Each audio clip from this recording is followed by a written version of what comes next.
All right, tēnā koutou katoa, nau mai haere mai, and welcome to our council meeting for today. I am declaring the meeting open. Thank you to the quick chairing of our previous committee, so thank you, Councillor.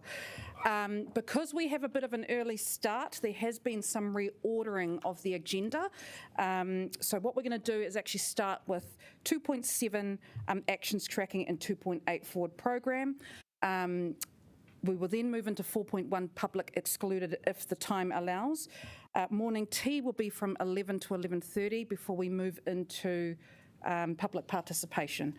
But let me just go through the usual process. There are no apologies, so we can move on from that. I do have a few things I'd like to say before we really kick in. I know people will have very strong views on a couple of the topics today.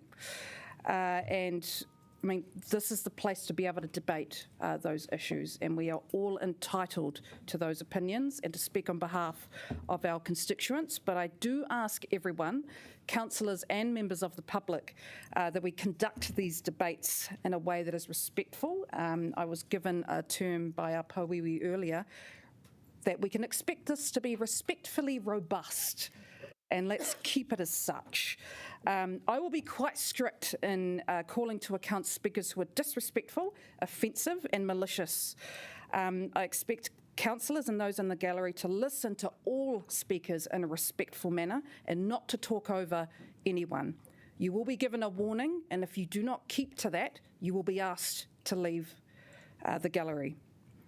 There's a lot to get through today, and although this is a really challenging council meeting for today, and our decisions are challenging, you know, at the end of the day, we're here for our community, not here to have a massive fight with everyone. So again, respectfully robust debate. Are there any conflicts of interest? No. Confirmation of the minutes. I move the motion. Do I have a seconder? Thank you, Councillor Paul. Let's move this to a vote.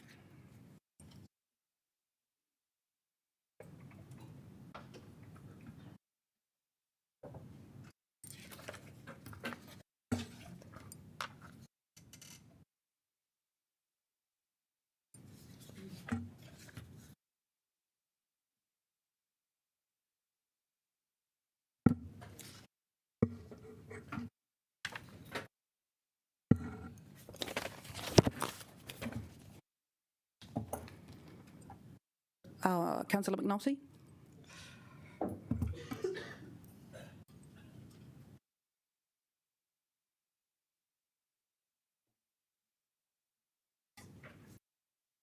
And that has passed. We now go to 2.7 actions tracking and 2.8 forward program. Please welcome Stephen MacArthur to introduce both reports.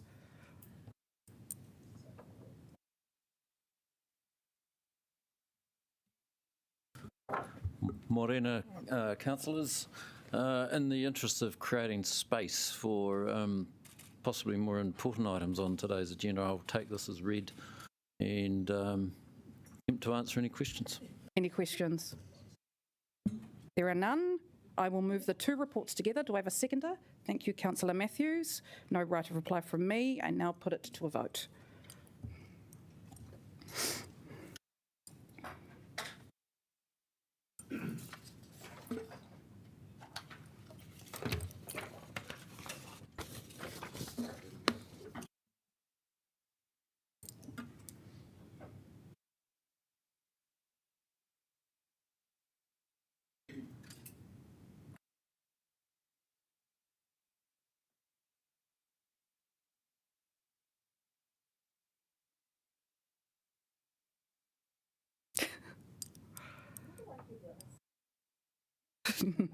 And that is carried. Thank you. As mentioned earlier, we're going to go to public excluded for report 4.1. Reasons are listed behind us. I will move the motion. Do I have a seconder? Thank you, Councillor Young. Is there any debate? I now put it to a vote.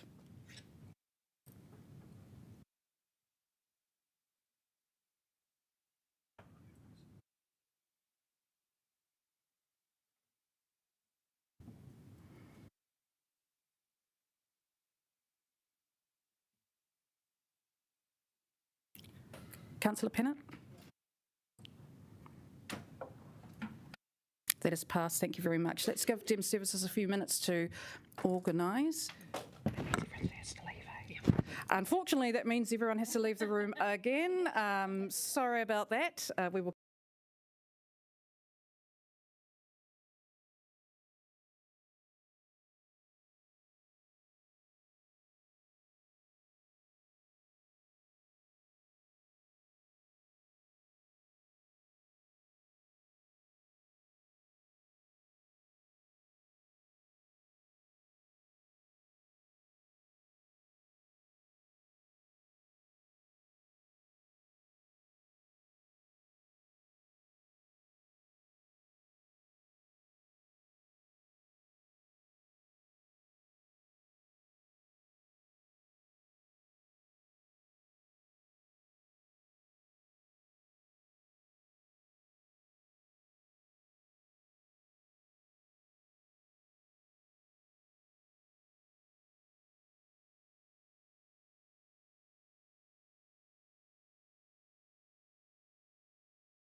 Okay, ready to go. Tēnā koutou katoa, nau mai haere mai, and welcome to everyone who has come to our council meeting today. It is really lovely to see you all. We now come to public participation. Now, just a few points. We've given everyone 5 minutes each, just so we could accept every speaker who requested it. So we are taking a longer public participation than usual. And as I mentioned earlier, that 5 minutes also includes questions. So if you do want councillors to ask you questions, please make sure you save some time for it. I said earlier this morning that I will not accept any language that is disrespectful, offensive and malicious. You will get one warning, and if you continue, I will ask for you to be removed from this room. We do have security on hand to do so. But I fully accept that a couple of topics that we're discussing today are deeply passionate issues, but we are here to hear from everyone respectfully. Keeping that in mind, I think it's time to start. I now welcome Sean Rush, who is online. 5 minutes. Thank you, Sean. Thanks, Madam Chair. Hopefully the security staff won't be needed. Very, very briefly, councillors, just sharing a few thoughts about my time on the City Council and Let's Get Wellington Moving. I always felt it's a great project, but there was a disconnect between sort of the accountability and I felt that the project seemed to be being run out of someone else's office and we weren't really having much of a say into what was happening. And, and that sort of, big decisions were made. The Angle Tunnel just sort of came out of nowhere. The light rail route, which I'm a big fan of, to the airport, suddenly swapped to Island Bay. None of that was worked in-house with us and sort of came out of nowhere. I mean, I tried to get onto the governance reference group, but traded that for water, which kept me busy. And Jenny Condi instead, but then we found out a year later that the group hadn't really been meeting. Then there was the health check, which was, I think, motivated by the CEO, which was quite right. But really, elected members should have been onto that. So I've just always felt that the project, I used to be the asset manager for the Maui Pipeline, a big infrastructure asset through the North Island, and every month our commercial operator, our technical operator, would come to us, spend a whole day with us, go through what they'd done in the last month, how that tracked against the approved budget, what was going right, what wasn't going right. And so there were no surprises. And I've just felt that Let's Get Wellington Moving sort of goes away. At one stage, it was taking $4 million of our money and taxpayers' money and a month and wasn't really delivering much that we could really see for it. So I can well understand why some councillors have made this notice of motion, and I do think, though, that the options that officers have put to you is in either you stay or you go, misses out an important one, which is to go back and to actually renegotiate and to ask about why is New Zealand Transport Agency having such a big role in the design of our streets, for example. I've always felt the sequencing, if you look at the Gale report from 2004, it envisages the inner city bypass completing, and then you've got that wonderful reclamation of the waterfront. I supported the notice of motion that Councillor Paul put in the last triennium to look at pedestrianising lower Lambton Quay. Bob Jones, we went to see him, he was all for it.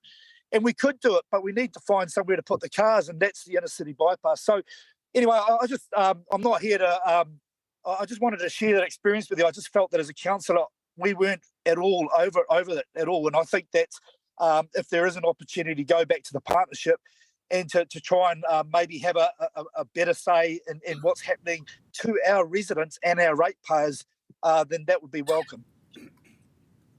That's all I've got to say. Thank you, Sean. Any questions? No? Sean, you're off the hook. Really appreciate your time.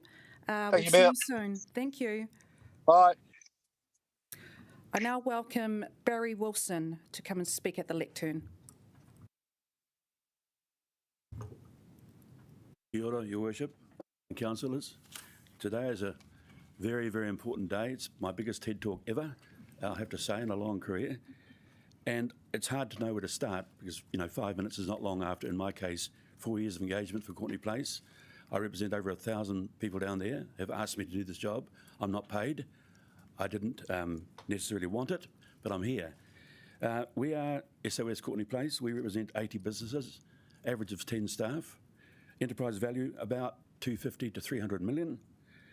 We've been there a long time trading this town for 180 years. We have 14 ethnicities, and I represent them all, and they're all my friends. We are Wellington's Asia town. We are where you go for a good feed. We are where you are respected. And despite all the alleged difficulties down there, it's on the improve. But after 9 years of neglect, which I hate that word, but it's touted around Parliament so much, 9 years of neglect, we've had that from the council. It's very messy right now. Anyway, just briefly, some things to say about the process. Let's Get Wellington moving. We've dealt with them. It's been almost impossible. I've been to over 80 meetings. They don't listen. They have spin. Things are made up. There's worse words than spin for falsehoods. Many falsehoods, and we've found them out. Recently, Councillor Randall found one. I'm very, very concerned about some of the things that said, and I'll just refer to one, which is the astronomical cost rise. I didn't know inflation is 50%, but apparently it is down there. That will tell you when your prices go up from 50 mil to 100 mil to 147 mil, that's a lot of money, and that's all borrowed to soak up our kids' income in the future. Now, that's a 50% increase. What else is wrong with their stats? Did they con you in the first place with low figures to get you on side? Oh, we can afford this to our hood? We could never afford this because it's barking mad insanity. This is a ram raid on our town. I've said that before. I've got a letter in the paper again today saying to you, your oaths, I refer you to your oaths to the citizens. That's to me as well. I'm not Pall Mall and stale, I'm all sorts of other things as well. We are staunchly against this thing, and sorry to say, you are wrong. You are so wrong, you're going to kill our hood, which is Courtenay Place. I was representing also Lambton Quay. I know farmers are against this, Whitkills are, the big box places are. They're all against this because it doesn't make economic sense. And I know a lot of you dislike cars intensely, and they brass me off too. We're going to go micro, electric. It's on the way. The solutions are in your hands, but you want to ram raid the town this way? It's a very, very vulgar and crass intervention. Why are Waka Kotahi in our town at all? That's State Highway number 1. Why is the regional council barging around? They run the buses badly. I used to work for the buses as an advisor. I know we've gone backwards there. So we've had bus astrophy, now going to give us car astrophy as well. You know, where do we stop this stuff? Emissions, you don't solve any emissions at all because the cars unfortunately go somewhere else and do worse. They agree to that, they admit that. We look at population growth, highly speculative. It's 1,600 people a year. We're doing the mahi for them now. I'm doing the mahi too, by the way. We all do the mahi, and some of us just don't sit and talk. We actually get out there and do things. Speed up the road, it won't. The buses will be in single file. They'll be behind each other, that means. They'll be slower. The bus in front will control the speed of those behind. This does not work, and as a bus advisor, we said that was nuts. I say it again, it's nuts. There's more disbenefits to Let's Get Wellington Moving than benefits. That's the big hoax of it all. It is a hoax on the city. Pollution has worsened, business harm takes place, we know that. When a hapless scheme to close Lower Tory to one way was implemented, they went down 50% in their turnover. After COVID, we were down 30 to 40%. Some are still down 20 to 30%. They're in Struggle Street, that's Courtenay Place, if I just talk about them. I'm not going to speak for the Key anymore. Courtenay Place is in big trouble. I was there last night. I go to a place called Astana, Malaysia. Great. I go there twice a week because I can't make curry. And it's fantastic there. Mary and her husband, Danny, speak. I went there. The place was full on a Wednesday night. Every single, and we're not anti-bike. Don't get all that silly ideas in your head. We are pro-bike. But not one bike was in Allen Street last night. And there were 5 cars waiting for a park. I talked to some people that come from Porirua, Upper Hutt, Eastbourne. Why? It's the best curry around. That's how the city ticks and swings. It's not all whiteboard theory by wonks. Final points, please, Barry. Yep, that's it. Okay, I'll just finish off by saying I refer you to your oaths. I really want you to look at your oath to me and all my friends as well. And my friends are more diverse than half of yours would be because I'm older, sillier, and perhaps wiser. Thank you. Thank you, Barry. Really appreciate your time. Jonathan?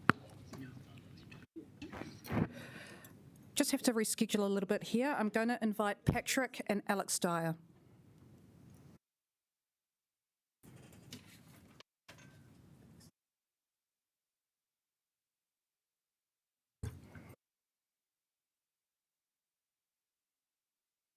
Kia ora koutou, ko Alex Dyer talking about. Sorry, just a reminder that it's 5 minutes for the both of you.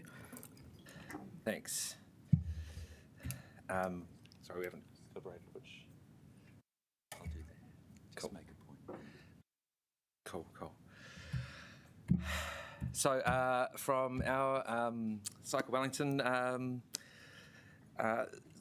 community and our supporters and members, we urge you to continue your support for Let's Get Wellington Moving. There are legitimate concerns, and I do feel like we, share concerns with the amount of change that's been achieved on the ground, frustrated with the progress. So I think there's lots of shared legitimate concerns, but withdrawing from Let's Get Wellington Moving is just going to make those issues worse, not better. We need to decarbonise our transport network and enable more people to get round Wellington with fewer cars, and the cars will still be there if you withdraw from Let's Get Wellington Moving. We just want to acknowledge and support the response from officers that say that there's the withdrawing would expose council to quite significant legal and financial exposure, or liabilities, and we just want to point out there's been no public consultation on this motion. We're not inviting the prospect of more consultation. We just want Let's Get Wellington Moving to get on with it. So anything that council has that's proactive about making the program run faster, getting more change on the ground more quickly, in ways like you've been demonstrating with your bike network plan, perhaps Let's Get Wellington Moving can learn from some of those internationally award-winning projects. So I'll leave that at that and hand over to Patrick. Thank you, Alex. Hello, everyone. Hello, Nuruddin, and everyone who's watching the screen. A few numbers. 1 in 3 people in Wellington rides a bike. Pretty much everyone walks, and pretty much everyone rides in a car at some point. This plan will make Wellington better for pretty much everyone in our community, so we urge you to go ahead. We could talk about this for another decade, but sooner or later, your job as leaders is to press the go button. Who's heard of Sir Dovemeyer Robinson? Give me a hand, someone. Okay, 50 years ago he was the Mayor of Auckland. He had a bold plan for improving transport in Auckland with bus and train upgrades, also pedestrian upgrades. You commonly hear it in Auckland, if only we'd listened to Robbie. Well, this is your Robbie moment. This is the day you get to say, let's talk about it more, let's endlessly fiddle with the plan, or do we go ahead for a Wellington which works better for pretty much everyone in our community? A Wellington that's fairer, that's safer, that doesn't lock people into driving. I would just note too, I understand parking is a really important issue for people who have to drive. There are 29,000 car parks in central Wellington. I think we're going to be all right. We will manage. People adjust. So, in conclusion, you were elected on a mandate for change. I think the Mayor's majority was something like 18,000 votes. You have a mandate for change, so please get on with it. Keep supporting Let's Get Wellington Moving. Thank you. Thank you both. We do have a couple of questions. Councillor McNulty. Kia ora, Patrick. You just touched on the total car parking figures in the city. Were you aware that it's only 3,680 of 27,700 of those car parks that are council operated? Sure, I am. Councillor Pennant. Thank you.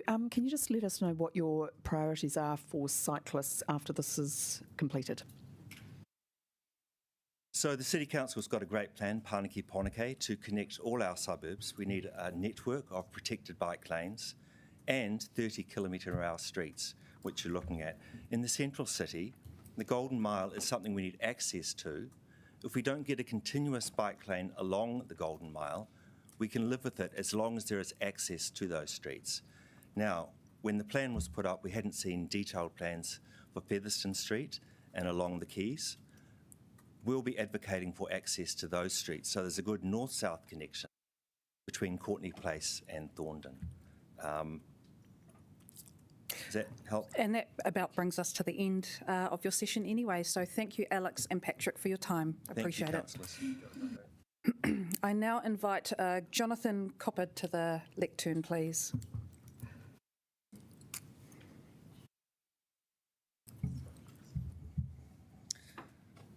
Cool, should I just go? Cool. Hi everybody, I'm here today just to give my views as I work part-time as a bus driver. So about half the week I'm driving buses up and down the length of the Golden Mile. Rather than just give you my personal opinions, I thought I'd have a look back, and I found the stakeholder feedback that Let's Get Wellington Moving conducted, where they actually created a version of their engagement tool specifically for bus drivers, and they put posters up around in the depots for us to have our say on how we thought the street should change. So here's the concerns that are listed, not necessarily all my concerns, some of them are that bus drivers picked up. They want bus lane width, issues with car parking, obstructing the road and the bus lanes, other vehicles using the bus-only lanes, bus stops being used by private vehicles, bus stop locations and bus stops being too close together. So I think if you want to see if Let's Get Wellington Moving is addressing the concerns of bus drivers, you can have a look at those concerns that bus drivers are raising and have a look at the plans and see if you think that's going to do it. Personally, I think removing cars from the Golden Mile is going to make my life the easiest. When I'm driving up and down there, it's traffic that I'm getting stuck in, it's waiting at intersections of the side roads for cars to come in and out of the Golden Mile, and it's vehicles parking on the Golden Mile, often parking in the bus lanes, taxis, Ubers, private vehicles doing drop-offs. They just sit in the bus lane and I have to get around them. Makes it really challenging to drive along there. I think the improvement times for buses along the Golden Mile is supposed to be about 1 or 2 minutes. It seems small, but I think it's important to remember that's 1 or 2 minutes off every single bus trip in the entire city. I had a quick think. I couldn't think of any bus routes that don't go along the Golden Mile. There might be 1 or 2, but as far as I know, that's every single bus route. I'd love to see bus improvements around the rest of the city, but I think it's important to note that those bus improvements are only going to affect certain lines. So you might be improving travel times for 1 or 2 minutes for people coming from the eastern suburbs, but for the number 1, for other routes, they're not seeing those improvements. So doing that in Golden Mile is delivering improvements to every single Wellingtonian who takes public transport. We're also seeing massive improvements there to people who walk and cycle along the route. One thing that I've been seeing raised is issues along the Golden Mile with having inline stops. As a driver, again, inline stops are my favourite. When I'm in general traffic, if it's an inline stop, it means that the vehicles behind have to wait, and it means that they don't all pass me and I don't get stuck behind them at the traffic lights that are immediately in front of me. In terms of passing other buses along the Golden Mile, I'd invite you to try and drive a bus past another bus on the Golden Mile currently. It's not fun. It does sometimes, maybe about 1 in 100 times I'm driving along there, I'll need to pass another bus that's stopped in the stop. But really, practically, it's difficult to do without risking missing passengers at the stop who are obscured by the bus in front of you. So it's not something that I do regularly. I'll yield the rest of my time for any questions. Councillor Paul. Kia ora, Jonathan. Thank you for coming to speak to us. It's good to have that real life experience. Some of my colleagues are concerned about the removal of bus stops along the Golden Mile, and I just wanted to hear from you. Do you think that it will make life easier or harder having those bus stops removed along Lambton Quay and Courtney Place? In terms of bus drivers' perspective, it's going to make life easier. There's only one that really is annoying, is the one currently down outside on Lambton Quay where they are quite close together, and it feels a bit annoying when you're running late to have to stop at one stop, drive maybe 100 metres down the road to the next stop and pick them up. Personally, though, I would support keeping more bus stops along the Golden Mile, but I wouldn't want to put any of the program at risk in terms of delays to do so. Councillor Calvert. Thank you. Are you aware that some of the benefits for the Golden Mile project, bus improvements, is really just because we're removing some of the stops? So that is essentially the benefit, is enabling buses to travel 2 minutes quicker down the whole route because we remove bus stops. I mean, how comfortable do you feel about that? I think that's a decision for you guys to make. When I'm driving, it's more reliability issues that have issue, and that's less caused by having more stops to stop at and more caused by vehicle traffic on the Golden Mile. Thank you. And a very short question, Councillor Randall. Yes, thank you. Are you aware that by 2025 the Golden Mile route will be full at capacity and you'll be travelling down the alternate bus spine? Do you have any comments about the alternate bus spine that you'll be using from 2025 on? Well, my personal career trajectory is that I would like to become a light rail driver. So to do that, I will switch and drive down there instead. And that actually brings us to the end of our session. So thank you, Jonathan. Thank you. A little bit of order, please. Look, as you can see, it's getting quite packed in this room. So if you are able, please consider giving up your seat to those who might be better suited to a chair. Just looking after our fellow community here. Thank you. I now move to Nicola Cranfield. Kia ora. For 4 years, I've been curious about the assumptions behind Let's Get Welly Moving, and I've asked so many questions. How can digging up 3 kilometres of perfectly functioning road, widening 6 kilometres of footpaths and blocking off side roads will counter climate change? Rather, I see tremendous carbon being wasted and huge levels of debt being entered into.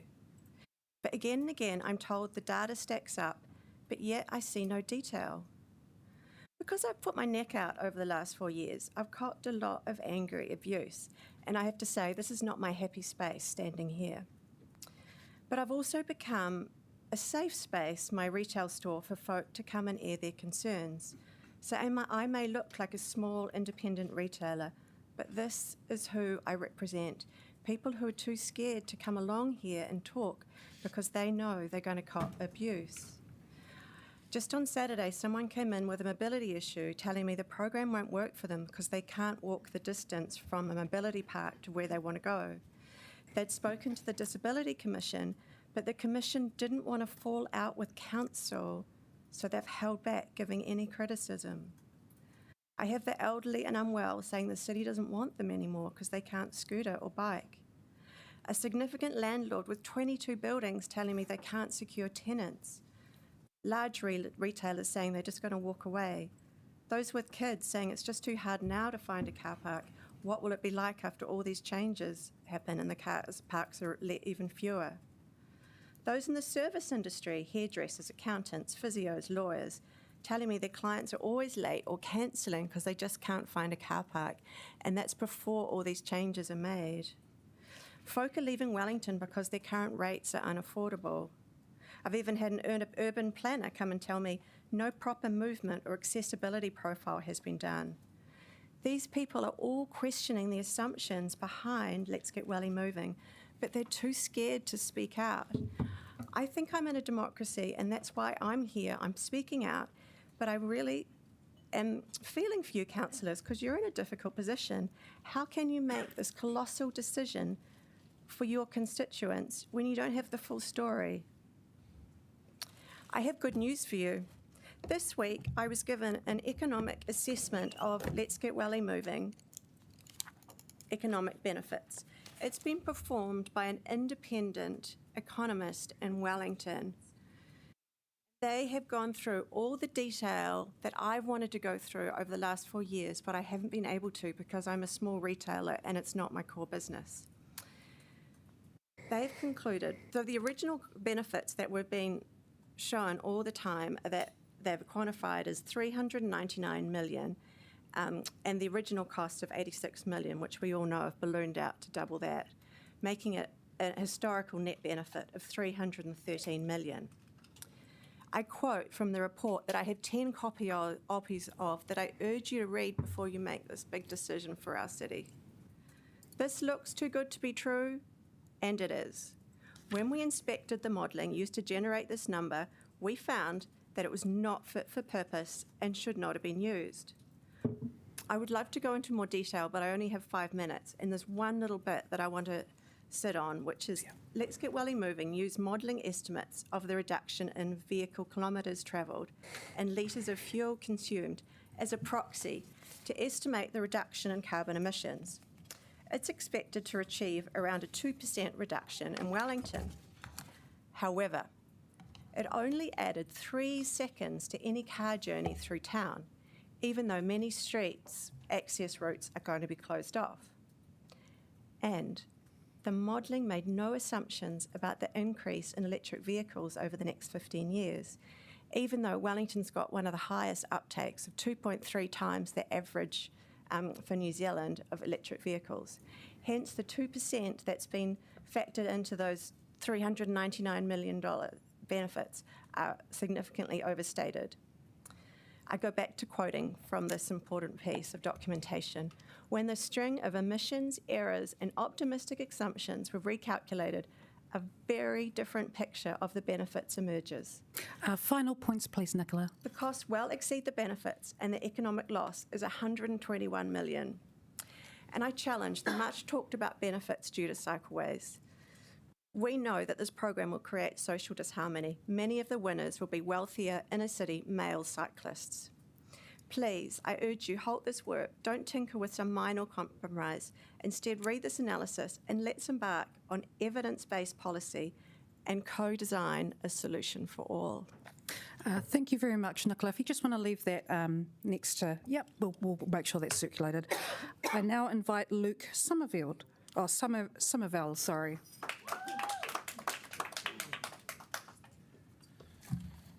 Kia ora koutou. I am speaking on behalf of Generation Zero today, a youth-led climate organisation that has been advocating for systemic change to address the climate crisis for over a decade now. We advocate for a just transition to zero emissions in a way that amplifies those most affected by the climate crisis. Today, I am going to speak in favour of continuing the Let's Get Wellington moving plans to ensure that not only we have a livable city for all, but that we reduce our emissions, 45% of which come from transport in Wellington, showing clearly that this is an issue where Wellington can have the most meaningful impact in reducing emissions and working towards keeping ourselves and future generations safe from climate change. Today, I'm not going to talk about how the recent retail assessment done by Ernst & Young recorded that only 23% of people visiting the Golden Mile came by private vehicle.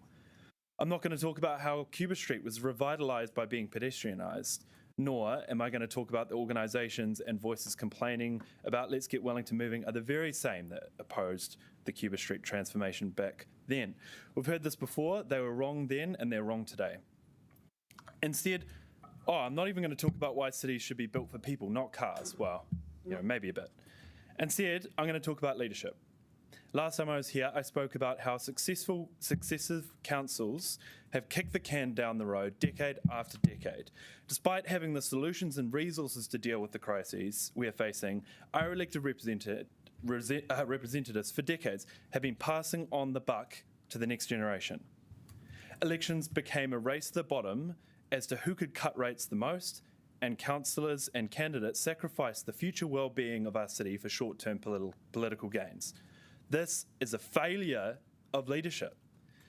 To not break the cycle is a political choice. And every year, the cost for making not making this choice, continue to mount up. And not only that, but the position to delay and not invest for the future becomes more and more morally unacceptable and unsustainable. Young people are watching. We are looking for bold transformational leadership. We see the lack of action to prepare for the future and listen when people call any action to improve our city nice to haves or try to defer to push it back. Every day I speak to young people who are despondent because the scale of transformation is not happening fast enough. That's why voter turnout among young people is shockingly low for WCC. Twice as many people from ages 21 to 35 didn't vote compared to those who did. We can change this. Research has come out in the last few years that shows that 78% of 18 to 24-year-olds consider climate change to be an immediate problem. Frustratingly, though, many of the decision makers in society and right here in this room are in an older age bracket and are moving too slowly on this progress that your kids and grandkids are demanding. Much of the debate around this project has been about the perceived lack of democratic oversight. I want to ask you, what is democratic about leaving the future of our city to a handful of disgruntled businesses, some of whom aren't even on the Golden Mile, and rusty residents associations. I can tell you that for every complaint you receive about these projects, there's at least 5 people who just want you to get on with it. While we're at it, let's talk about freedom. Decades of failing to invest in efficient transport, safe cycleways and walkways have forced thousands of people into car dependency. It's expensive, it's only available to people who can afford to pay for cars, and it locks hundreds of our most marginalised communities out of public spaces and entrenches inequality. I know everyone here wants to see a thriving and revitalised city. And we've seen a mass exodus of young people going overseas. I've noticed it myself. And where are these people going? I want to ask you. Are they going to LA? Are they going to car-centric cities in America? No. They're going to cities like London, Melbourne, Berlin, that all have thriving public spaces and efficient and reliable climate-friendly transport. They go to livable cities. Livable cities with thriving local businesses because the population can access them more easily. I want you to think of this as an opportunity, not only to display your leadership and vision, but to have what those cities have in our backyard. Final point, please, Luke. Okay. Our focus needs to shift from short-term preparedness towards creating stronger communities, resilient, affordable, and inclusive communities that can meet everyone's needs despite the challenges of the climate. I want to applaud the council so far on its efforts to deliver on this kind of city. We must go further and faster in the right direction if we're going to build a safe and sustainable city for future generations to call home. I just want to finish with this last point, please. In an age of an acute housing crisis, in an age where we have an amazing opportunity to re-indigenise our city and build thriving green spaces and welcome back native taonga, when the approaching storm of climate change and its related weather effects are on your doorstep, and when we have an opportunity to unlock millions of dollars of central government funding to build an exciting... Okay. Do we really want to be talking about car parks? That's all I'm saying in a time like this. Okay, thank you, Luke. I now invite Chris Calvi-Freeman.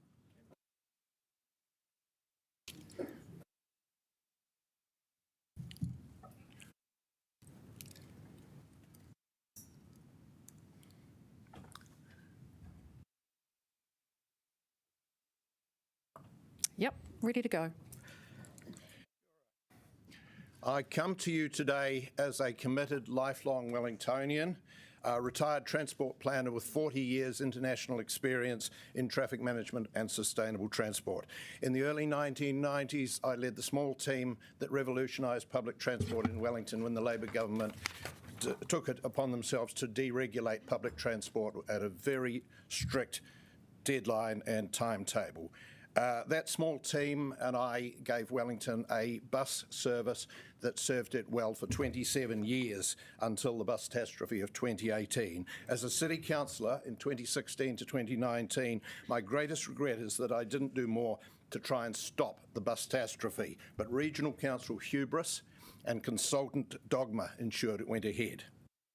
In Sydney and London, I had a leading role in facilitating transport for the 2000 and 2012 Olympics. There was no room for deadline extensions there either. Justin Lester and I represented Wellington on the Let's Get Wellington governance group 2016 to 19. On 16th May 2019, we had an agreed way forward acceptable in principle to the Minister, Waka Kotahi, Greater Wellington Regional Council and the City Council. It had mass transit south and east, a workable fix for the Basin Reserve without a long flyover, and many works designed to facilitate more efficient bus services and easier walking and cycling. 4 years later, where are we? A pedestrian crossing on Cobham Drive, good. A roundabout on Aotea Road, completely wrong solution there. I don't know who was responsible for that one. A lot of reports, many consultation rounds and some slick advertising. Millions of dollars spent and not much to show for it. Look, I've got sympathy for those who want to shut the project down. It's become a byword for overspending and delay. Goodness knows how that happened. But the single worst thing you could do now is to abandon it with huge practical, legal, financial, environmental and reputational risks. Instead, councillors need to wrest control from whoever is or isn't leading the process. You heard Sean Rush, who replaced me, saying the same thing. Please, govern it. Don't continue to cede control to non-elected officers and unaccountable consultants. we've elected you to govern. Michael Fowler, progressive councillor and urbanist, would be spinning in his grave. Now, Mark Blumsky, not dead yet, but would also be spinning about these delays. These people got stuff done for the central city and for the city as a whole. Turning now to the Golden Mile. Here's an analogy. A surgeon wouldn't do a bypass operation on a patient who is suffering from COVID. The operation might be good in principle, but the patient won't be strong enough to stand it. The retailers, the business people are suffering from COVID at the moment, long COVID, work from home. They're really unwell in that respect. This operation could kill them. So, in the case of the Golden Mile, the second worst thing you could do is proceed with that. Shut that project down, put it on ice, don't throw it out completely, put it on ice and have a rethink of it. You've heard from people like Nicola Cranfield with their economic analysis. Instead, put your energies into the mass transit, the light rail, free up the basin. That can be done, it's all been designed. Thornton Quay, free up the basin so that the Island Bay buses aren't delayed by airport traffic and vice versa. Then look at the Golden Mile again. Roll out these suburban bus lanes. You're doing good work on that. Bike lanes, you're doing good work. Sorry, bike lanes, you're doing good work on that. Bus lanes, where are they? I don't know. Can't seem to even enforce the ones you've put in. Finally, the third worst thing you could do is to continue under-governing Let's Get Wellington Moving. This has gone on for 4 years. Enough is enough. Step up to the plate and make it work for Wellington, please. I'm ashamed of what's happened. I really am. And I'll say no more on that. Open for questions. We have time for one question from Councillor Calvert. Thank you, Chris. And we've often been at different ends of the spectrum, but thank you. We're probably in agreement more on anything on this. But if there's one thing you could do or change about the structure of Let's Get Wellington Moving, other than everyone stepping up to govern, is there anything that comes to mind? Well, I don't know who's on the governance group at the moment, or is there one. I'm answering questions, not asking them, of course, but it's not you'll me. know the answer to that. But it's not for me to say what's gone wrong. It's for me to point out that it has gone wrong, and horribly wrong. It's the laughingstock of Wellington. You need to fix it. I'm sure you people have the wherewithal and the wit to do that. Thank you. Thank you very much, Chris. Appreciate your time. Thank you. I now invite Richard Tate to speak.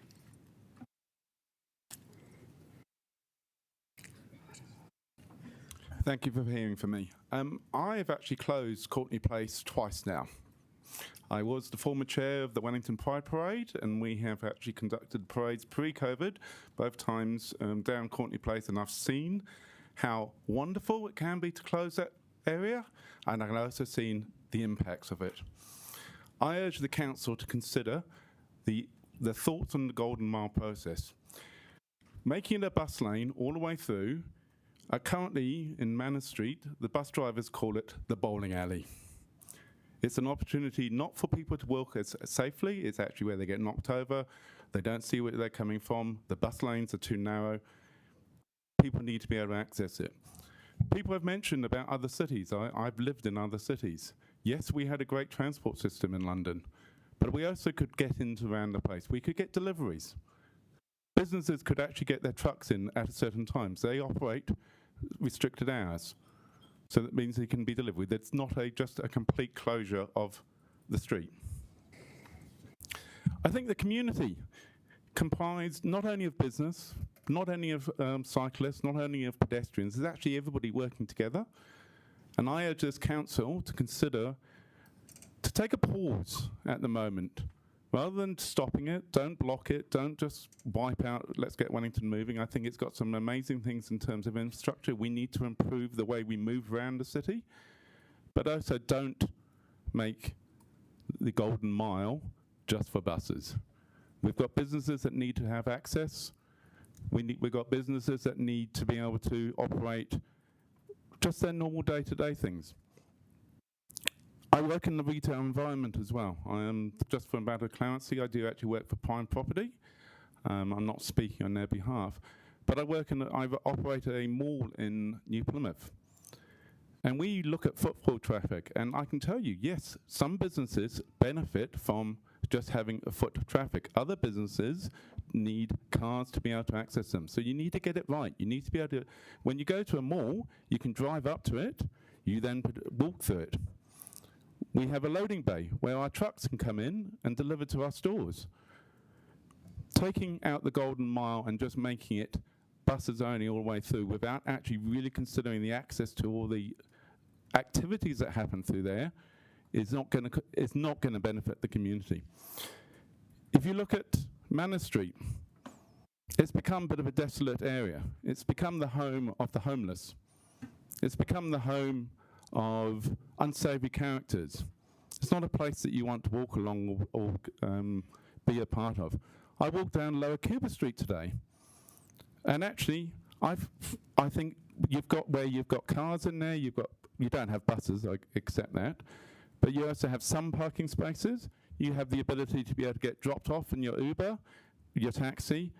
It's a mixed environment. It's an opportunity for everybody to work together, not just be one or the other. So what I actually urge this council today is to be inspirational. Don't just go one route. Don't just go one side. Take an opportunity and actually work with everybody. We need change. I accept we need change. We need to do something about the climate. We need to do something about our carbon footprint. But let's work and actually have buses, public transport as in Ubers, taxis, and the ability for accessible people to be able to move around, so some cars. Thank you. Thank you. Councillor Randall. Yes, thank you, Richard. I 100% agree with you. The issue about, do you think that the Golden Mile proposals really overcooked the emphasis on just making it a bus and pedestrian, and have excluded the vulnerable access? I think, you've got to have the ability to be able to get to the St James Theatre, for example. If you've got a mobility challenged person, I think we're looking at the current proposals, it's 110 metres from the nearest place they could get dropped off, unless they catch a bus. Councillor Paul. Are you aware that there are empty storefronts on Courtney Place and bars and restaurants and venues that apply to open stores on there can't because it's so congested with pedestrians at night time? I wouldn't say that there's closed businesses because of congestion at the moment. I would say there's empty storefronts is what I said. There's empty stores are at the moment around because of the effects of COVID. I mean, we are a business that does provide opportunities for business to operate in, and there's not the demand out there. I mean, Courtney Place has been suffering. I mean, it used to be a really final points, please. Okay, that does bring us to home, but really appreciate your time. Thank you. Thank you, Richard. Thanks. I now invite Wad Alamatiri on Zoom. Kia ora koutou katoa. Sorry to do the classic thing. Can you hear me? Yes. Fantastic. Kia ora koutou katoa, kula am wantum b'khair, and Eid Mubarak to all of you. I'm here on behalf of my Palestinian elders who have passed, but I am also here on behalf of my two great aunts and grandmother who currently live in Jordan and were 5, 8, and 12 years old respectively when they were forced out of their homes in Jerusalem during the 1948 invasion.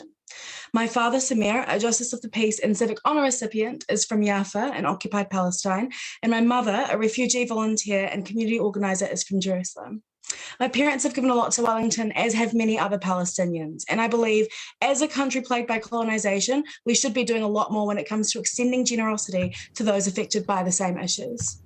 I'm currently coming to you from a city called Dundee, located in Scotland, where my partner Cal and I reside. In 1980, Dundee was the first city in the entire world to twin with a Palestinian city in the West Bank.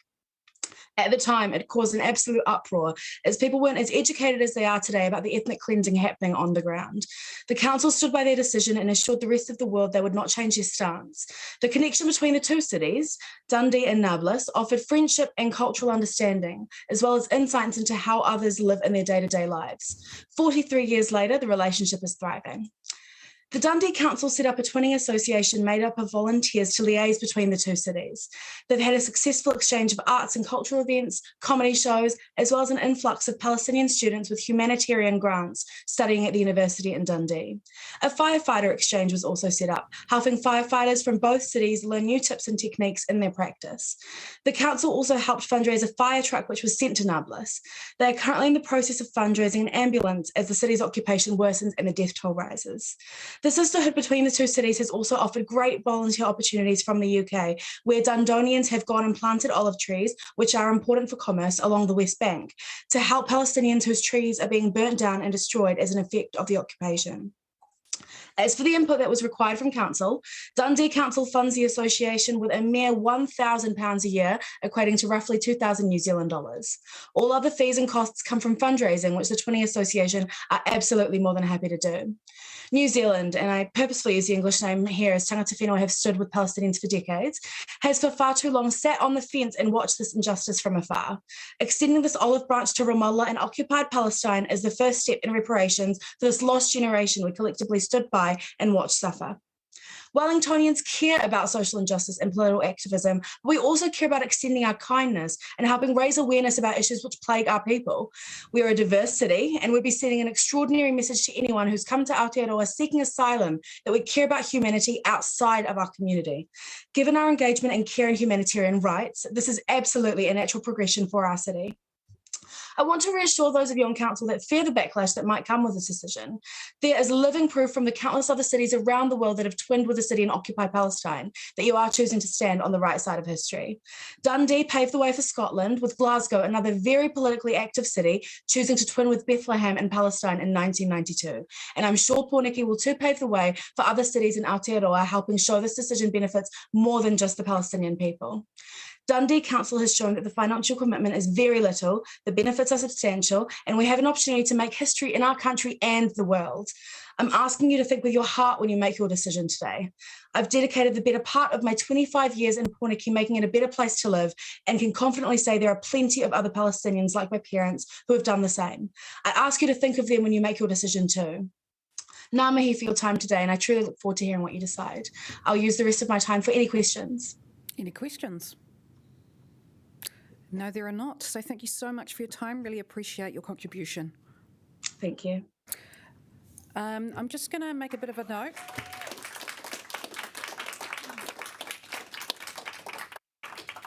I'll say it now. For those who are here for Let's Get Welling Moving, we're not going to get to that item until after lunch. So if you want to go chill in room 4, we've got it up on the rest of council up on a screen there. Just if you're getting uncomfortable or not wanting to stand, totally up to you. We're going to come to the notice of motion directly after public participation is finished, then move to lunch. But I will move on to David Swartz.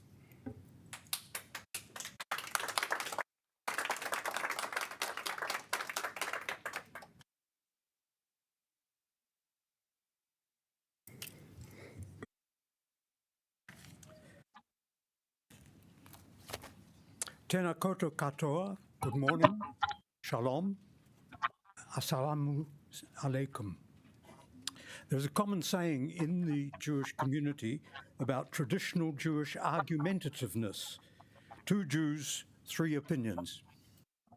So to start, just to correct something printed in the speaking list, I'm not speaking formally for the Wellington Jewish community, but as a proud representative of Wellington and of the Jewish community. I know there are differing Jewish views on what is being voted on today. I and others, Jewish and non-Jewish, are proud of Wellington's diversity and oppose the possibility of Wellington being aligned with a city that has values totally different to ours. As a Wellington Jew, I would not be able to stand and speak in Ramallah as I'm doing here today. In fact, why are we here on a topic which is half a world away from benefiting the Wellington community, when today's agenda is full of really gritty problems facing the city? Perhaps the word grandstanding has something to do with it. Well, we're wasting time on a motion that was described by the Post on Monday as watered down. Actually, I thank those signatories for withdrawing from what was originally proposed. They took out the worst bits. What is left after the watering down is still bad, both for the Jewish community and for Wellington. We cherish our democracy. There, it doesn't exist. When it comes to strategic alignment with community well-being outcomes and priority areas, that under that heading, the council officers on page 7 in their report didn't tick a single one of the 10 boxes. Significance is rated low. In the council officers report, paragraph 29 on page 12, it says the practical starting point is to work towards establishing a friendship agreement. It does not recommend establishing one now, before the council has an updated international relations policy. And it says there would need to be community support. Well, to be BF with another city, you need to share values. The speaker after me has written glowingly about the remarkable similarity between Wellington and Ramallah.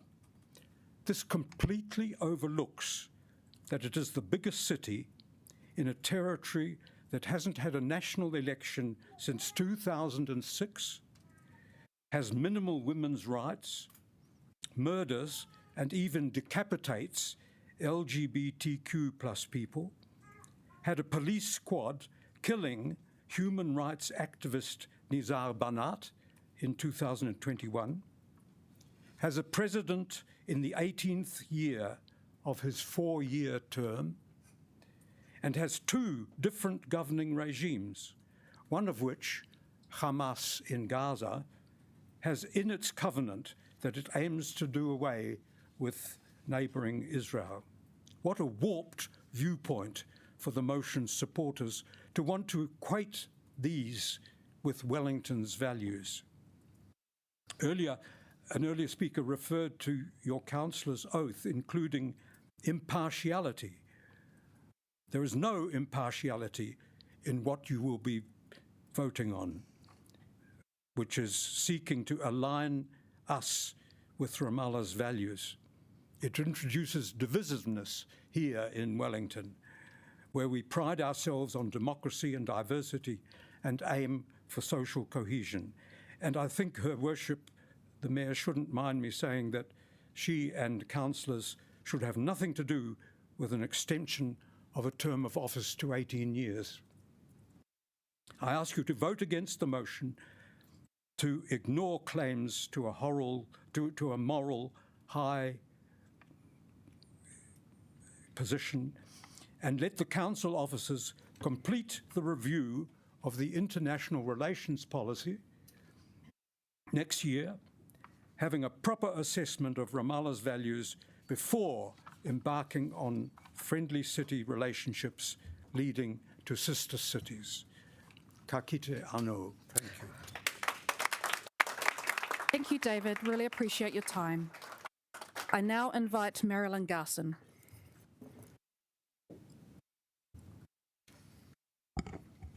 Kia ora koutou. I'm here speaking for Alternative Jewish Voices, of which I am a co-founder. In 1982, the Wellington City Council declared Wellington a nuclear-free city. A few years later, the country agreed. Wellington has 13 sister city relationships, and the sky has not fallen. Taipei is our sister city, as are several cities in China. So which government are we endorsing there? Or perhaps you have been told that Palestinians are a special case, that the people who live in the West Bank are essentially political beings existing only in opposition to Jewish people like me. The comments are political, the West Bankers are not. No person's identity is limited to politics. It is deeply wrong to think that Palestinians exist only through the issue of occupation. It is equally wrong to refuse to interact with them until Israel ends its occupation. The effect of reducing people that way is to further punish them for being an occupied people. Our Palestinian neighbors are too often reduced to politics rather than being acknowledged as one more ethnic community which fully participates as of right in every venue, in every aspect of Wellington's life. Friendly cities are the antithesis and maybe the antidote to those politics. Sister city relations are cultural, profitable, and curious. I worked in Gaza for 4 years, and I worked occasionally in Ramallah because Ramallah is the technology hub of Palestine. Ramallah was hosting regular startup weekends to feed its entrepreneurial incubators. We did much of our work in cafes, of which Ramallah has many. Does that sound familiar? Those are the ways in which we hope to enjoy our Palestinian sister city, visiting, exchanging ideas, investing, maybe the odd joint venture. This initiative should also foster positive encounters between the ethnic communities of Wellington. And Alternative Jewish Voices thanks you for promoting that. It is misguided and misleading to hesitate to connect with Palestinian people out of fear of my Jewish community's response. It's misguided because the rights of my neighbors to expression, connection with their whānau and whenua, their peaceful enjoyment of our shared public space, robust political participation, and the realization of their rights, in short, their wholeness, is not at my expense. Palestinian identity and rights do not diminish me. They enrich the tapestry of the city that we share. No one, including my people, has the right to define our identity so expansively that we ask you to downgrade another. It is misleading to place Jews and Palestinians in a zero-sum relationship. Alternative Jewish Voices was founded partly to say that we Jews are diverse in the ways that we love and express our Jewishness. We are here today to say in our Jewish voices that we welcome Ramallah to the Wellington whānau. Let's break down the barriers that divide us. Friendly city, sister city, whatever. We welcome this opportunity to get to know Ramallah and make Ramallah better known to Wellingtonians. Alternative Jewish Voices wishes to thank Mayor whānau and this council for leading in the interests of Wellingtonians. Thanks.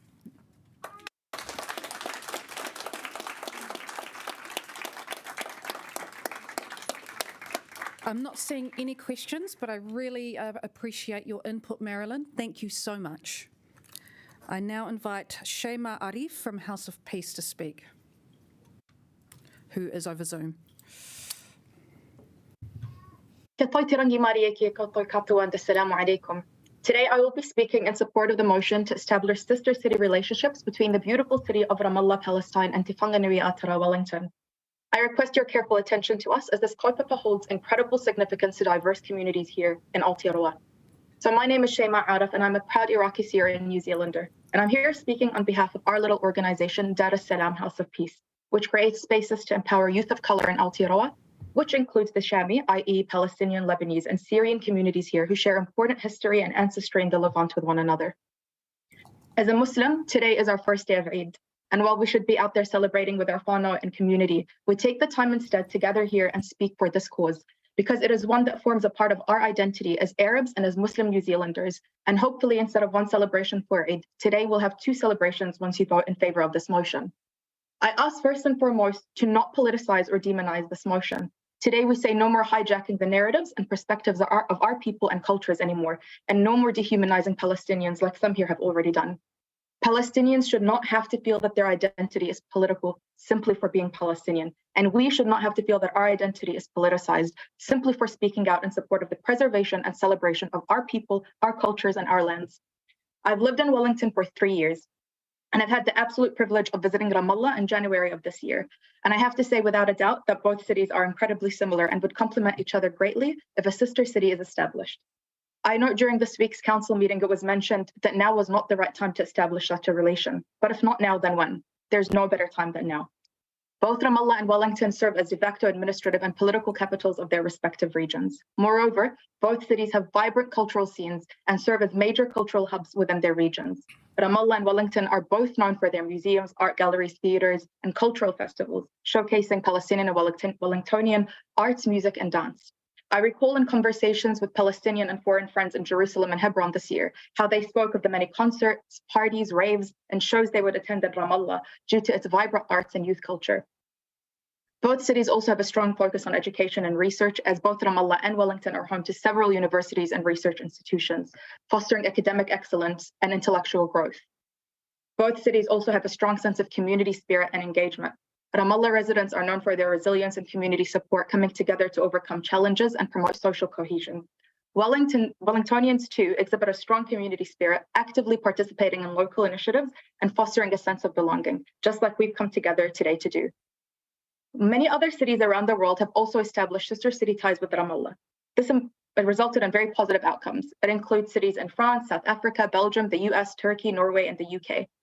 Moreover, New Zealand up to date has unfortunately no sister city relations with any Middle Eastern countries, despite the ties our foreign ministry has been trying to establish and strengthen with the region. So if you vote in favor of this relationship, you would be trailblazers, creating much needed relationships between New Zealand and the region. There are over 30,000 Arabs and over 57,000 Muslims in Aotearoa. And I can say without a doubt that our entire community will welcome and celebrate this decision and feel represented and more connected with Wellington and with New Zealand entirely. You would also be playing a very big part in shifting narratives about our people, which is particularly needed in New Zealand, as we saw the devastating impact racial and religious intolerance had on the 15th of March, 2019. Today, we sit here as proud Arab New Zealanders, and we unapologetically call for you to support our culture and people by supporting the sister city motion between Ramallah and Wellington. Our Palestinian community here in Wellington are amazing contributors to their communities, working with government in various roles, running successful businesses, being educators to our tamariki. They are doctors, engineers, poets, and wonderful individuals. They are an accurate representation of Palestinian excellence and the greatness that can come out of establishing this relationship.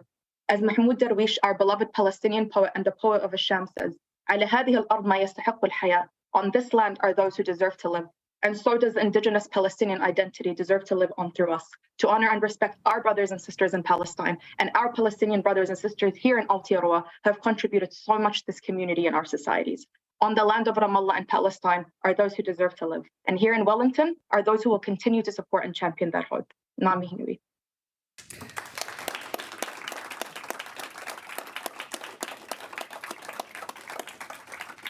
Kia ora, Shoma. I'm not seeing any questions, but I really want to thank you for your time and your contribution. Kia ora. I now welcome Ian Dunwoody to speak.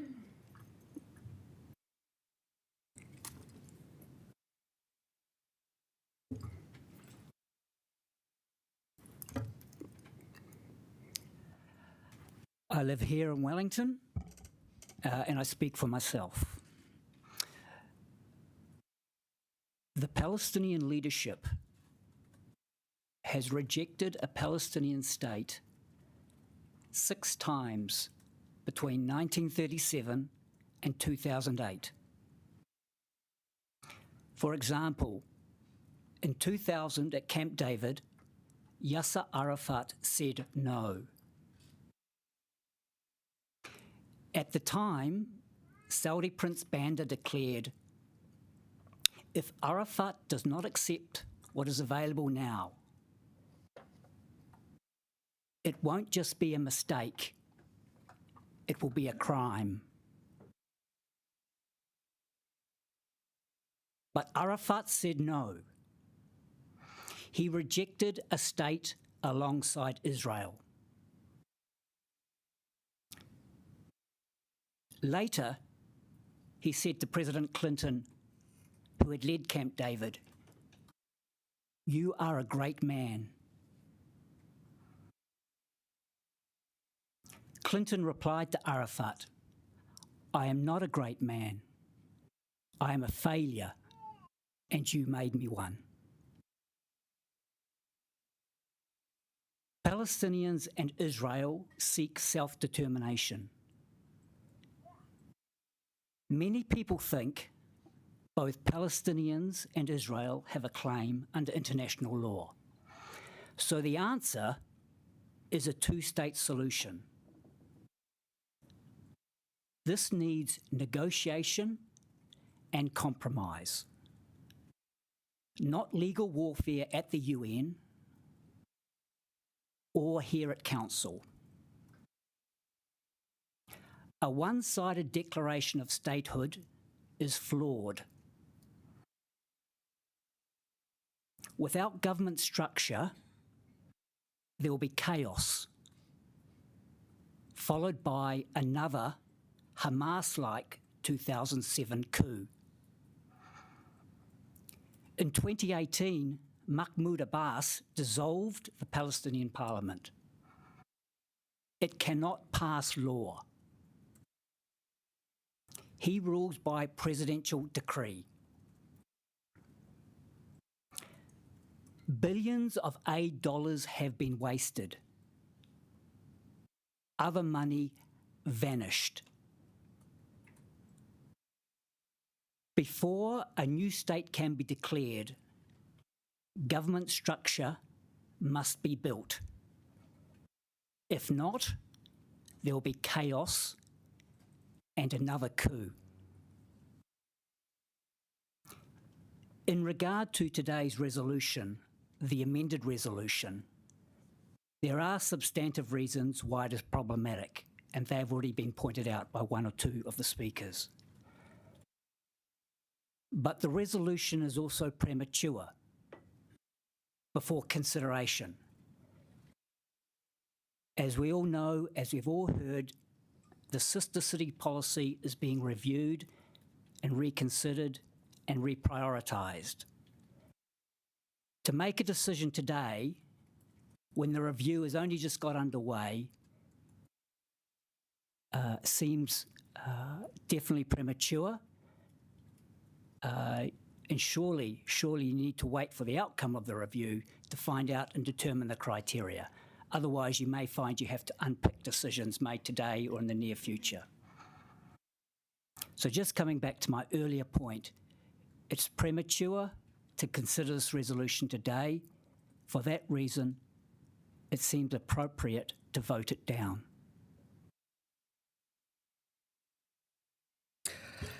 Any questions? Councillor Calvert. Thank you. Do you think this is really a topic that this council should be considering? The short answer is no. And the reason for that is because, for some of the reasons I've pointed out, it's between the parties to negotiate and compromise. It's not a place for, again, as I've said, legal warfare, resolutions. It just doesn't seem appropriate. Thank you very much. Really appreciate your time. Thank you, Ian. I now welcome Joanna Moss and Pastor Hamish Thompson.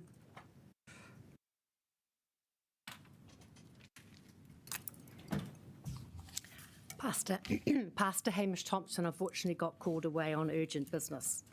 So I'm standing today on behalf of the Christian community of Wellington, and also as a representative of the many Israel groups and as an Anzac historian. I believe the council must say no today because they have not established the case, because there is no case and there is no benefit to Wellington. And I draw your councillors' attention to the work of Dr. Cherie Trotter, an Auckland University academic, on the notion of tino rangatiratanga and the Māori affiliation with the Jews and their history in the land, which goes back thousands of years. I found the Q&A session very problematic because there did not appear to be an understanding of existing relations and principles. The fact that 8 councillors signed the original motion showed that they did not understand the principle of jurisdiction. This is hugely problematic for the council.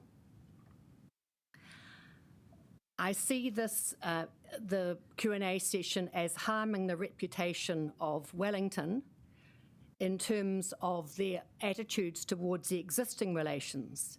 And I question why you would be adding more on the basis of your relationship with existing friendly and sister cities. I note that in voting for the motion, you would be going against the advice of MFAT and the Wellington City Council, and I wonder why you would do that. I do not see this decision being made in a situation, in fact, I would say it's a decision being made in a factual vacuum, and nowhere do I see any reference to the ABC of the West Bank, in other words, Area A, Area B, Area C. And I presume that the councillors don't actually know what I'm talking about. And this should be the starting point of the facts before making any such decision. The policy of establishing friendly or sister city status has an implied element, and that is that the city has stable governance. In fact, we haven't identified which entity you would be entering into agreement with, and that there should be longevity of the stability of the relationship. Well, in this case, Ramallah fails both these criteria. I asked the council, why are you expressing favouritism of one tiny community at the expense of larger, significant and historic ones? And I see this as playing favourites and pitting one community against another. Do you really want to open Pandora's box and having every community in this city come to you, I want my political issue dealt with? I don't think so. This is not the business of governing Wellington City, and I think you should stop it now before you find yourself being harassed wherever you go.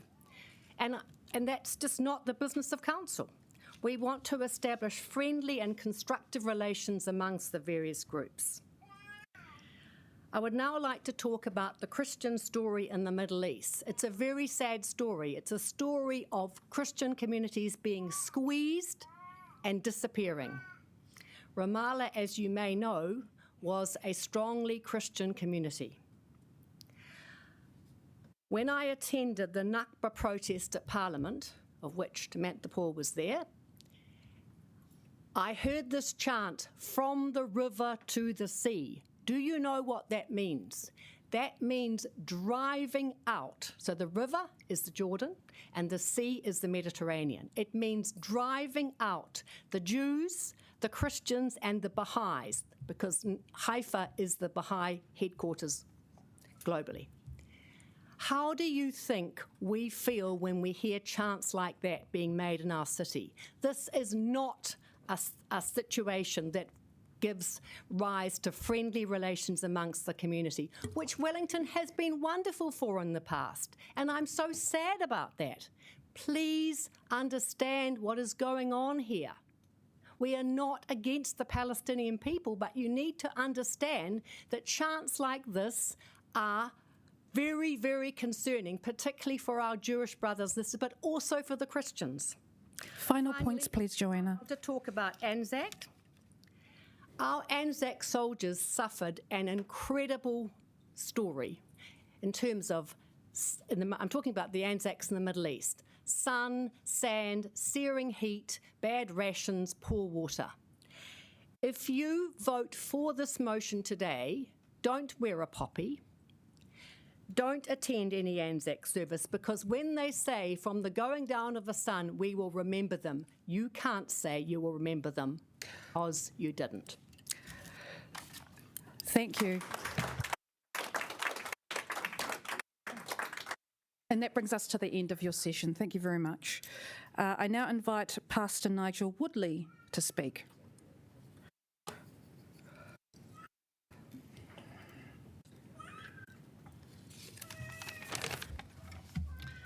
appreciate the opportunity that I have. I'm from Hastings, but Wellington is my capital, and I feel strongly about what is being debated here today. The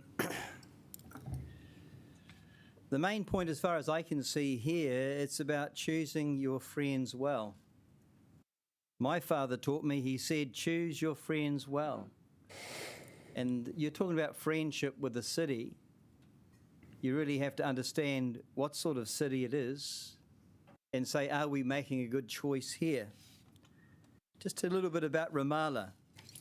Ramallah, if you didn't know, is the de facto administrative capital of the Palestinian Authority in the West Bank. It is the headquarters and the residence of the Palestinian National Authority President Mahmoud Abbas. The same Mahmoud Abbas who said in 2015, "We welcome every drop of blood spilled in Jerusalem." This is the Mahmoud Abbas that you heard of before, has not held an election for so many years. I think he's in power now for 20-odd years, and he was elected just about that amount of time ago.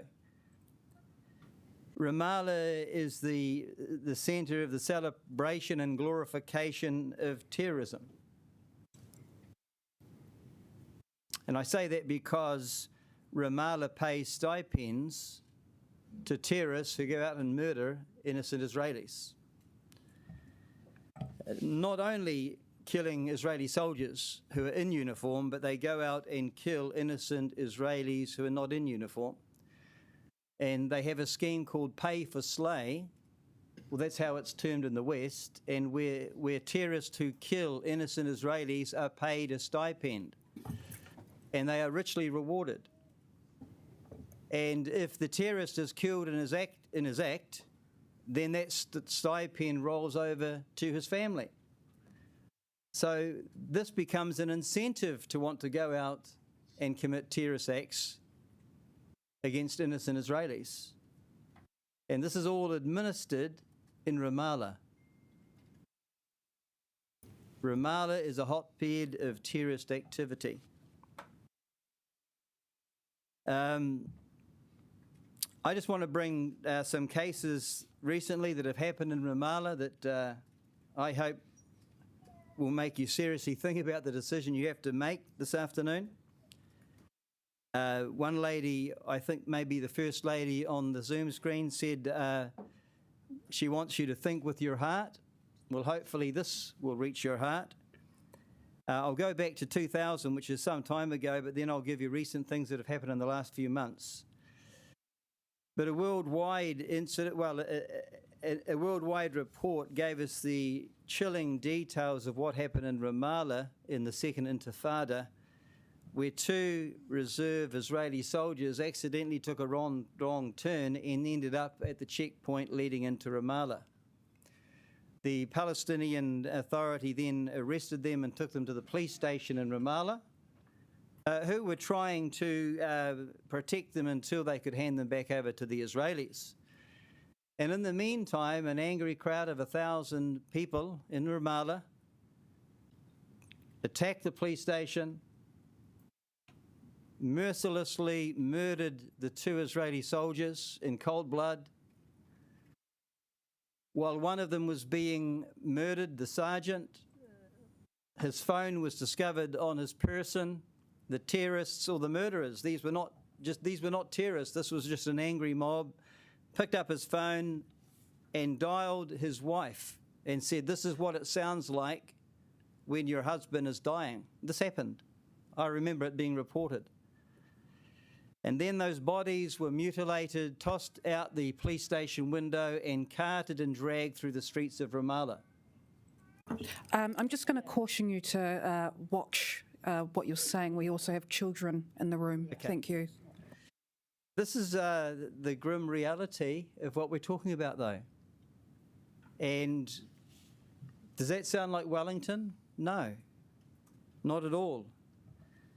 And yet the terrorists, and for example, a few months ago, in the D family was murdered on the West Bank, machine gunned. Mrs. D lost, well, she She survived the initial attack but died in the hospital a few days later. And her... You're actually coming to the end of your time, so please make your final point. I will. Well, my point is that you, in considering a friendly relation with Ramallah, are aligning yourself with this sort of activity that I'm trying to point out to you today. And so I say to Wellington, and my final point You've actually made your final point, so I will ask you to end your presentation. Thank you. Thank you.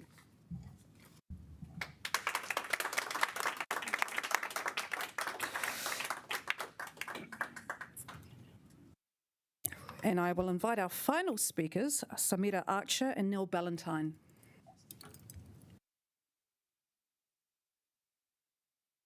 Nā koutou katoa, he tangata tiriti ahau no Parehitini me Ingarangi oku tipuna.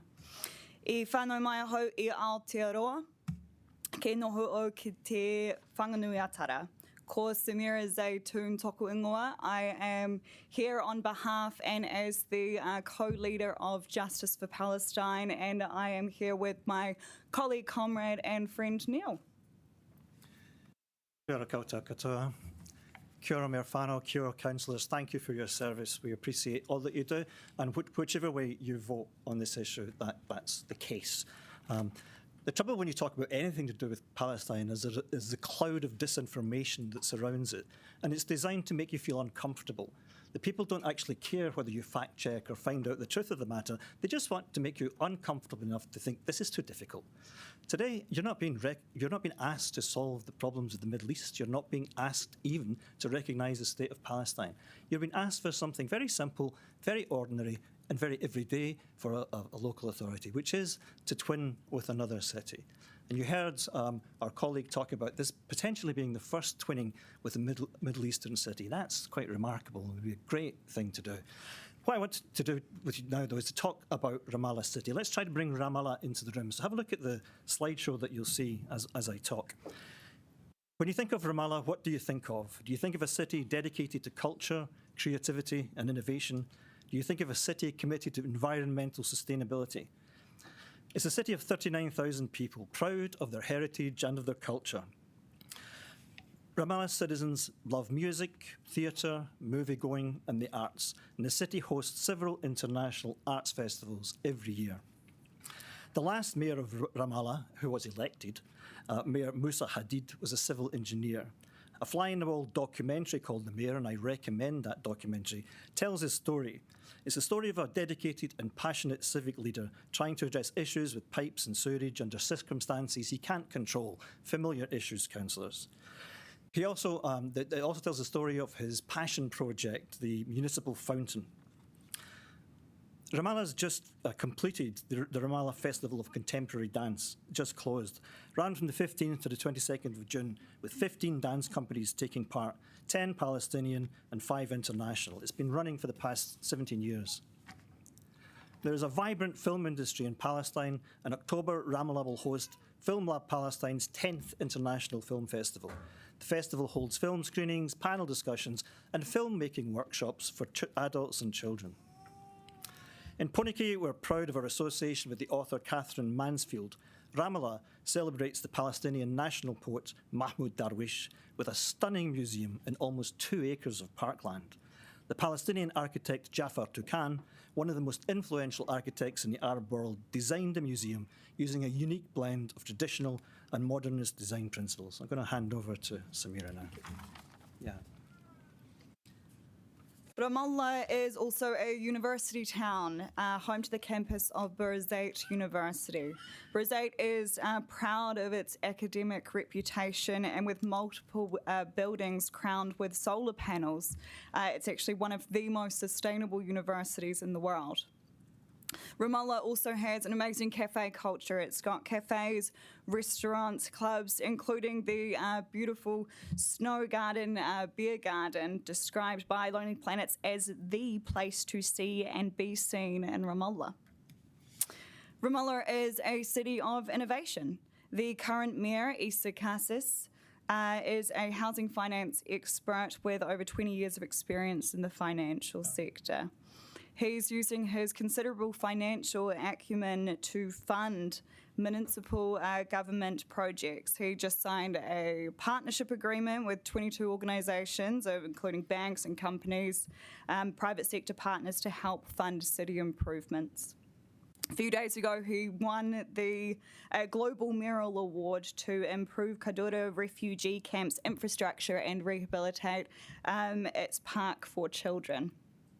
Of course, the City Council engages with many other routine municipal projects, recently organising a city cleanup campaign and a new project to capture, neuter and find homes for stray dogs.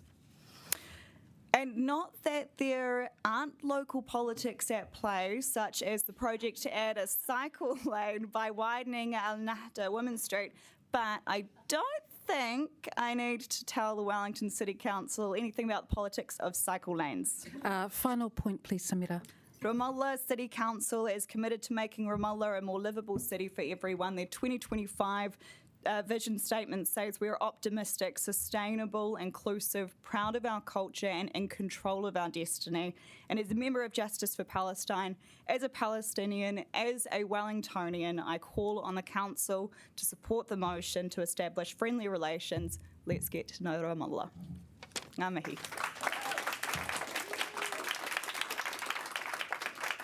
Kia ora kōrua. A huge thank you to all of our speakers and to the gallery for keeping things respectful. That is much appreciated. So what we're going to do now is move to the notice of motion for Palestine report now. And once we're done with this, then we'll move to lunch for an hour, which will then be followed by Let's Get Welly Moving. So moving to 2.1, this report is a result of a notice of motion submitted by Councillor Wenera. So I will give him an opportunity soon to speak to it. We will take the report as read, and we do have officers in the room here if there are any questions before I move to Councillor.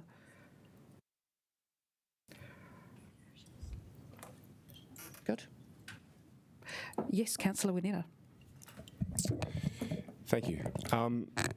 My first question is, when was our current international relations policy written? We'll just give Baz a moment to come over. Sorry, Baz. Thanks, Baz.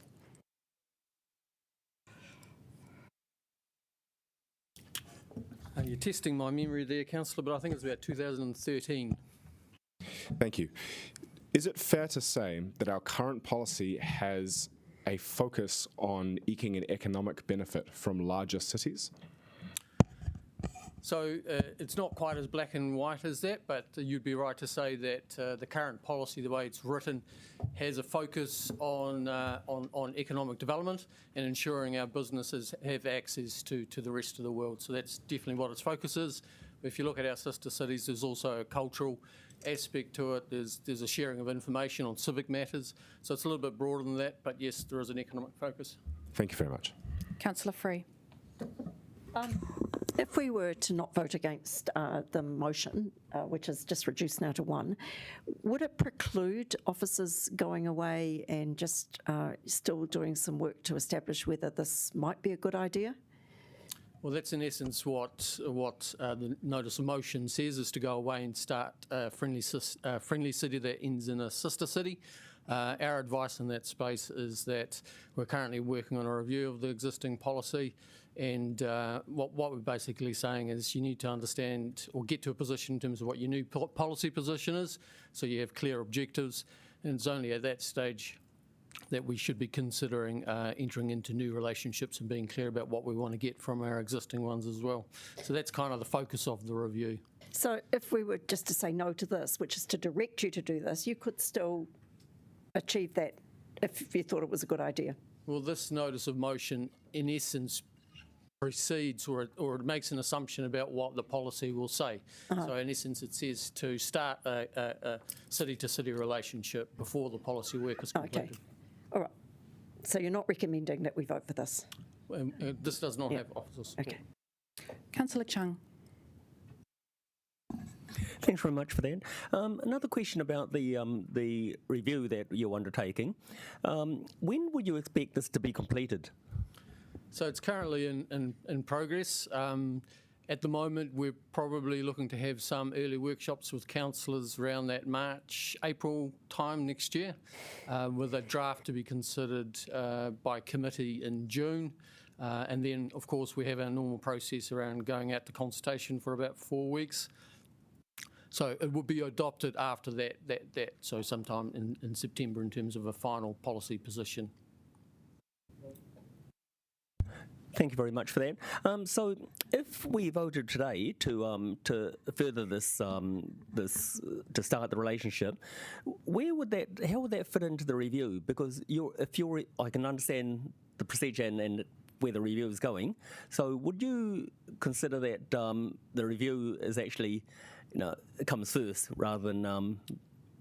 Well, it kind of preempts the results of the review, so you'd have to build that into the policy position, so it would have to form part of the objectives. Great, thank you. And that brings us to the end of our questions. So Councillor Winera is going to soon speak to the changes that he's made to the original notice of motion. There are going to be 2 votes. So once we've gone through the new notice of motion, we're going to vote to accept that change, then go through debate, then vote for the notice of motion. So we've just got to get the first part out of the way. Councillor Winera, can you please take us through that? Kia ora, Your Worship. Tēnā tātou. In accordance with advice from Democracy Services and pertaining to this, and as per the standing orders, I would like to alter the motion. The wording is as you can see on the screen, so that the Kaunihera o Pōneke, Wellington City Council, direct officers to initiate a friendly city relationship with Ramallah with the longer-term intent of building a sister city relationship in line with criteria set out by the International Relations Policy once it has been updated in 2024. And now it's time to vote to accept the change. We don't need a seconder for this. So you're not voting for the notice of motion as such, you're just voting to accept the change. Let's go to a vote.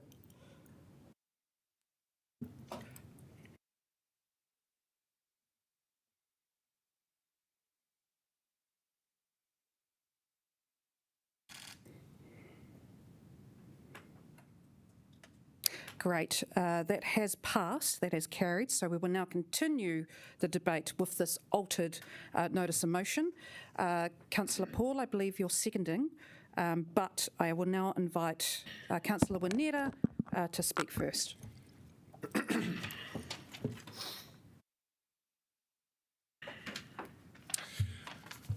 Mā te tuakana te taina e tōtikai, mā te taina anō te tuakana e tōtikai. A tihei a Māori ora. E ngā atua, e papa e rangi, e whakiri ake ki runga, e rongo e tū aramai ki tēnei whare, kia mā taki ai I ēnei kōrero o tēnei rā.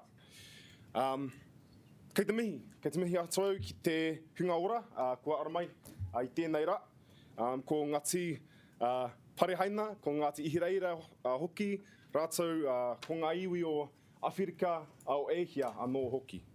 Aramai o koutou mate, kua whiturangitira I ngā wā kua pahure ake. Haere atu, moi mai, hoki wairua mai rā. Nau mai aramai, assalamu alaikum, Eid Mubarak for today as well. Thank you very much to everyone who has come today to speak on this motion. It is a packed public gallery. This is the most packed I've ever seen the public gallery in my very short time in this establishment.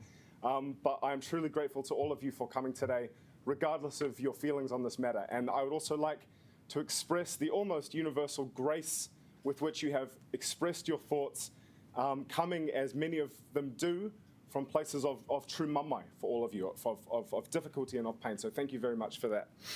Today, in my mind, is a happy day. I would like to speak briefly on solidarity. Solidarity is a lot of things, but what solidarity is not is it is not charity. Solidarity is not pity. Solidarity is also not zero-sum.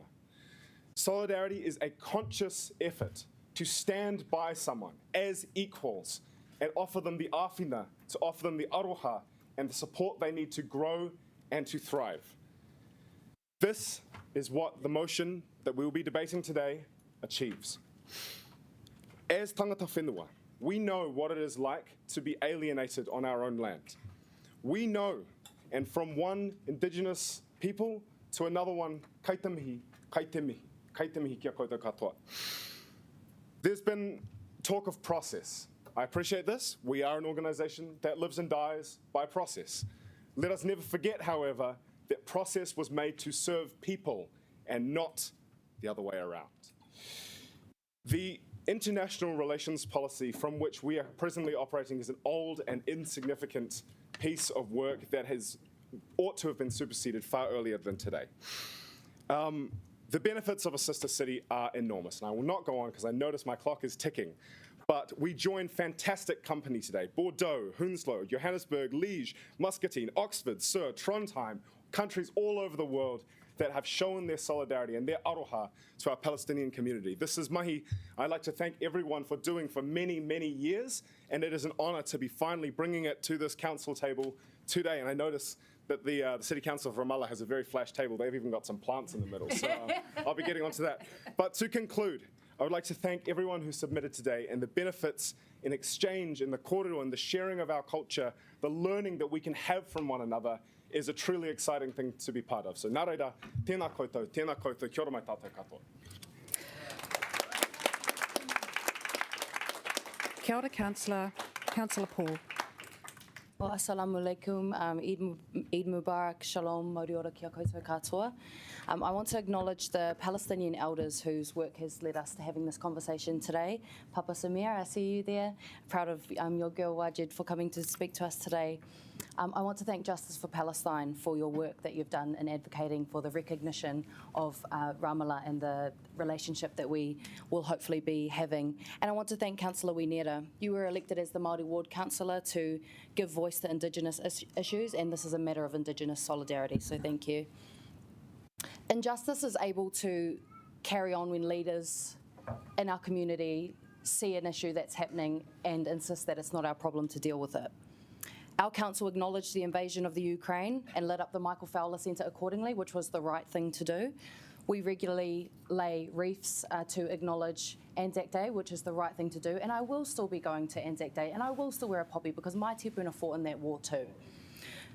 We've got mayors and councillors that travel all over the world to engage in international relations. We've just signed off the mayor's delegation to our three sister cities in Japan, South Korea and China later on in the year. International relations is a core part of the work that we do as a city. We are politicians. We have the ability to speak and people listen. As a country, we are small, but we have contributed towards ending injustice all around the world before. We have stood up against oppressive regimes, such as apartheid South Africa, and we can do that again. Today is the opportunity to stand in solidarity with our Palestinian community here in Pōneke and with their many allies, and to recognise that our Palestinian community is not only massive, but we also want to celebrate your culture, your kai, your music, your customs, and most importantly, your existence. Recognising the existence of a large group of people in our community does not detract from anybody else. This is a small gesture of solidarity so that there might be peace and to end needless violence. This is clearly important to our community. We've got a packed gallery here today, and I hope that I'll be able to go to Ramallah very soon, and you have my wholehearted support, so kia ora, thank you for all of your mahi.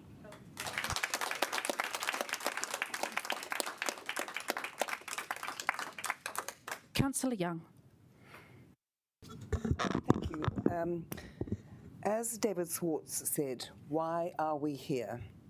Our role as a City Council is to look after our city, which has myriad problems that we are struggling with, most of which the Council has a role in. I will not be voting for this notice of motion. I'm not prepared to grandstand on international affairs.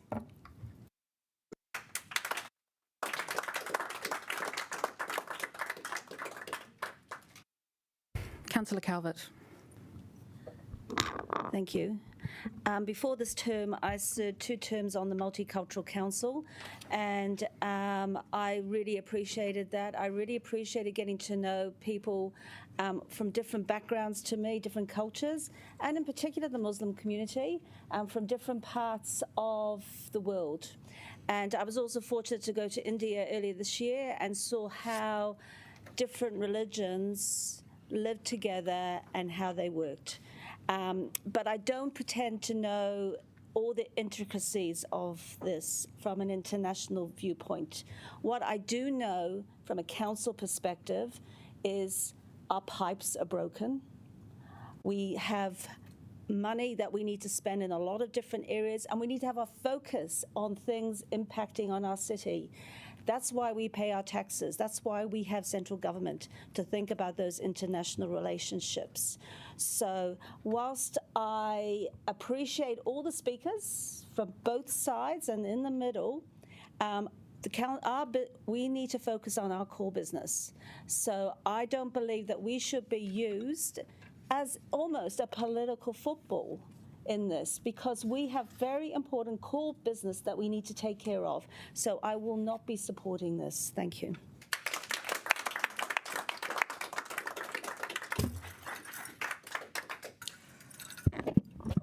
Kia ora koutou, and thank you to councillors as well as those in the gallery who have really kept such a sensitive topic incredibly respectful and respectfully robust. I've met with representatives from both our Jewish and Palestinian communities in the lead up to this debate, and I acknowledge all of your strongly held views on this matter. This amended motion has been negotiated in response to some of those views, and I really want to acknowledge Councillor Wanera for being such a pragmatist when it came to this, and of course for his passion that we've seen today. I am happy to support this motion initiating a friendly city relationship with Ramana, and because it's only a friendship relationship, it actually requires very little resource. It's essentially communication, and we can totally do many things at once that will benefit our city as well as our international relations. Our international relations strategy is incredibly important, which is why we're sending me overseas. This forms an important part of that. This has also resulted from strong and consistent calls from our Palestinian community in Wellington. It is a unique and historic city. We can benefit from building a closer relationship with each other. With this motion, we will start that process, and I look forward to seeing the relationship develop in the years to come. For my part, I've also invited the Palestinian ambassador to meet with me and other councillors when the time is right. I look forward to supporting this motion, and I thank you all for such respectful involvement. Nō reira, tēnā koutou, tēnā koutou, tēnā koutou katoa.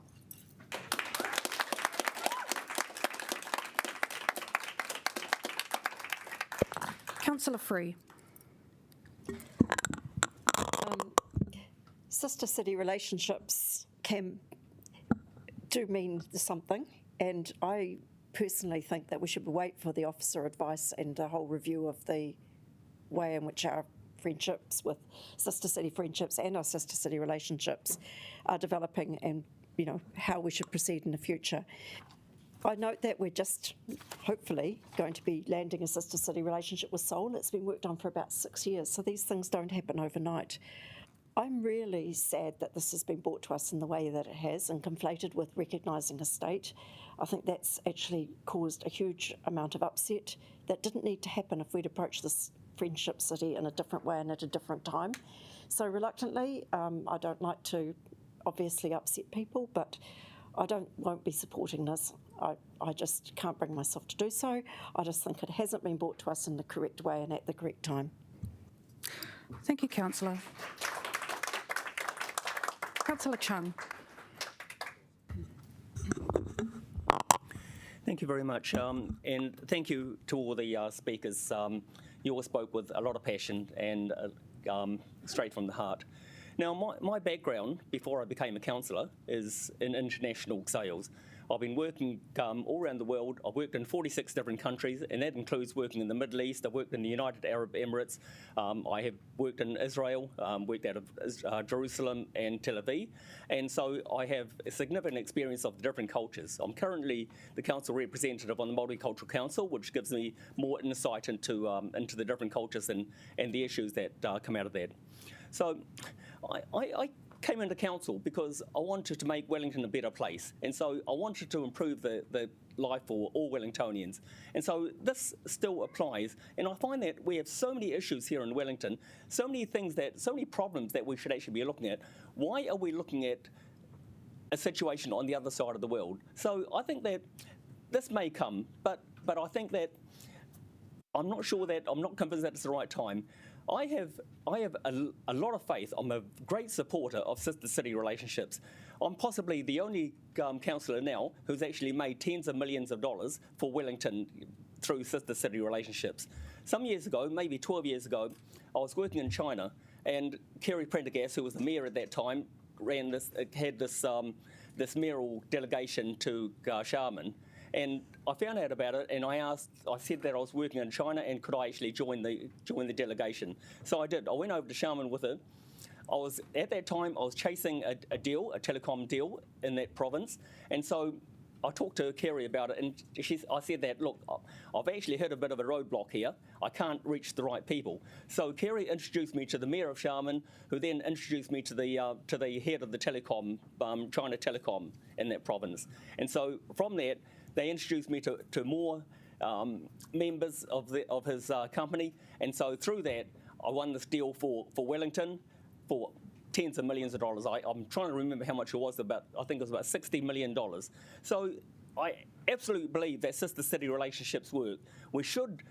My focus is on economics, so I believe that, yes, this is what we should be using approaching these sister city relationships for. So I'm absolutely in support of them. I think that Ramallah is an interesting one.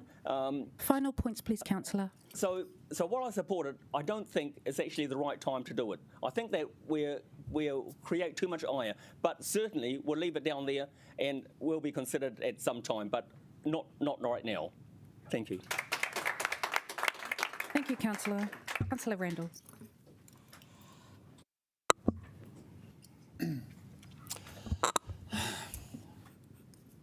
What are we doing? We've got major issues fixing the pipes. We have transport issues we're talking about today that dominate our agenda. We have a funding crisis and an annual plan to get through. We have this proposal put forward to get involved in international politics. Officer advice and Ministry of Foreign Affairs and Trade advice is to say, leave this alone. But this really is grandstanding, as was rightly pointed out by Mr. Zwarts. I thought we were a city council. I am a city councillor. But what I think this reveals is that this council has been infiltrated and become dominated by party politics. We're getting involved in national issues. We have, it seems, 8 party councillors, a majority. We are now proposing to go and be a friend with a city that has no democratic parliament, has not had an election for a couple of decades. This is not our issue. We have our own issues, pressing issues. For this reason, I am against this, because this is not our job. But I also would highlight that to the public, for everyone who's watching, that even in our own issues, we are facing the same party politics that come to drive this agenda through and not listening to what is right for our city. Thank you.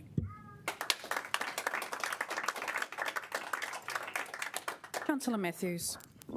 Kia ora koutou. I want to start with saying I haven't earned tens of millions of dollars for Wellington, or in fact anybody. And I guess I also just want to respond to that point about the infiltration. I was elected to do a job in governing this city as a Labour councillor, the same as anybody else here. That was democracy in action. I was voted in to do a job, and I'm here representing the city, has said the same oath as anybody here, and I will make the decisions guided by my values the same as every other person here. This is a moment when we are called to show leadership, and I want to recognise Councillor Winiara and thank him for creating an opportunity for us to do so. Over the course of my life, I have had opportunities to support and attend events in support of a free Palestine, and I'm glad that I can have my voice to support through this friendly city today in my role as a city councillor, and also I committed publicly to do so, and voters were aware that I did so before the election, and I didn't infiltrate, I was elected. I also just want to acknowledge my brother councillor who is zooming in from Ethiopia, Councillor Abdurrahman, in this discussion, and acknowledge his many deep connections with these communities. And kia ora to you, and I'm so glad that you're here to be part of this decision also. So I just want to say I am going to vote in support of this motion. It in no way compromises our ability to fix the issues facing our city. We can fix the pipes and have friendly cities. We have always done so. Well, we didn't fix the pipes, but we have always had multiple things that we do as a city, including having international relationships. This is normal. This is nice. I'm going to support it. Kia ora.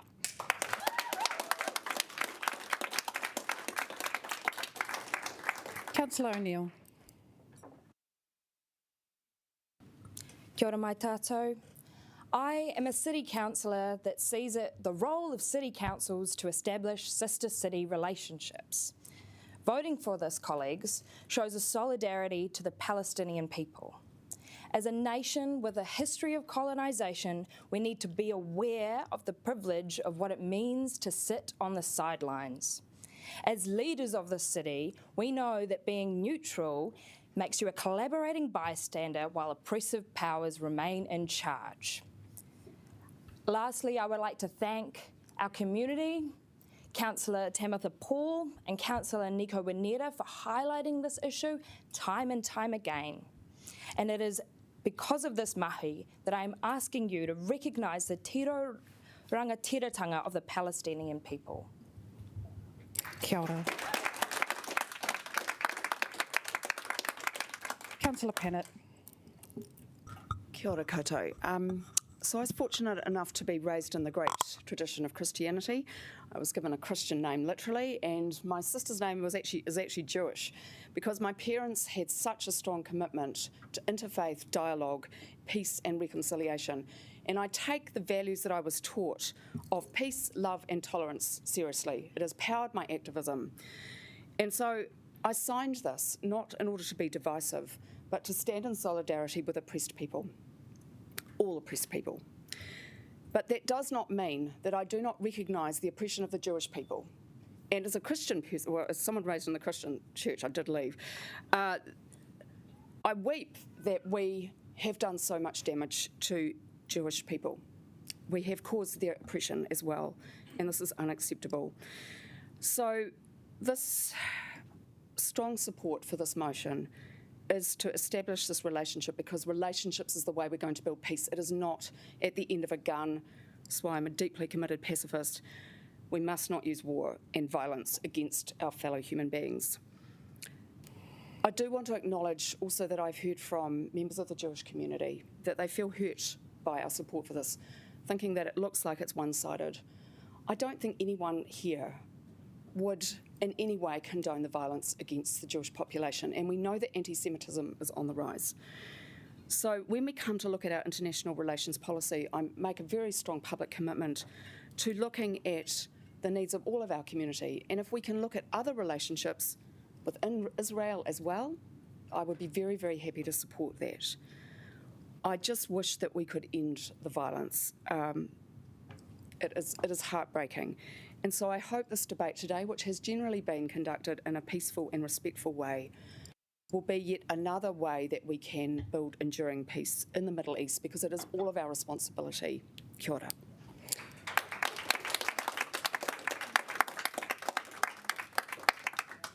Councillor McNaughty. Kia ora. I come to this today with qualified support. Wasn't really going to debate on this, but I've had conversations with people in my ward, and we've Jewish community in my ward, and I feel sort of that they owe an explanation from one of their councillors around why I am bringing this support. So the motion in its original state only really had one area of the three that I would look to being comfortable with, and one that I was persuadable on, which is what this has come down to as well. So firstly, I actually thank Councillor Wellington for finding a middle path, and I think whenever we do that around this table with whatever the issue, we should naturally at least give option or give consideration to when people go in and find that middle path. It's really important to find compromise, and that makes me feel a lot more comfortable. I made an election commitment as a private citizen. It's pretty easy to step back and look at a conflict and go, two-state solution, absolutely. Palestinian statehood and Israeli statehood is pretty mainstream opinion, and one that I hold sincerely. Then you get elected and you have to put that into the practice of being around the table here. And that's been a challenge to grapple with internally, but I felt it was only fair to honour that commitment and sign the notice of motion, which is where I have. Now we've come through onto this more qualified area. Look, as the Mayor pointed out, it is very little resource. It is fundamentally a chain of emails that go back and forth between authorities to just start that line of dialogue, and dialogue is something that's always positive. So I'm comfortable with that. As we move into the sister city policy and international relations policy, I'll see how that looks through, and I can see the value absolutely in sistering with Ramallah.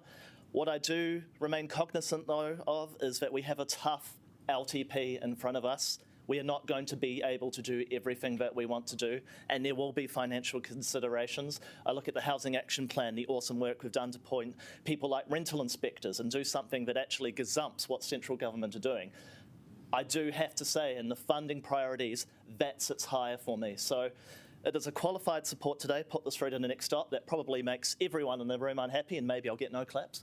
But that's where I sit, and I feel that that's where I can go with my conscience and be true to myself. So, kia ora. Oh, there you go. You got some claps. And now I give the right of reply to Councillor Wellington. Kia ora ona tātou, e kui mai koroma. Sister cities are very much our wheelhouse. The concept that we are never to build relationships overseas, never to extend our manaakitanga internationally because we're a local territorial authority rather than a national one, is deeply wrong and fallacious. We are fixing the pipes, as Councillor Matthew notes. In fact, we are trying to revolutionise the public transport of this city, but as the following notice of motion after this one will suggest, we are being frustrated constantly in that endeavour. We are absolutely in the business of local government. I, like everyone else around this table, am a city councillor, shockingly, and I very much view it as my wheelhouse to take care of all of our communities and to listen when they ask us to do things, particularly when they pack the public gallery, when they advocate for years and years and years for this to happen, and I very much see that as just as much a part of my job as filling in potholes and fixing in pipes. We are trying to establish a tuakana taina relationship, an elder brother, elder sister, and younger sibling relationship. All of our relationships at present are us partnering with bigger cities, hoping to take their scraps, hoping to go to their conferences and walk around and share what little we have to contribute in the hopes that they will bring their business here. This will be a fundamentally different relationship. It will be one of solidarity. It will be one of manaakitanga, and most importantly, it will be one of us in Te Whanganui-a-Tara giving back finally in this form. I would like to just offer a couple of quick rebuttals. The Ministry of Foreign Affairs and Trade did not advise us against this. The Ministry of Foreign Affairs and Trade have taken no position on the establishment of sister cities, oh dear, because they recognise that it is very much our wheelhouse. And for that reason, they have left the decision up to us.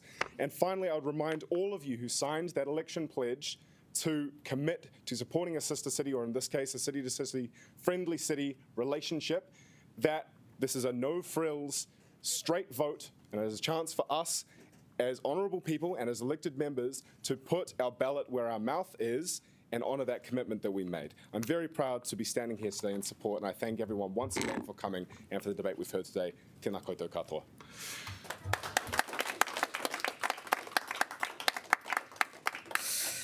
I now put the motion, which has been moved and seconded, to a vote. A reminder that it's the updated version that's up on the screen now. Please vote.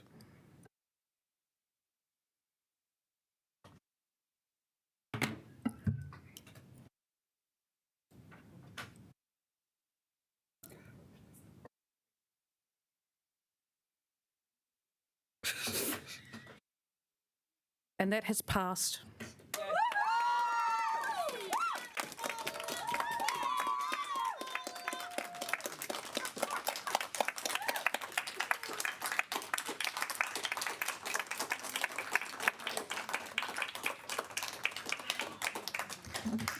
Well, kia ora koutou. Thank you to everyone in the gallery. Really moved by all the cheers there. We're pleased to have assisted your community. We will now break for lunch for 1 hour. It's a slightly longer lunch because it is a big day. So everyone, please be back by 2:30. Thank you.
And welcome back. It is time to kick off and get into some more meaty issues.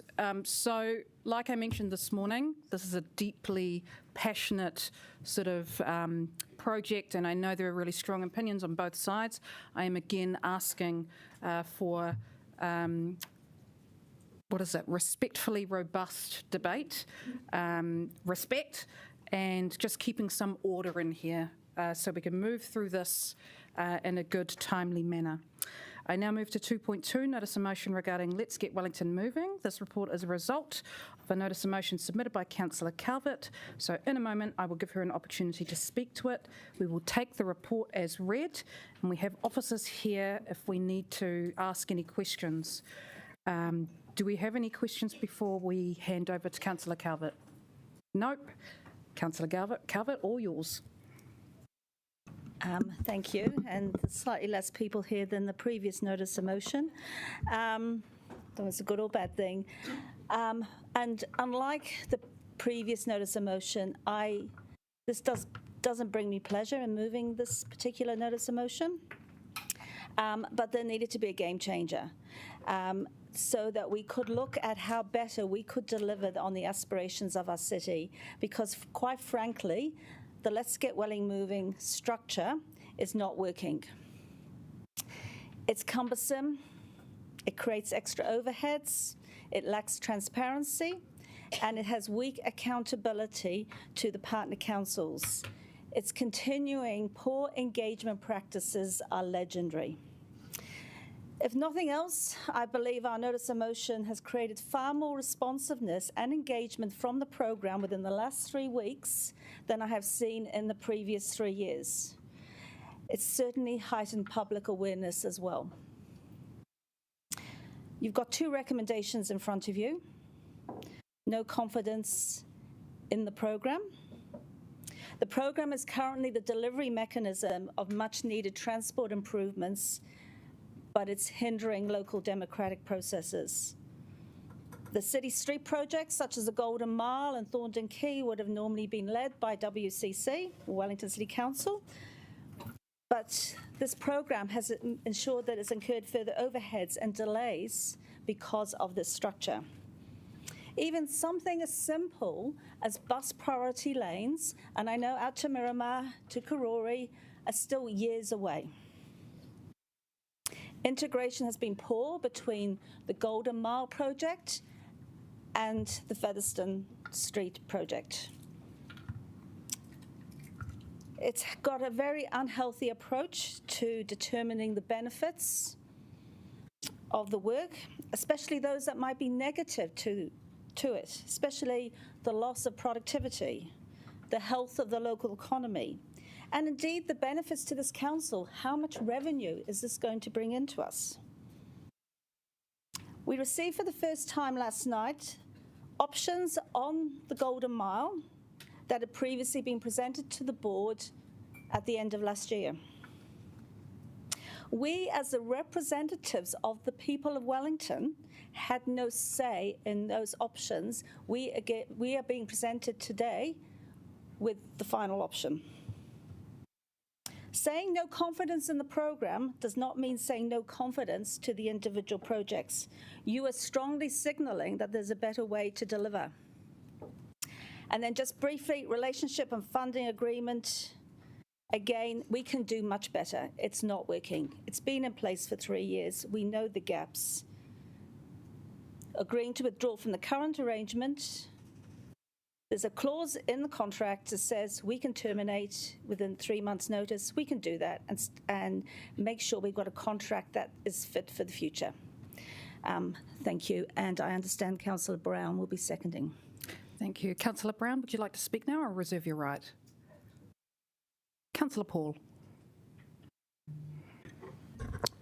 Tēnā tātou. One thing that I think unifies our council is that we can all agree that our transport system is not working. We have car-dominant streets that make the city less enjoyable, and many people have to rely on cars when their bus doesn't show up. Footpaths are congested, particularly when the bus stops are overflowing. There are real accessibility concerns with a city that has been largely designed to suit able-bodied people. Cyclists are among the most vulnerable road user group, with many preventable serious incidents happening regularly, and public transport has bounced back to pre-COVID patronage, but we have a severe bus driver shortage and too many cancellations are happening. Nobody is being well served by our transport system, but this notice of motion does nothing to change the status quo. And let's be clear, that's what it is. It's an attempt to maintain the status quo because the councillors putting this up have put up no alternative to Let's Get Wellington Moving. And if you're proposing to show no confidence and essentially can the largest transport investment that we've had in our city for a very long time, and you don't have an alternative to that, then I'm sorry, but you're wasting everybody's time. We need a step change, and Let's Get Wellington Moving as our opportunity for that. And I can guarantee you that any proposal that these groups of council put forward will not get government funding, such as that we're being promised with Let's Get Wellington Moving. Nobody is saying that Let's Get Wellington Moving is perfect. In fact, the Mayor and I are constantly raising our concerns with the program and trying to find productive and constructive ways to fix those problems. I hear frustrations with the process, and I think those are valid, but we've got to remember that this is not a unique process. Every city that applies for Waka Kotahi funding has to go through the same process, similar processes, no matter where you are in New Zealand. And this is just a prerequisite of being able to get such significant funding coming from New Zealanders. Local government is constantly complaining about not having any funding from central government, and I think that's a really fair point. But this is a situation where the government is chipping in and we're proposing to can it. It doesn't make a lot of sense. For many people, change is happening too quickly, too soon, too fast, and they'd like to slow it down so that they can get their heads around the changes that are being proposed. I imagine similar conversations were probably being had around our pipes 30 years ago when we were discussing whether to invest in our future or to neglect them and maintain the status quo. Lots of people would be happy to delay this project, to kick the can down the road, and would be more than happy for my generation to pay for this transformation. But I'm not going to accept that. You heard from the public this morning; they're not going to accept that either. Stop kicking the can down the road. Let's get on with it. Our city is screaming out for transformation. It's screaming out to be changed and to be better, more accessible, and more enjoyable for everybody. So let's just get this over quickly, get this done quickly, and get on with the project. Thank you, Councillor. Councillor Pennant. Thank you, Mayor. Councillor Calvert, I'd just like to thank you for making a useful contribution to local democracy. I would expect nothing less of you than to bring this notice. And look, I was just reflecting this morning, 26 years ago since I got involved with the anti-bypass campaign. Do you know what we've achieved since then? 30k speed limit, a few cycleways, slightly improved level of bus service. Nothing happens in the city because Wellingtonians continue to argue back and forward about the kind of transport and the kind of city that we want to live in, and it needs to stop. So while I respect your right to bring this, I obviously won't be voting for it because it is ultimately an attempt to stop a progressive change in transport. That's what it's about. And because we have such two entrenched camps on this, you know, I just wouldn't expect anything less. Essentially, what some of us are trying to do is to change from a car-dominated city to one that is fit to fight the climate change crisis and to make sure that everyone can live in a beautiful city with good places to live. And this is the status quo that has got us into the serious problems that we have now got. And we just have not managed to be able to fix everything. I do have some sympathies with you, Councillor Calvert. It would have possibly been easier just to get some money from the government and then to build a bus and a cycle lane, a network right throughout the city. And it would have been good if that had been done 20 years ago, but that hasn't been the process. And just remember, the reason we went into this partnership is so that we could work together with the regional council who provide our public transport system and the government who are going to fund it. So there are some good synergies there. And we do need central government funding, irrespective of the stripes of any government, because we just don't have the cash ourselves. So I just would like to make a plea that we get on with it. This really is ridiculous that a city with this many skilled and intelligent people cannot make any progress on transport. Councillor Chung.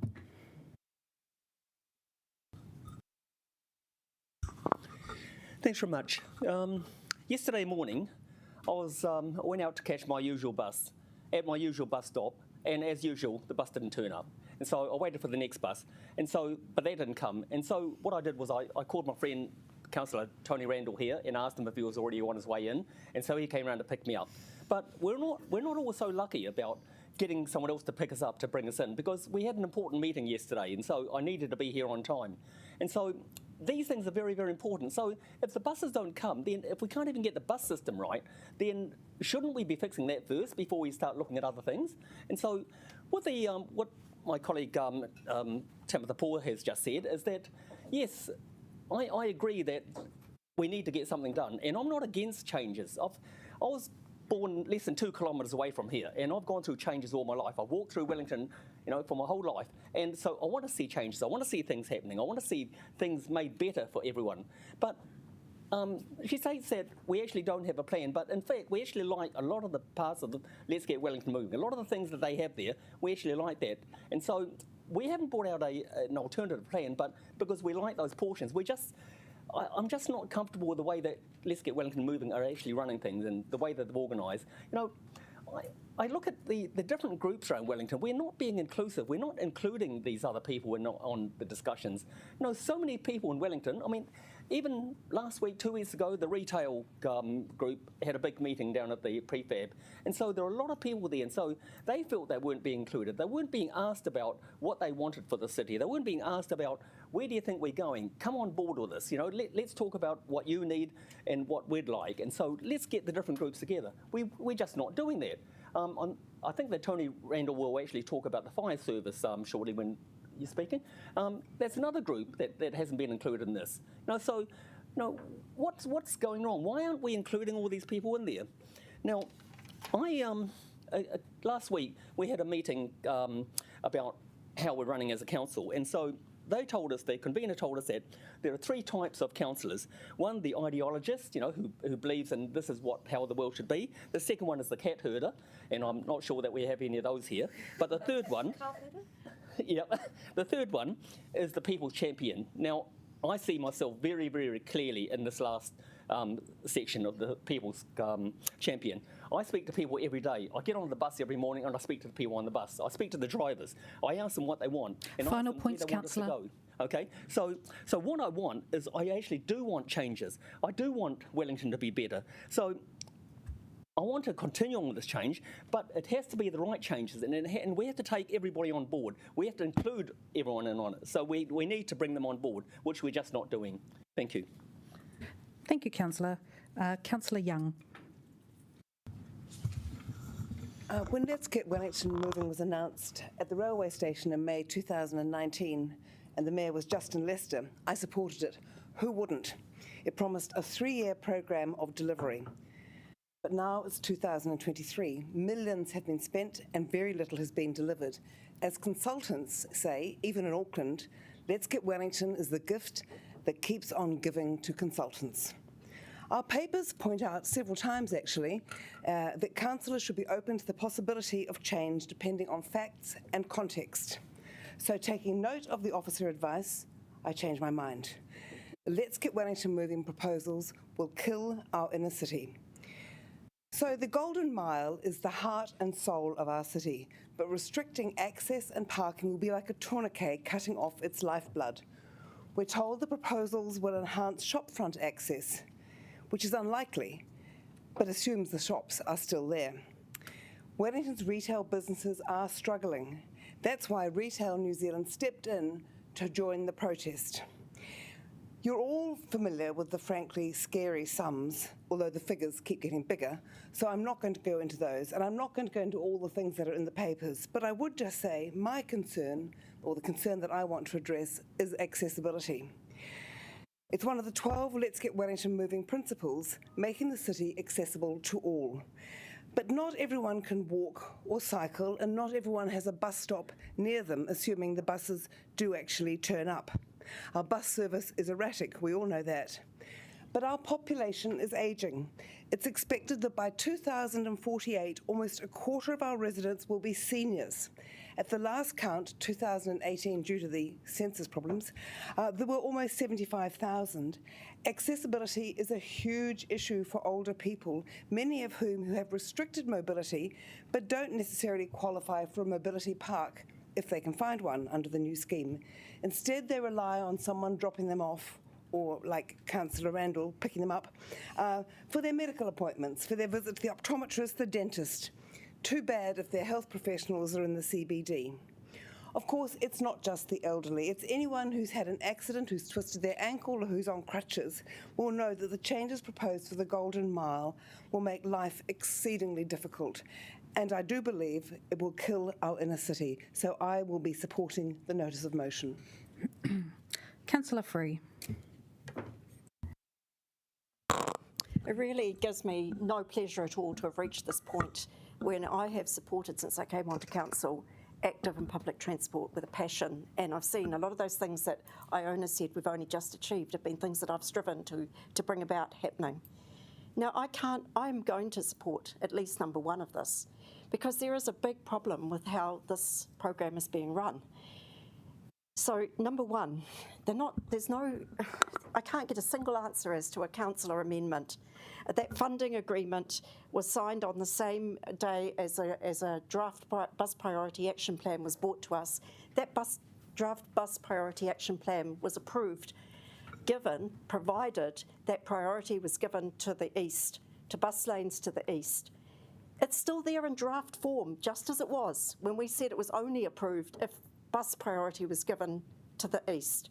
And when I asked why is it still in draft form, I was told from the Let's Get Welly Moving program, the reason it's not been put in permanent form is that's Wellington City Council and Greater Wellington's document. Therefore, it's their one to fix.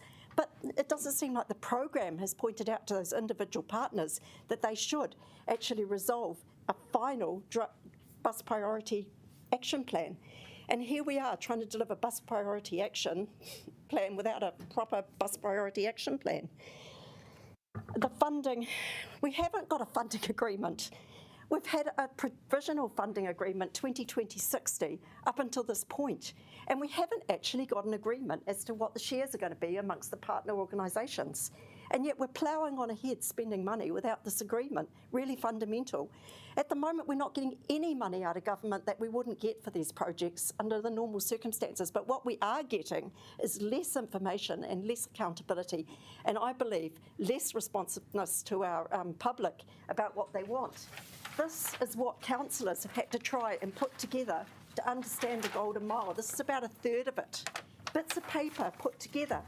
Now, it was requested that we have a decent set of plans.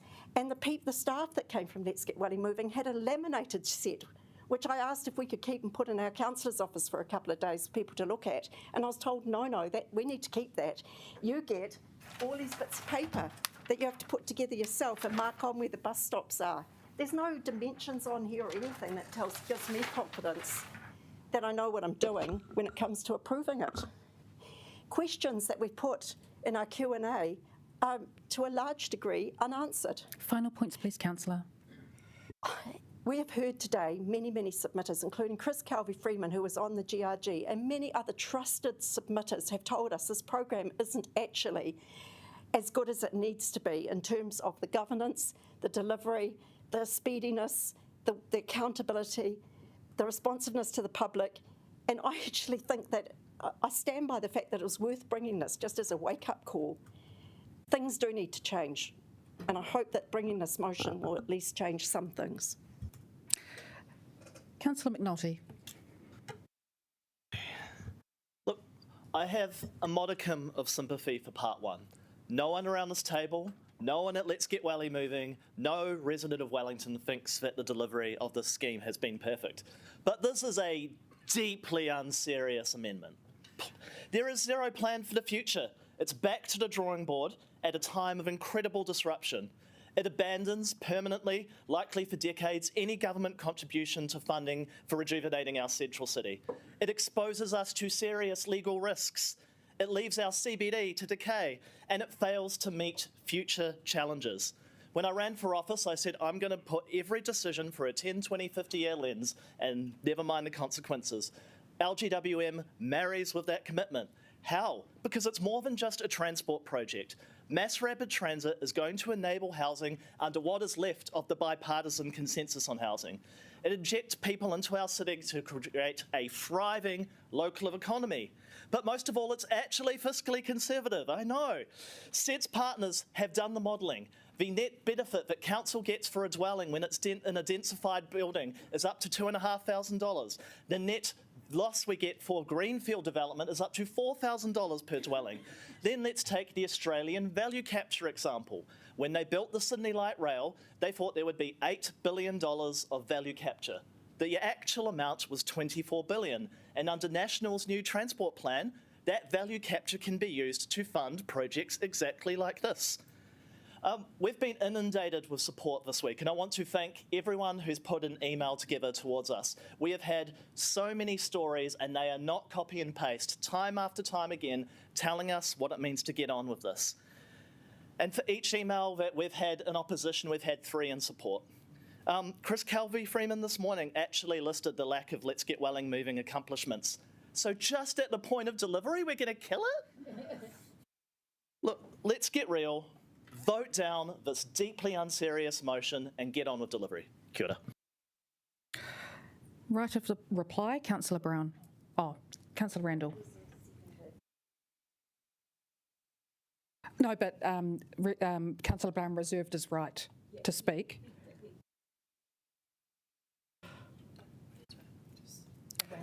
Randall? Yeah, I know you speak at the end, but Randall, Brown, Calvert.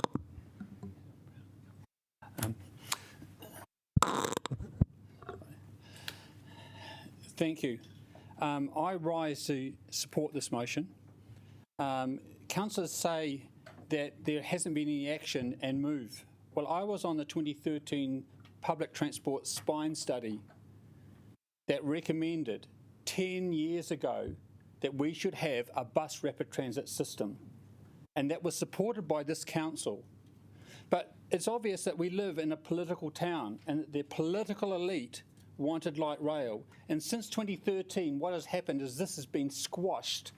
And now we have Let's Get Wellington Moving coming back, and surprise, surprise, light rail is front and centre to the whole journey. I don't have confidence in a mechanism like that. I don't have confidence in the transparency of Let's Get Wellington Moving. I've tried to get the benefit cost ratio of the Golden Mile a year and a half ago.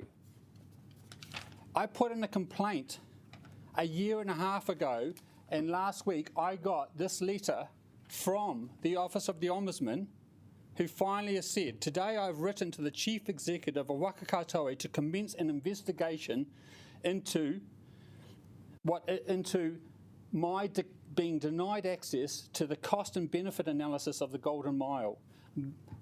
Let's Get Wellington Moving is literally being investigated for withholding information, key information, about our own transport publics.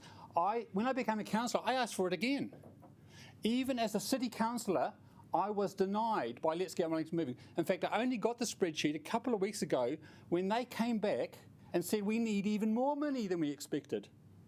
That's the sort of leverage you need to get some information out of this organisation.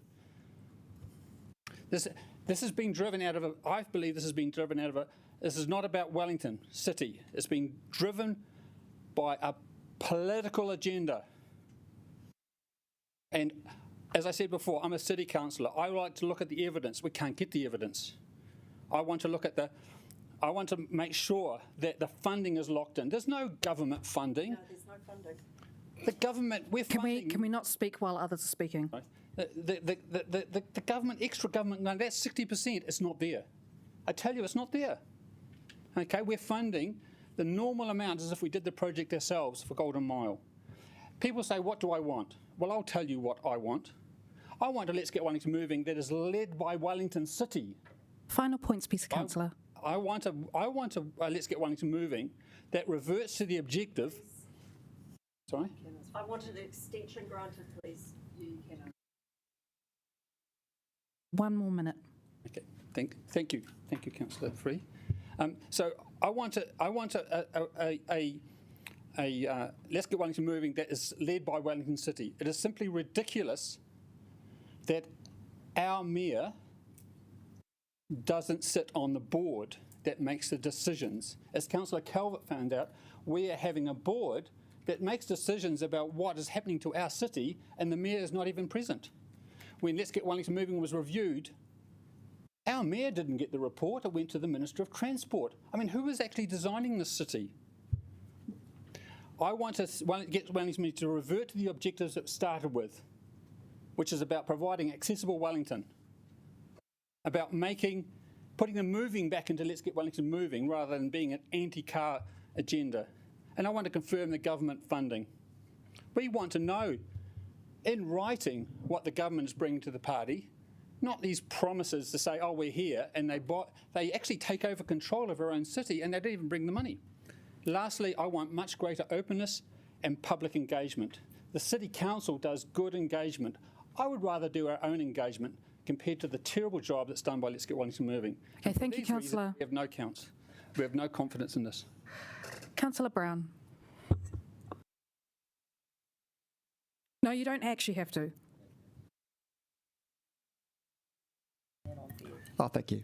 Just a couple of, I've just got a few points. One of them is, obviously I come from the corporate sector, and so I am bringing a corporate perspective to Let's Get Welly Moving, and to be frank, they would definitely have been dismantled and fired by now on the basis of their cost of delivery to this point. So I am looking at it on the pure efficiency basis. When I listened to the Chamber of Commerce submission that we received a couple of weeks ago, they made a couple of extremely good points, which were that we need to hold this organisation to the highest possible standards, because effectively we are going to grant them licence to spend $7.5 billion or request the spending of $7.5 billion. And when I look at the quality of the work that we received in respect of the Golden Mile project, they've massively failed that criteria. So the choices are, do we continue with a failed experiment, or do we start again from scratch? When I look at Auckland and the Auckland transport vehicle they have there, which effectively is the same sort of enterprise, their achievements over the last 10 years have been absolutely astronomical, because they have managed to combine the roles of the regional council and the city council, and they've kept Waka Kotahi out of the picture, so that it is Auckland Transport, whatever its failings of relationship with Auckland Council, at least is an Auckland vehicle, and it's controlled by Auckland, as opposed to what we have in Wellington.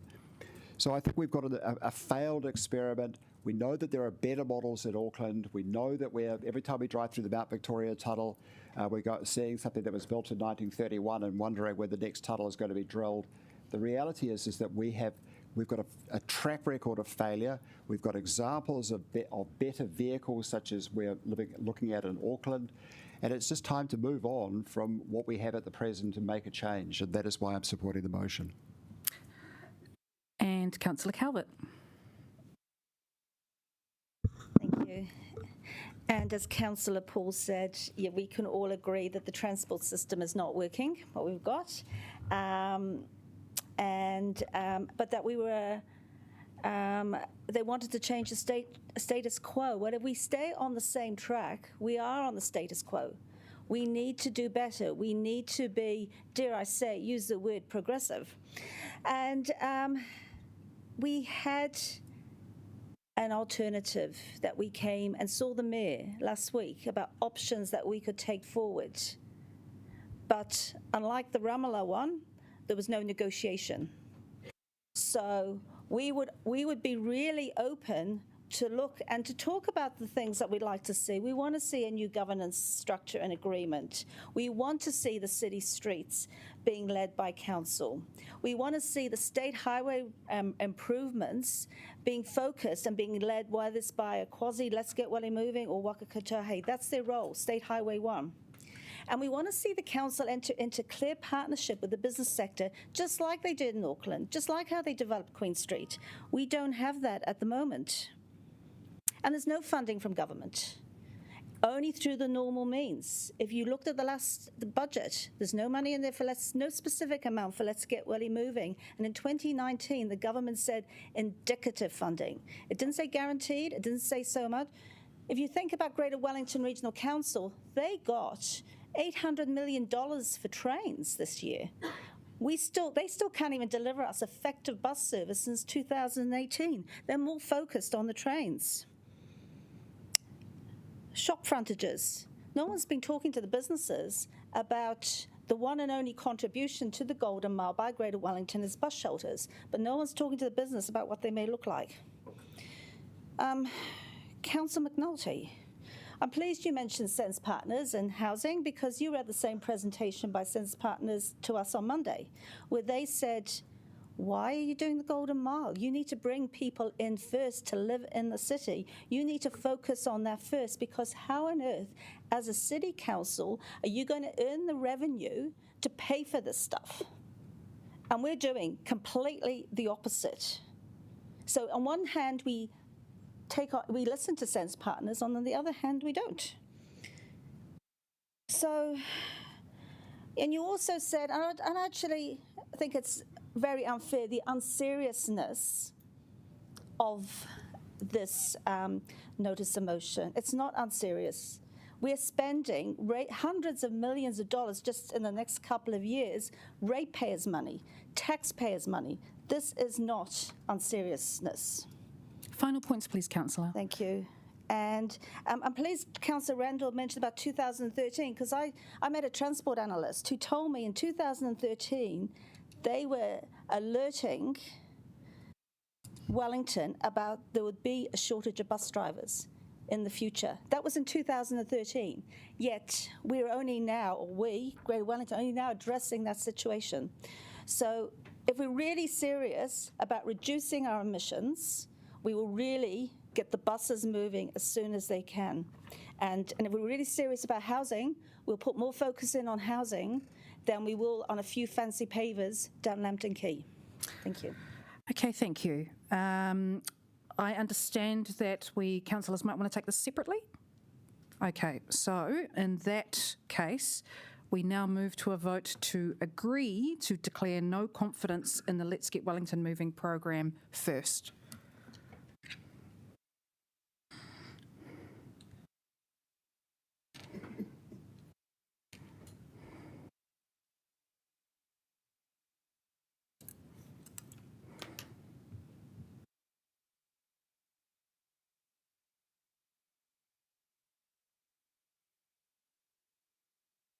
So that has failed. We are now... It's actually either... Oh, is it? No? No. Yeah. It's... Yeah, totally. Yeah. Yeah, that was a bit confusing. We are now voting to agree to withdraw from the Let's Get Wellington Moving programs, blah, blah, blah.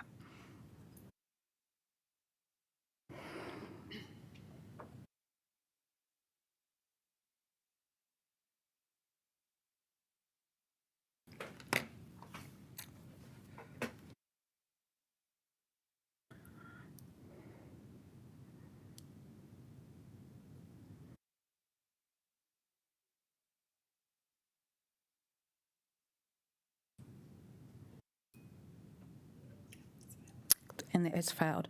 But I do thank councillors for bringing the notice of motion. It has daylighted some issues which we will see addressed in other amendments. We now move on to 2.5, Annual Plan Adoption. Please welcome Stephen MacArthur and Andrea Reeves to introduce the report.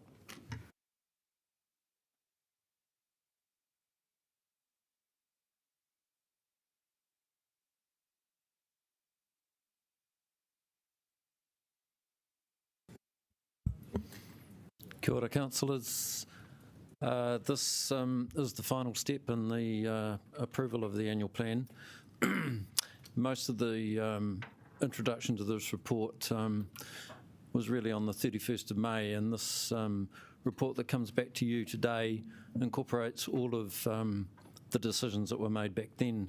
So probably the best thing for Andrea and I to do is answer any outstanding questions that haven't been answered already. I'm not seeing any questions. I will ask Councillor Matthews to move the paper. Thank you. Yeah, I just want to acknowledge the months of work, the public engagement, the hearings, the submissions, the deliberations and the decision making that has got us here today. obviously, this has been a challenging budget and frustrating, and you know, we haven't even. We might have more challenges and more frustrations to come with the long-term plan, which we know is going to be a very difficult one. I want to acknowledge the cost pressures that are behind the rates increase, which we'll decide on shortly, but also the organisational savings. And I also want to acknowledge the additional expenditure into Wellington Water to fix the pipes, as everyone was talking about this morning. Yeah, and just thank you so much to the team, to councillors and to the community for actually what was not for us a terrible process.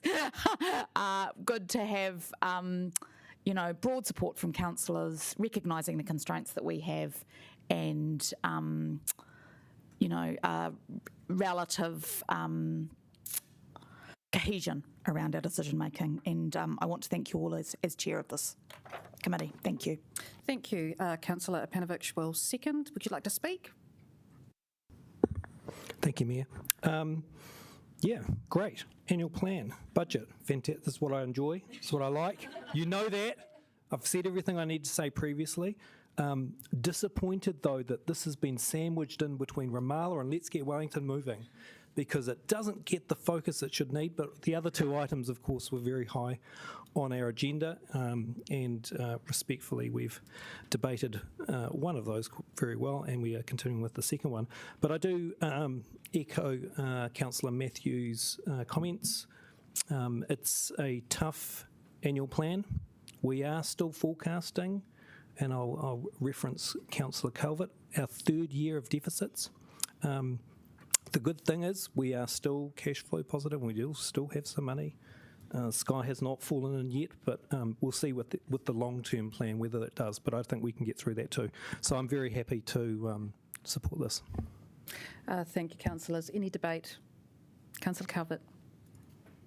Thank you. And really, yes, we have had 3 years of deficits. And whilst you might think that that's a really nice figure, showing a surplus of 64.8 million, it's really one on paper, because we really are carrying a deficit. And so I would it's really just to point out to my colleagues that we are still operating in the red. So if you've got any ideas of spending lots more money and putting more things within the next 12 months, please think carefully, because somebody has to pay for it. We may not individually, but we are spending other people's money. So I would just caution you to have your eyes focused on the net deficit of 69.8 million rather than a surplus. Thank you. I'm not seeing any other requests. Nope, no right of reply. In that case, let's put it to a vote. Thank you.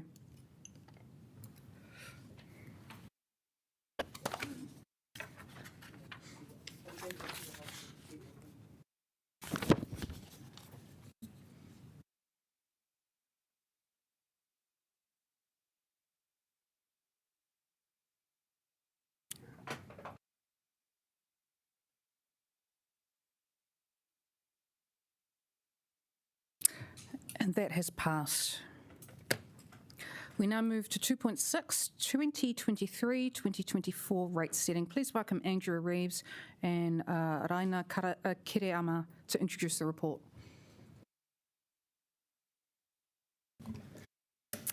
Kia ora, councillors. Rates need to be set through a resolution by the local authority, and that's the purpose of this paper here in front of you. So having now adopted the annual plan, we're asking you to resolve to set rates for the 2023-24 financial year. Any questions?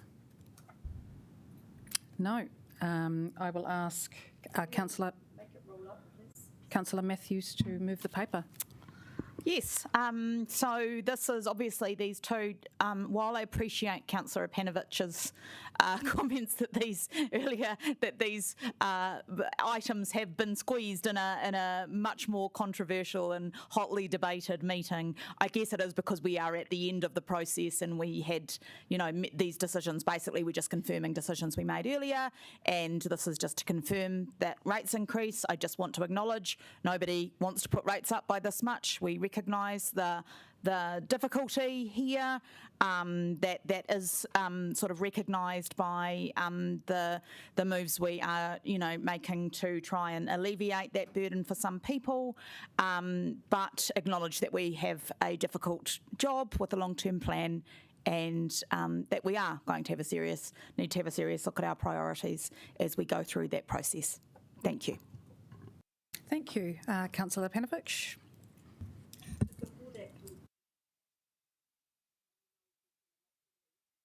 Can I just ask what the overall rating increase is? That figure doesn't seem to be there in that particular. Is it right there in the headline? Oh, okay, thank you. All good. Cool. Councillor Panovich. Thank you very much, and thank you, Councillor Randall, for pointing out another number. Very useful. What is there more to say? The one is, we all regretfully want to raise rates, but it's just a fact that we have to do it this time. I think, except for Ray, yes. Ray wants a zero rates. But I think, again, re-echo it, the long-term plan is where we can make some difference, and we can actually look at it. I look over the Wairarapa and I see a 20% rates increase for South Wairarapa, and I go, wow. I look at the regional council and it's a 17% rates rise. We sort of seem to be sitting somewhere in the middle between a whole bunch of different parties. We're not in a great financial position, but we're not in a very bad financial position. We're sort of sitting in the middle. So, I'll just say no more. Thank you. Any debate? Rebecca? Oh, sorry, Councillor. Apologies. Write a reply? It is my name. No. It's good. Let's vote. In that case, let's move to a vote.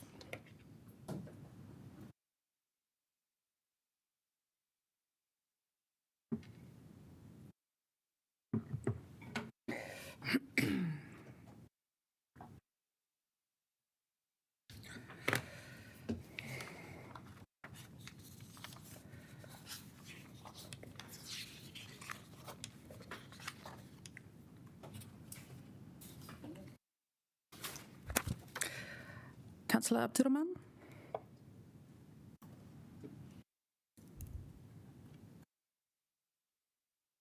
Excellent. Thank you. That has passed. We are now going to take a 10-minute break before we get into our final two papers. We just need to finalise some amendments and so forth. I will call you back very soon.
have two very important decisions to make. They are the final papers of today. Again, let's keep it civil. Yeah, we did the others this morning. Look, of course, your right is to participate heavily in debate, but try not to be repetitive every single time. But that's up to you. Okay, so we now come to 2.3. Let's get Wellington moving. Funding. Please welcome Siobhan Proctor to introduce the report.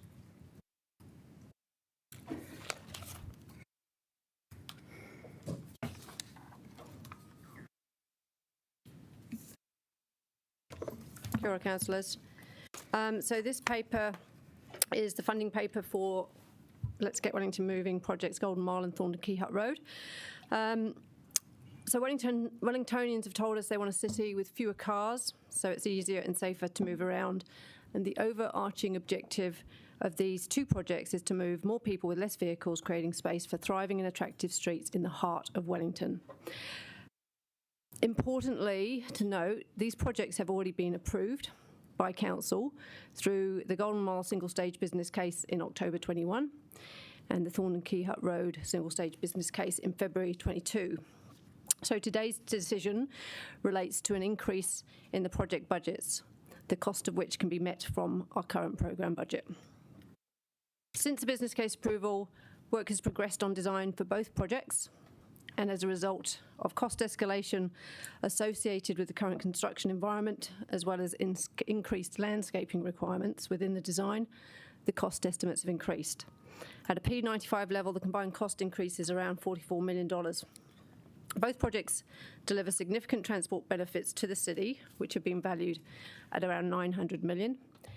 And after a combined expected cost of $218 million, the net benefit for both projects is close to $700 million. These projects are being delivered through the partnership arrangement we have with Let's Get Wellington Moving, and we are required to approve the funding before seeking approval from our funding partner, Waka Kotahi. As per the 2019 Relationship and Funding Agreement, which underpins the partnership arrangement, the asset owner funds the delivery of the early delivery programme, which these projects form part of, with standard funding assistance rates applying, resulting in a funding share of 49% to Council and 51% to Waka Kotahi. So our funding share of these projects is now estimated to be around $113 million.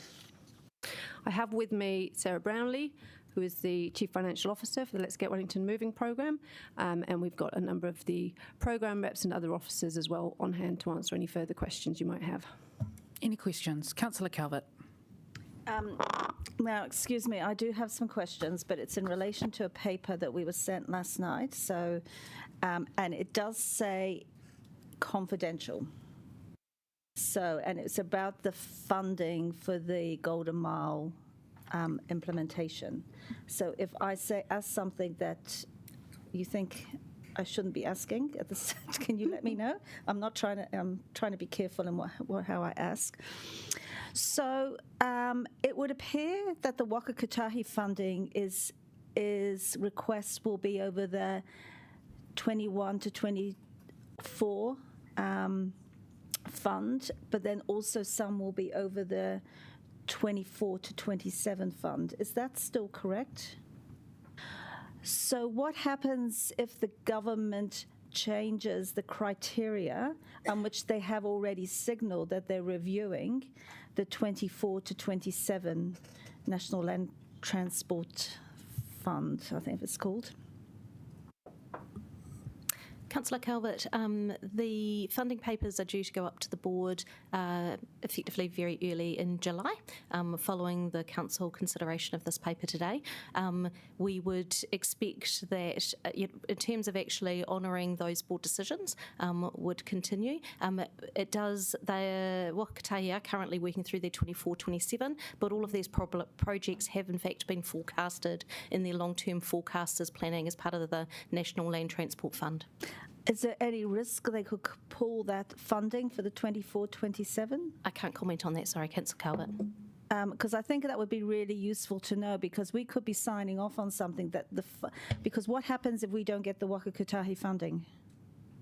So I can answer that in part just from previous experience. So, you know, a comparison could be the Nio Gorge project. So that traversed 2 different NLTP periods. So once the project funding is approved, it tends to flow through regardless of where it goes over that NLTP period. Okay, but So I would suggest the risk is low.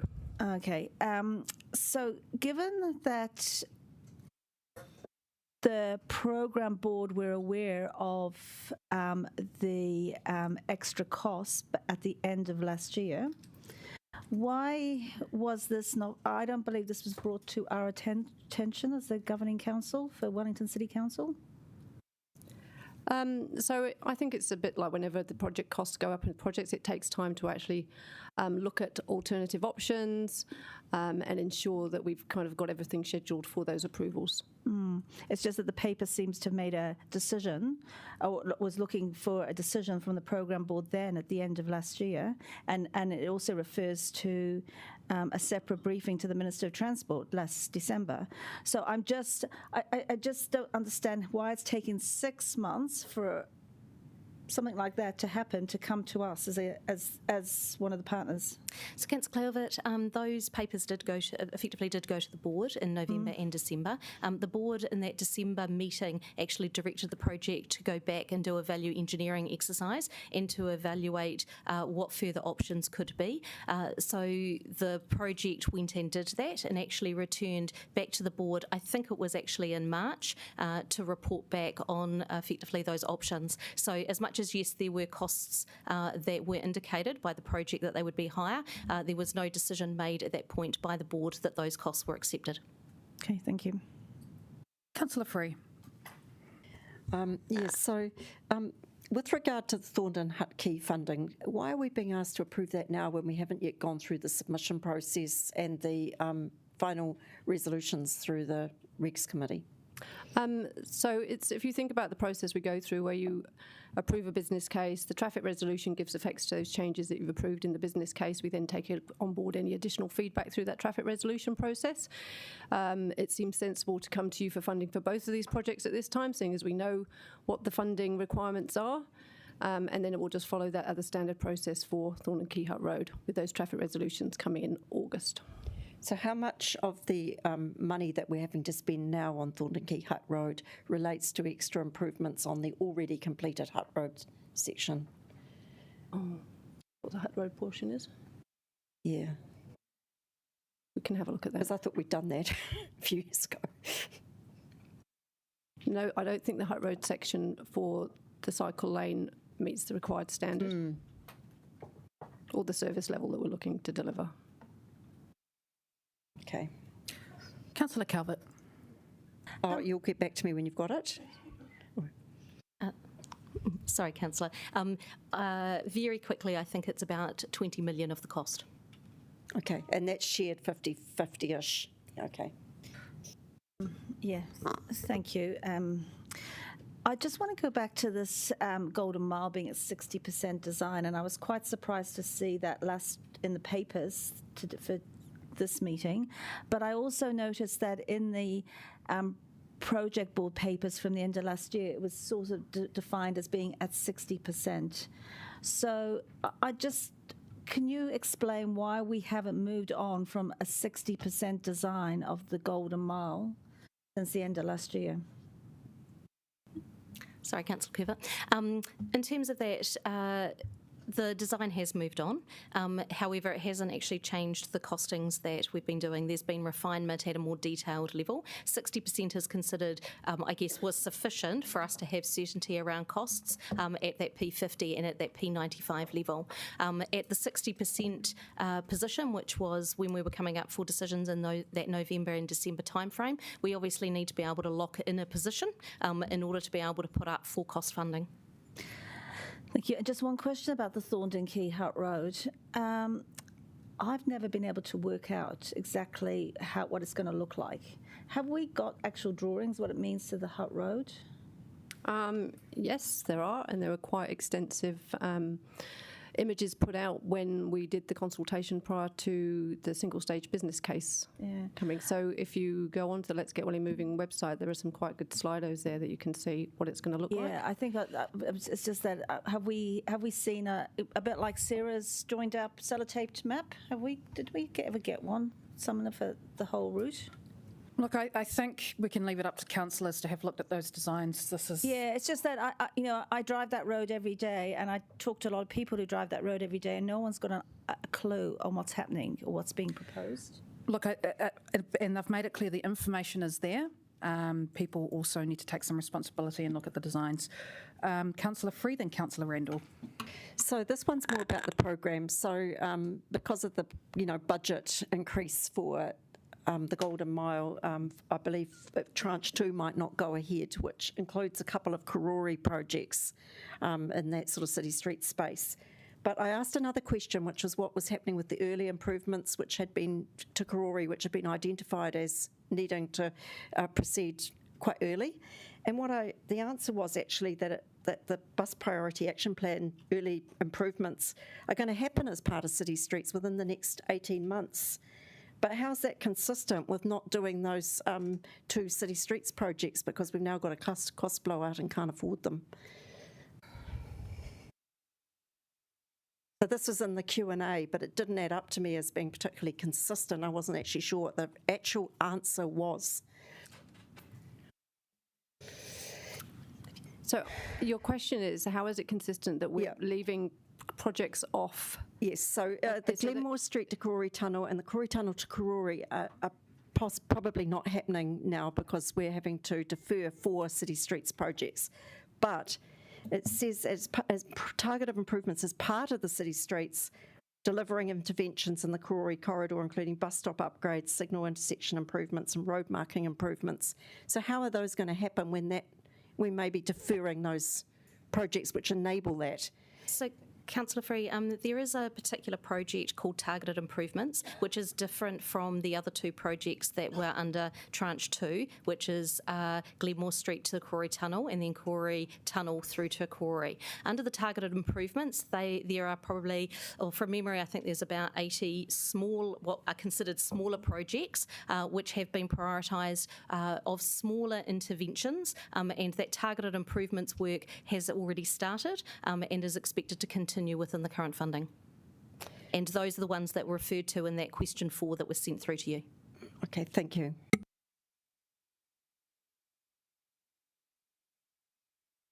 Is this working? Yeah, cool. So just to talk about targeted improvements. Targeted improvements, there's 65 projects in targeted improvements, which are really small projects. We're working quite closely with the program in terms of how those are delivered.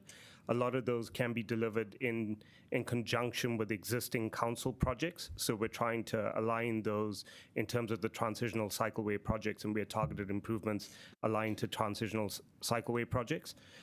So we're working quite closely with the program to try and deliver those 65 projects. So who's paying for those targeted improvements? Is it all Wellington City Council funding? Councillor Free, they fall under the Let's Get Wellington Moving, so they follow the same FAR arrangement of 51 Wakakatahi and 49 Wellington City Council. Thank you. I'm going to take a final question or questions from Councillor Randall. Yes, mine is a little bit related.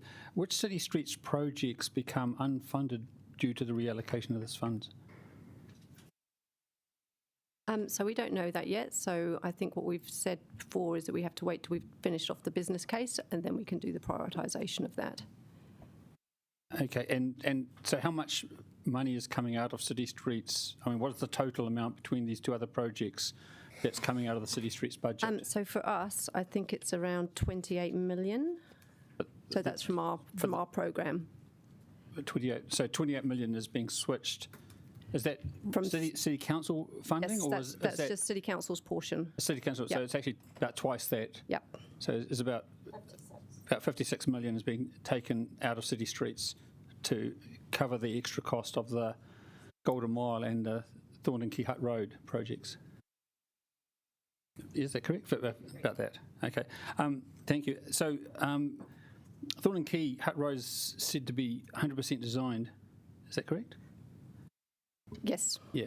Is there, if the design's there, is there any extra turning point other than the one at Aotea Quay, loop point, and then at the other end at the bottom in Noronga? So we're exploring that now.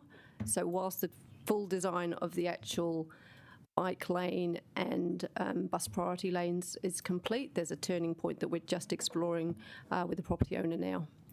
Okay, so it's like 98% complete. Yeah, if you included that. Yeah. Okay. Okay. Thank you. I'm glad you're looking at that. That's great.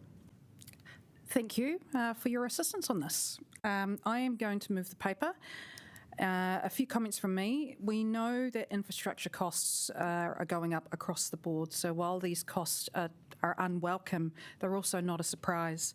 I'm satisfied that the design teams have done good work to make the changes to lessen the cost increases and get better value money out of both projects. They still present, these projects, great opportunities for our city, with hundreds of millions of dollars in benefits calculated.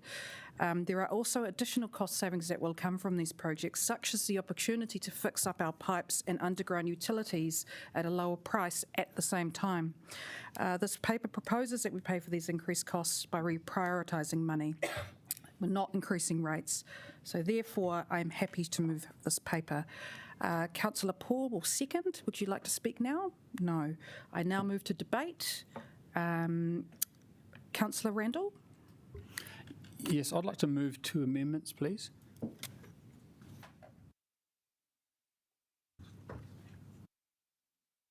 Yes, so I'd like to move. So I've been in the last couple of weeks looking right in depth into both these projects, and I find there are many unanswered questions, and I know other councillors have unanswered questions around both of these.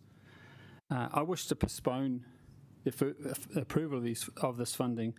Approval of the Golden Mile funding, I believe, will immediately lead to signing up of contracts, locking it in, and there'll be almost impossible to make updates, yet there are outstanding questions around, for example, mobility and access to the Golden Mile and Courtney Place for mobility challenged people, elderly, etc.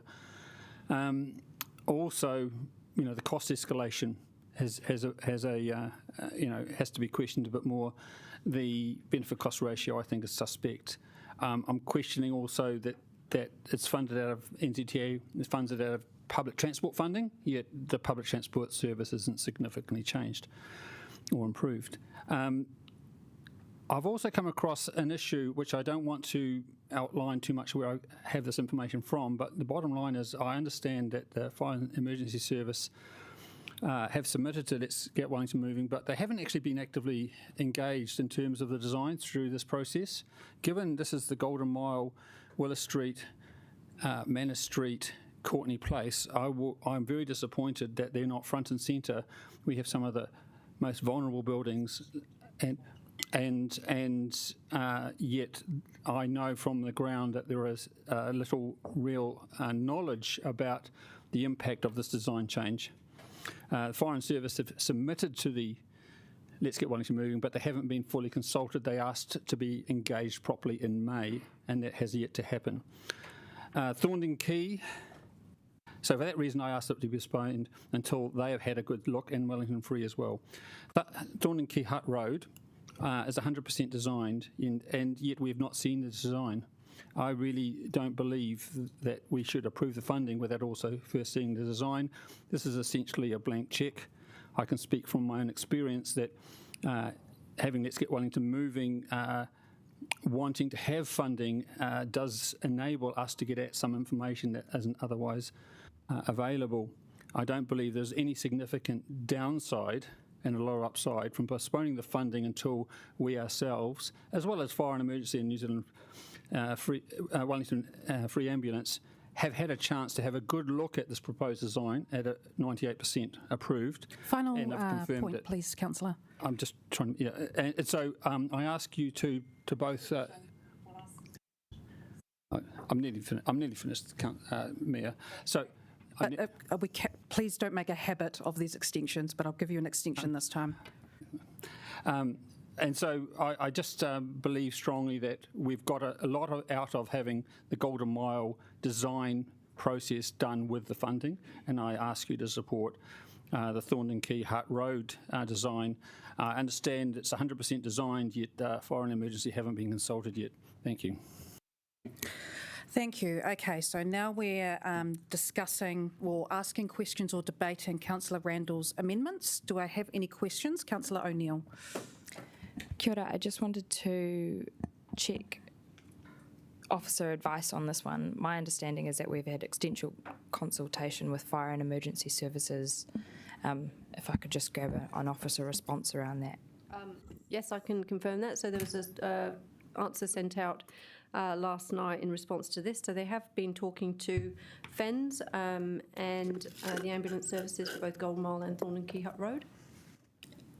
Can I just supplementary to that? So what would be the difference between what we've already done and what this amendment is asking us to do?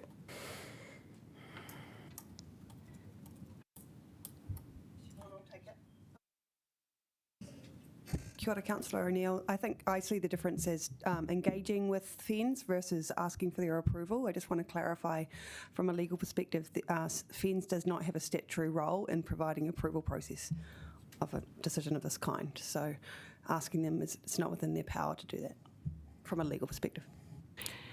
Through you, Mayor, can I just suggest that our overall officer advice on these amendments is not to postpone the process for this purpose, but to know that we will continue to engage with FENS and Wellington Free Ambulance as appropriate.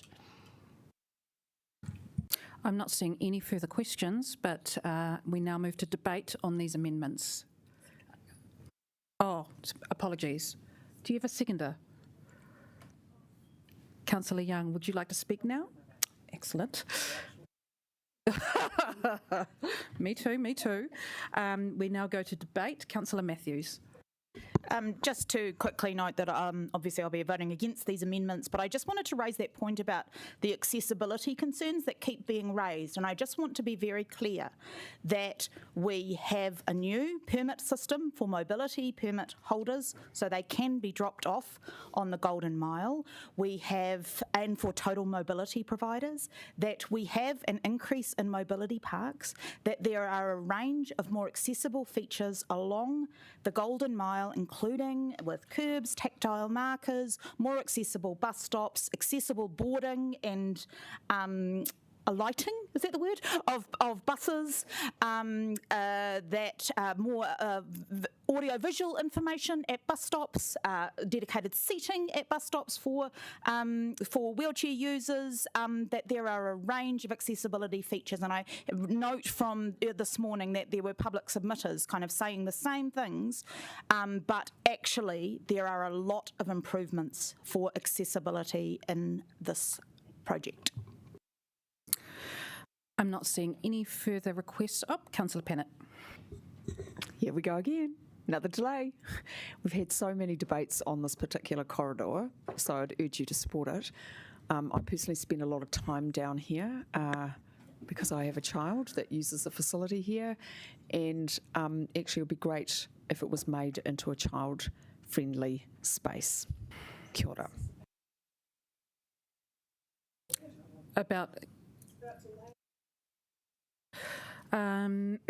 Councillor Calvert. It's not delaying it again. It's actually because the actual initial work has not been done appropriately. It hasn't been done with engaging with the right stakeholders and at appropriate level. So it's just like trying to build your house and then not even thinking where your doors are going to be. So look, I'm very happy to support Councillor Randall's amendments. Thank you. Councillor McNulty. I'm going to stand good for the blood oxygen. I just guess I want to enter into the records on the advice we had around this yesterday. So we've been told the Golden Mile team have engaged with emergency services during the project. They've met with Fire and Emergency NZ 3 times. We have specifically designed the Golden Mile to be compliant and consistent with Firefighting Operations Emergency Vehicle Access Guide F5-02 GD. and that there is actually no required service. As an example of how they've implemented that feedback, we changed detailed design to provide low-profile curbs in optimal 4-metre areas along the Golden Mile frontages where possible for emergency vehicle access. So I'm just saying that feels to me like this work has been done. We've gone to a technical standard. We've actually asked them to, and we've made addressments of that. So this did initially raise concern for me, but again, I'm going to take the fact that we've designed to a standard, we've made changes, and that's factually on the record as confidence that this work has been done and the amendment's not required. Councillor Chung. Thanks. In reply to my erstwhile colleague, Councillor McNulty, I think that if this work has actually been done, then it should only be a 5-minute conversation just to confirm that it has been. So that's all I want. I think that we shouldn't take any shortcuts over safety. After the tragic incident in Newtown, I think that we need to do everything we can to make sure that the emergency crews can actually get to any emergencies as swiftly as possible. So no shortcuts. Thank you. Thank you. Right of reply?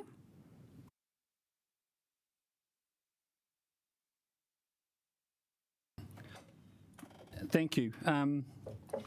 So I don't want to outline why I have this concern, because it puts other people who shouldn't be put into the political firing line, But I am very concerned that the proper background hasn't been done, and that there is a lack of knowledge about these changes in practice.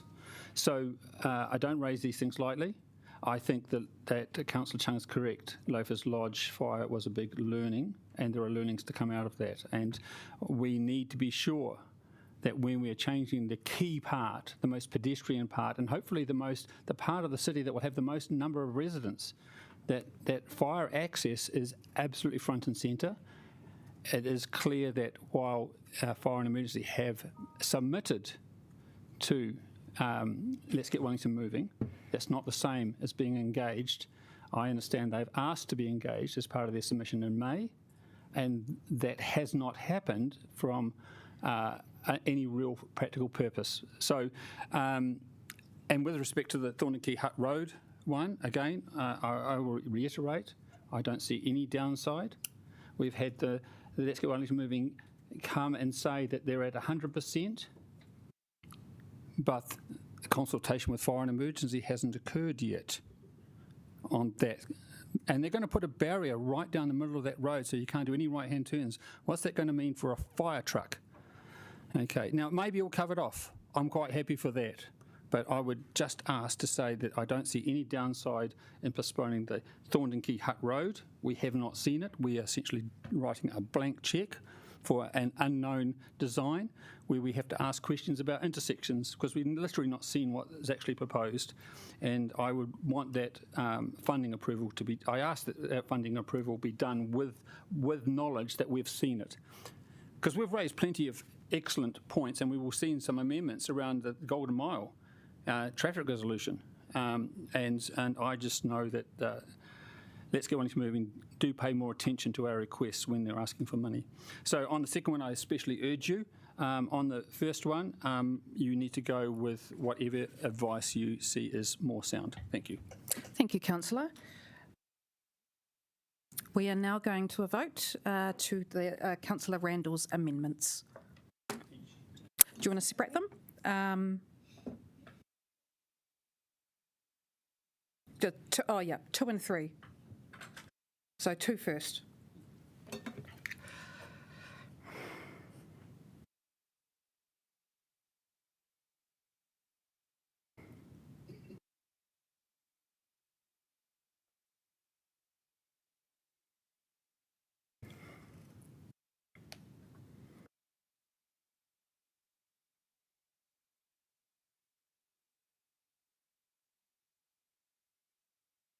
So that has not passed.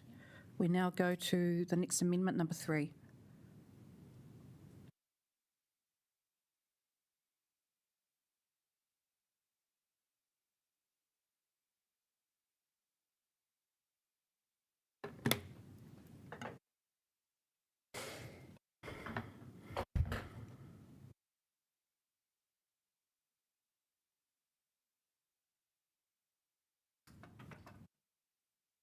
And that has not passed.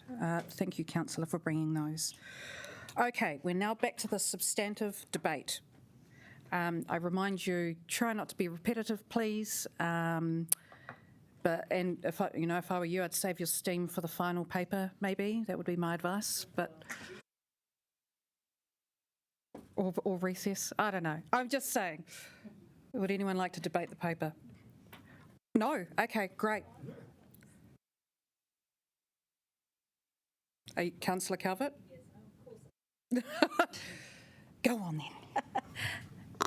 Well, it's important. We're wanting to spend a few $100 million, and probably more by the time it's finished. It might be, you won't be surprised, but I'm not going to support this. I don't think enough work's been done. We haven't engaged our business community, and we really have got to get better at this. And I have been on council since the agreement was signed back in 2019. For 3 years, I've heard Let's Get Welly Moving say we're going to engage better. We've learned. I've heard that probably at least once every year. It never happens, and we're not engaging with the right people at the right times.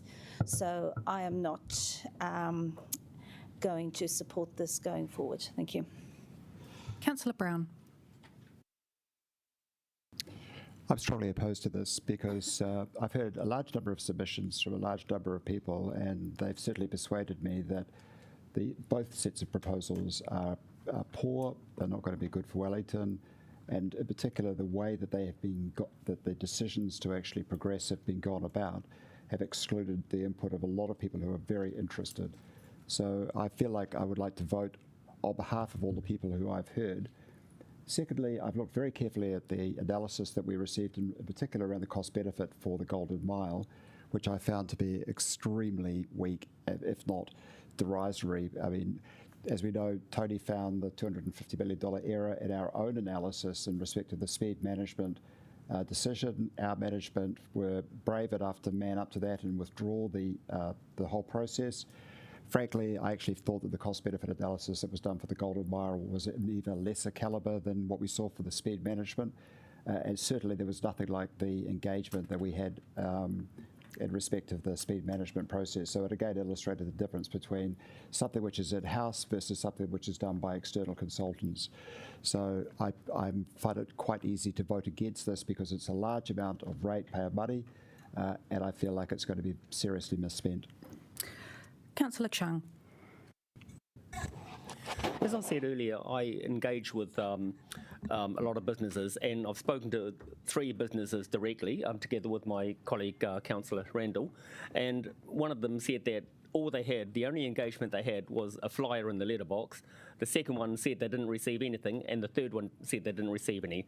So I don't believe that the engagement has been thorough, and so I'm going to be voting against this. Thank you. Councillor Free. Despite what you might think about the BCRs, whether they've been calculated right or wrong, for me it also comes down to a gut feeling about what's value for money at the moment when we are faced with so many challenges and some unquantified but very real challenges too, that we don't, we've got risks looming and budget blowouts and projects that we're really severely committed to. And I feel that this Golden Mile project is a little bit of a nice to have. I have to be really honest with you. I'm not going to be approving the funding for the Golden Mile at that level because I don't believe we should be spending that much on it, and I'm not going to be approving the whole of that project either, so it wouldn't be consistent for me to vote for the funding. I also have some concerns about Thorn and Key, and that this is coming to my committee and I haven't seen the plans yet, so if they are 100% complete, I'd like an early heads up, please. I'm also concerned about the process that we're doing we have our consultation, and I hope this won't happen in my committee with Thorn and Key, but I've seen consultation here, I've seen compelling submissions, people asking about traffic light positioning that could potentially stop the bike traffic so people can safely cross Lambton Quay. Really good points were made, and I've not seen the response in the officer papers. So I would actually find it hard to put my finger on anything that's changed from the oral submissions that we had the other day. And that worries me because I'm not sure about this whole process. So that's where I'm sitting. I won't be voting for number 2, unless one of you can come up with some brilliant reason to change my mind. I will reluctantly approve the Thornton Mile spend because I've got no idea what the project looks like right now. Councillor Panovich. Thank you, Mayor. Yeah, I've been in favour of Let's Get Wellington moving in the original form. I've seen a vast amount of paperwork on this project, and I still have so many questions that are just not answered. I've heard a former mayor apologise to Wellington for pedestrian or bus laning through Manor Street. I've heard the Chamber of Commerce, Retail NZ, retailers, city streets, cyclists, all slightly confused about this project. This project goes from 2024 to 2027, so it's a long time to disrupt the centre of Wellington. The cost is significant. And again, I'm still struggling as to how we're going to afford this. I mean, I did get a vast number of emails, as we all have in the last couple of days. I've struggled to number them, and I'm an accountant, but I think they're about 300 or 400. I was getting about 20 an hour at one stage there. Even going to functions, my phone kept dinging all the time. But I did actually get one handwritten letter, which I really, really appreciate, because I haven't received a letter in the post for probably 15 years. And I have a PO box, so this is from Anne Montgomery, who lives in Peperangi, and specifically on this item. So she's on the bus lane, and what she said to me on page 2, because it's a 2-page letter, as a current user of our public transport system on a daily basis, it would be very encouraging to see all effort funneled to practically ensuring that we are able to get to work and home without drama and disappointment. We can't do that at the moment. Our bus system is not working, and yet here we are doing more stuff in the city, which a lot of people don't particularly want. I'd like to see more of the questions answered in an appropriate way so that we can actually be fully confident and we can have all 16 of us sitting around here going, this is the best thing for Wellington. So in this point, I will not be voting for this recommendation. Thank you, councillors. Councillor Randall. Oh. Can he even though he put an amendment? You can't speak twice. He spoke to his amendment, and no, Yeah. you can speak to an amendment. No, because it was his amendment that counts as his debate. Okay, 1 minute, please. Let me just liaise with Dem Services. The answer is no. Yep, won't be a minute.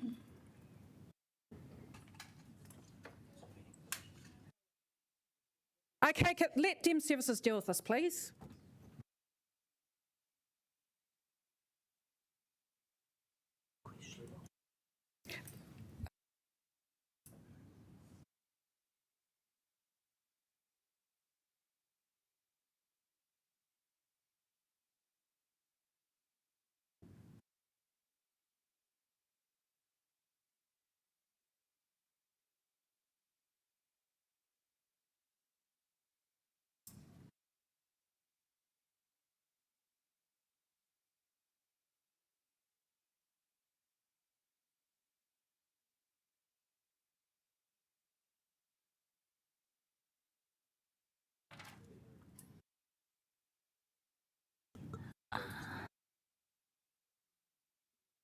I think to just aid this through, I think Councillor Randall should be allowed to speak, because when you interpret 20.7, you can interpret it two ways. Okay, so it's actually the chair's ruling. I'm going to say no, because he has also had 2 extensions, and we must move on. So, but thank you, Councillor Randall.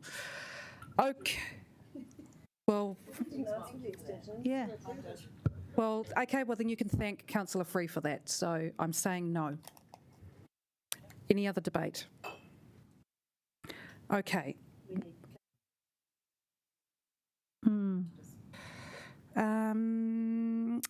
I'm now going to put the motion to a vote. I'm not going to speak further on this.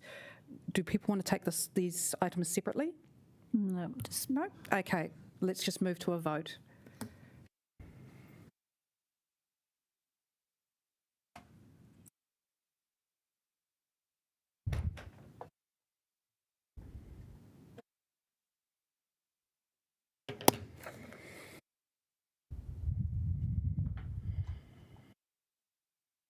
And that has passed.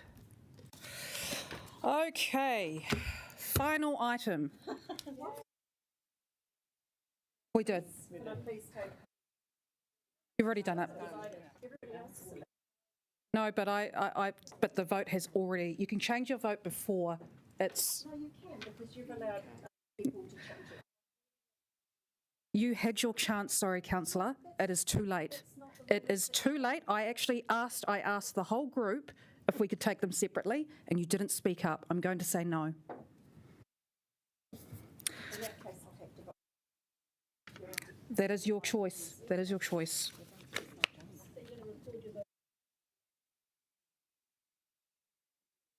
In that case, since I'm not allowed to vote against two separately, I'll vote against the whole lot. Thank you. Yeah. Okay. We now move to 2.4, traffic resolutions and detailed design. Does that need a casting vote now? Was it 8-8?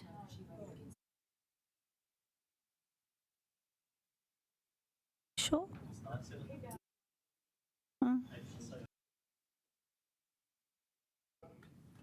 We're moving on. Okay, 2.4, I welcome Siobhan back to introduce this report as well.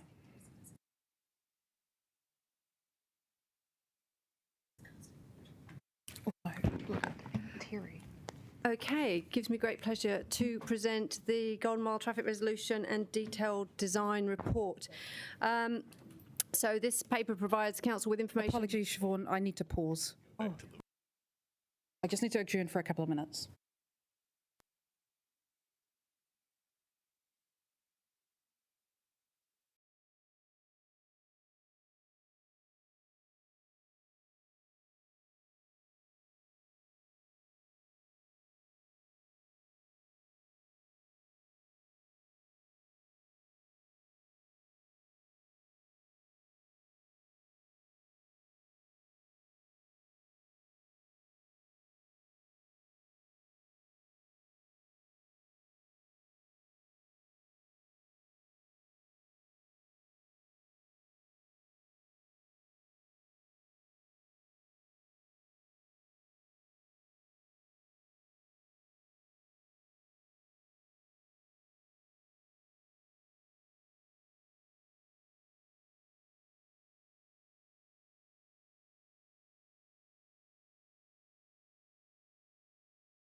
Incidentally, Councillor Free would like to change hers.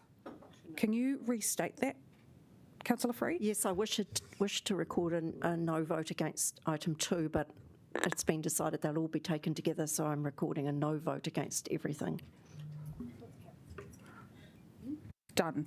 Carried. Thank you. And yes, standing orders will be updated.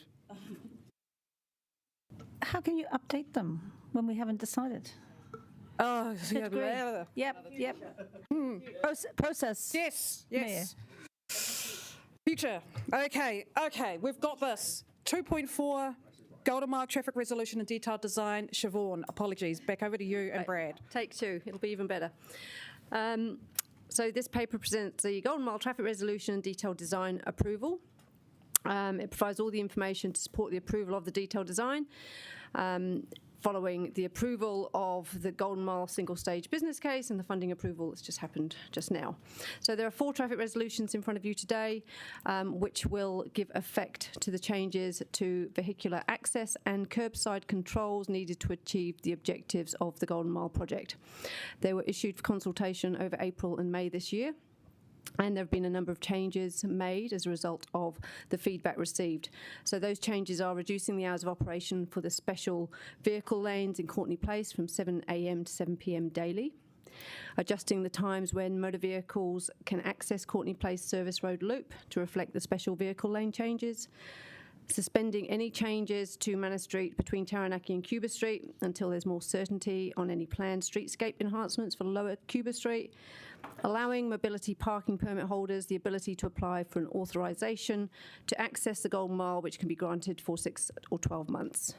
So in addition to those changes, I do want to draw your attention to a few corrections in the legal description. So those are the legal descriptions at the back of each of the traffic resolutions. So those legal descriptions were on TR 2523 GM1. We just had to correct some GPS coordinates in the legal description there, and also add a restriction for vehicle movements from Marjorie Banks to Courtney Place. In TR 2223 GM1, we added the police department vehicle parking on Balance Street and Brandon Street into the legal descriptions, and added the taxi stand on the Brandon Street into the legal descriptions. And TR 2323 GM1, we on Willis Street corridor from Lambton Quay to Manor Street, we added the mobility parking on Mercer Street into the legal descriptions. They were all changes that were consulted on in the traffic resolutions. It's just changing the legal descriptions at the back of the traffic resolutions. So by approving these today, we'll be another step closer to addressing the three fundamental problems with the current situation in the Golden Mile, which is slow and unpredictable bus travel times, reducing the attractiveness of travel by bus, inadequate provision for pedestrians along and across the Golden Mile, reducing the convenience of walking, and the street layout, which limits the attractiveness of the Golden Mile as a place in which to spend time and move through. I have Brad Singh, our Transport Manager here, as well as Adam Nichols, who's the General Manager for Programs for Let's Get Really Moving programme as well, to answer any questions. Questions? Okay, thank you very much.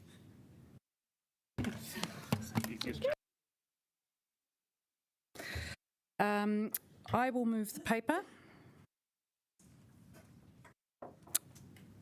I've been pretty clear throughout my campaign in Mayoralty that our city needs change. More of the same is not an option. We need a modern, prosperous and sustainable central city the current and future generations will be proud of. A central city that works as a magnet, attracting locals and visitors to enjoy and support our amazing retail and hospitality businesses. This project to revitalise the Golden Mile is what transformational change looks like. It will create beautiful and pedestrian-friendly CBD that will attract people, workers and shoppers. It will make our buses more reliable. It is estimated to deliver hundreds of millions of dollars to benefit our city. I acknowledge the recent opposition to this project, including our councillors. I've heard the concerns of our businesses and others, but I do believe that ultimately this project will be good for our city and good for our businesses. I also believe it is supported by a majority of Wellingtonians. We've seen support for redeveloping the Golden Mile over the years of consultation, and local elections. I've heard it firsthand during my own campaign as mayor, as I put Let's Get Welly Moving at the top of my policy priorities. I know that this project could have had better communication, especially with businesses, and I want to address that moving forward. My amendment sets up a business advisory group to give input to the design and delivery of future Let's Get Welling Moving projects. Terms of reference will need to be drafted, but I would see this being able to inform things like a business support package for the Golden Mile and what trade vehicles can get special access permits to.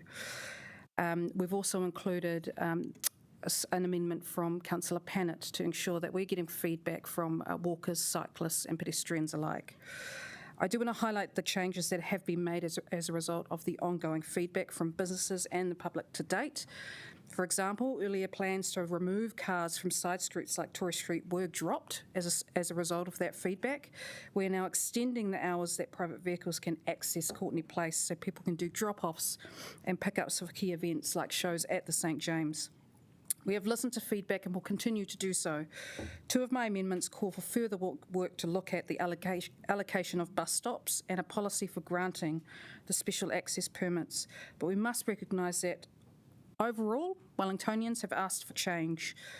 So now is the time for action, and I'm proud to finally get this revitalisation of the Golden Mile started.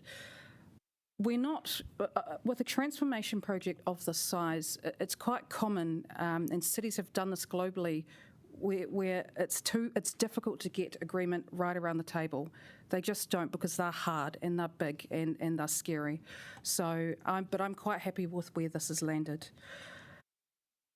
Councillor Paul will be seconding this. Would you like to speak now? Yes, please. Kia ora.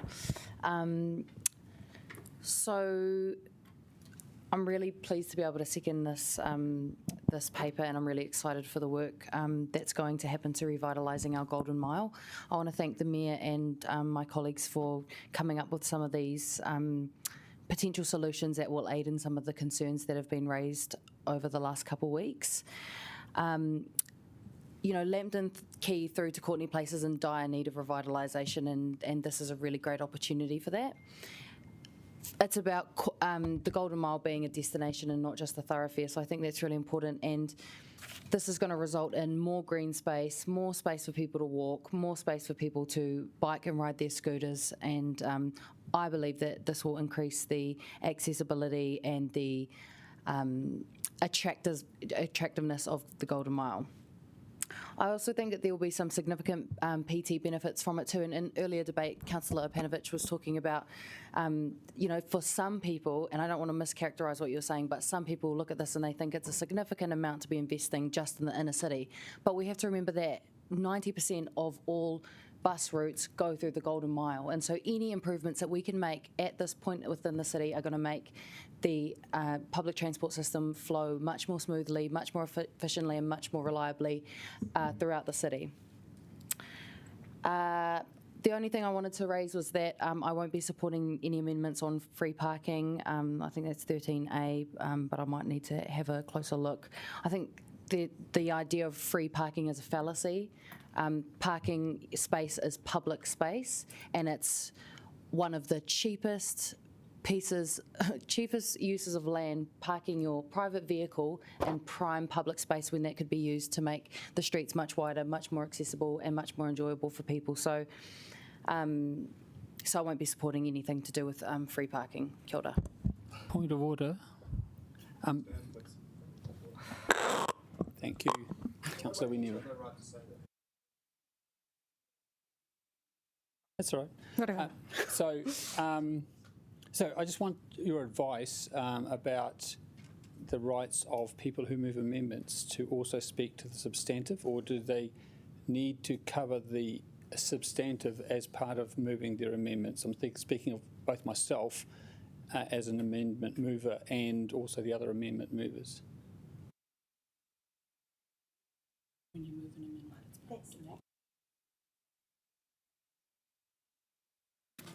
sorry, I think I need to clarify your question again. Sorry. So at the last time, I moved an amendment. Yes. And you ruled I could not speak to the substantive. Yes. And so I'm just trying to be clear. What is your advice about this paper? Yes. In other words, I have amendments to move. Yes. And will I also get the right to also address the amended substantive? No. No, so I would do it at the same time. So you have to do it, and does that apply to all amendment movers or just myself?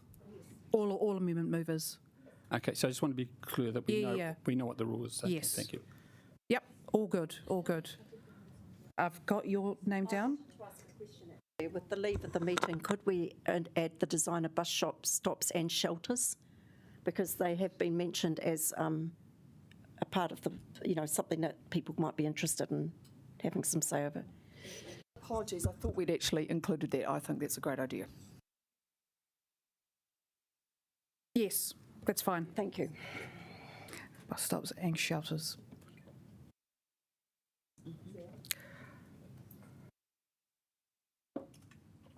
Okay, just updating that to bus stops and shelters. Okay, now back to the debate list. Councillor Brown. That's the point of agreement with my colleague to my left. I'm strongly opposed to curbside parking in any shape or form. So I would certainly would not support free curbside parking. I would like us to get rid of it for the entire city. So I'd just like you to be clear on that point. Sure. But I recall during the election campaign, Tory saying twice at meetings I was at that she was strongly in favour of the Golden Mile project, but would like the addition of some off-street car parking. So if this had included off-street car parking, who knows where I would be voting today. Unfortunately, we don't have the off-street car parking. The primary reason which I'm opposed to what's here is because of the poor consequences for public transport. And I think it is highly disingenuous, if not completely misleading, for Councillor Paul to actually suggest that this is good for that, because we all know that it's bad. The only way that there's been any possibility of creating value, according to that pretty absurd cost-benefit model, was by actually removing bus stops, which means people have to walk further to catch the bus. But I also I'd like to make a particular point with one of the observations that Councillor Paul made, where she said this is going to be great for businesses in the mile. When you consider that, as far as I know, there was one bar owner who came along and spoke to us in favour of a wider footpath, but absolutely every other business owner of any shape or form, or property owner or apartment dweller who spoke in opposition. So it's great that she's backing herself against the opinions of people who've got real skin in the game. Keep it cool, team. Keep it cool. All right, Councillor Free. No, not yet. Councillor Chung. I'd like to just speak on 13A there.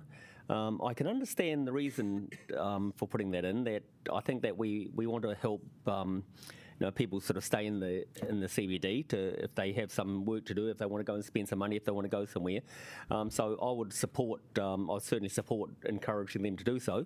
But I guess I'm vehemently opposed to giving anything away for free. So I'm opposed to the free parking as well. Yep, that's fine. Thank you. Councillor Pennant, and then we'll move to you, Councillor Randall. So thank you, Madam Mayor. Look, I'd like to thank residents for the enormous amount of effort, time that they have put into it. I have done the same. I know the pain, so thank you very much. And I'd like to especially thank the staff from Wellington City Council and Let's Get Wellington Moving, because it's an absolutely thankless task to basically retrofit our city so that it's more sustainable. It's just really, really hard. So thank you. Even if it's not always what I would want, thank you for doing that. I want to acknowledge the anger and the disillusionment that some people have expressed. I hear it. I appreciate the transition period is really, really difficult. And like waste, it's very difficult because the infrastructure isn't in place to make really good transport choices. It's really, really hard, and I understand that. We've heard about the concerns around costs, the structure of Let's Get Welly moving, the cost to businesses. I will support it though, and it would be massively inconsistent of me, who has been unapologetic about this kind of change for over 2 decades.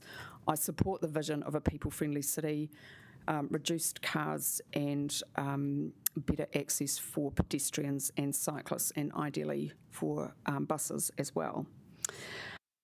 I think, so there are some concerns, and so I'd just like to thank Mayor Whānau for working with me. I joked to one of the staff, do you not like us, people who take the bus?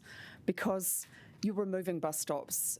I'm exercised about it. I'm exercised about the fact the walls are going to be removed from our bus shelters. We are going to get wet waiting for the rain. And if we're going to get more people onto public transport, it has to be better than the car. And so, in fact, we're taking a step backwards on some of these, and I am opposed, but committed to working constructively to deal with that. I want to acknowledge the concerns of advocates from Cycle Wellington and Living Streets around the shared spaces on Lambton Quay. It's not ideal. Again, it would have been better to have done the Featherston Street one so that the cyclists had a proper cycle route, but we will get to that. So this isn't the end game. We will definitely come back to that. The authorisation system makes me a little bit anxious. It sounds quite bureaucratic. I understand the need for it, but it could be really, really difficult. I have put up that amendment around a user group of public transport users, walkers and cyclists, for good reasons. I have heard the experts on transport for many years now, and sometimes, look, they have some great skills and it's really useful contribution, but they have also made some terrible calls around urban road building, around buses, and I think we need to hear the deep expertise of people who actually use the service. The way the bus regional council and the network operator talks about it, it's like we have to meet the needs of the network.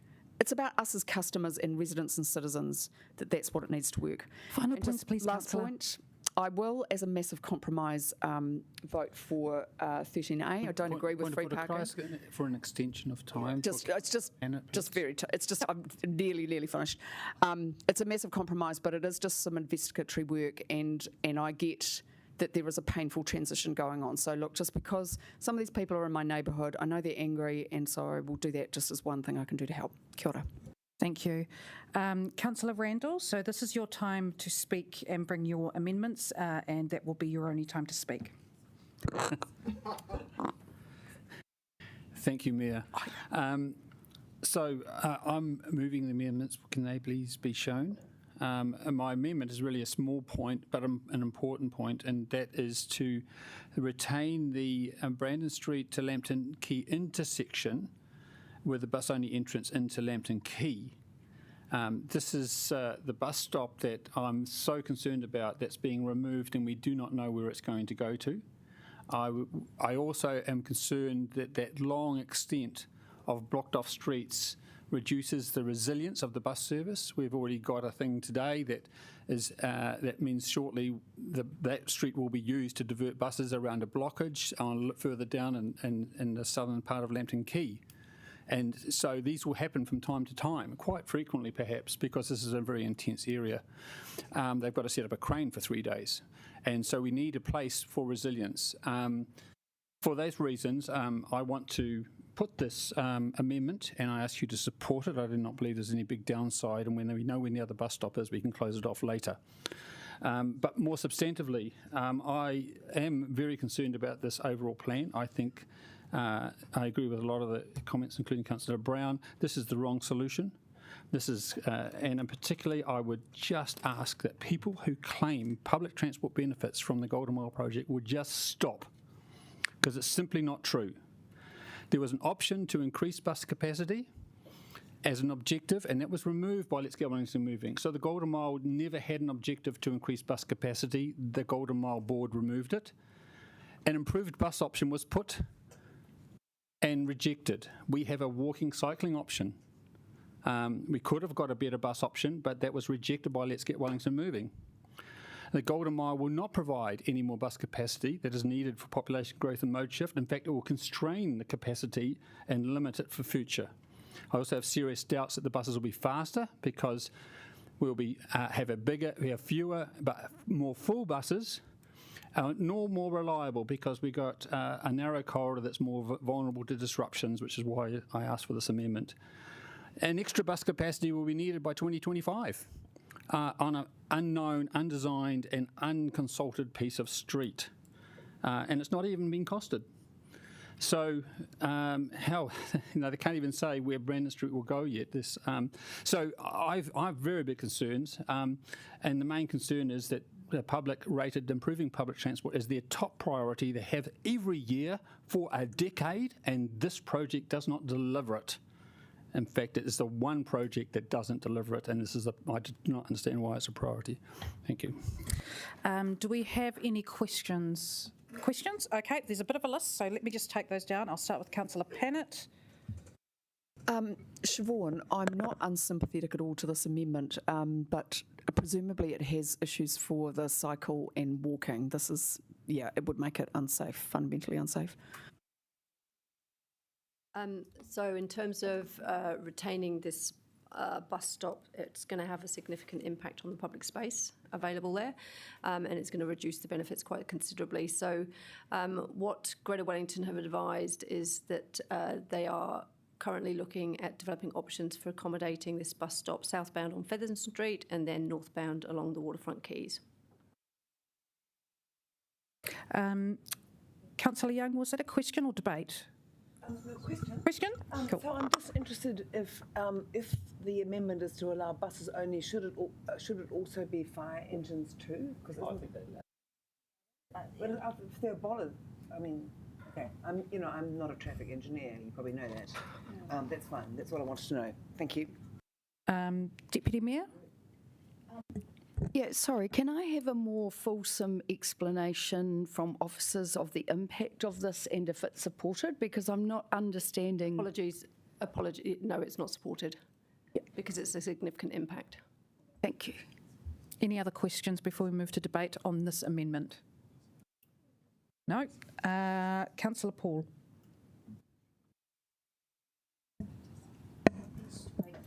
Yep. No, they can. So we're just debating. The amendments. You can, and then Councillor Randall has a right of reply on his amendments. But when we go back to the substantive, others can speak again.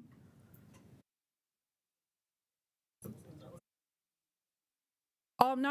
I'm wrong. Yeah. You can only speak once.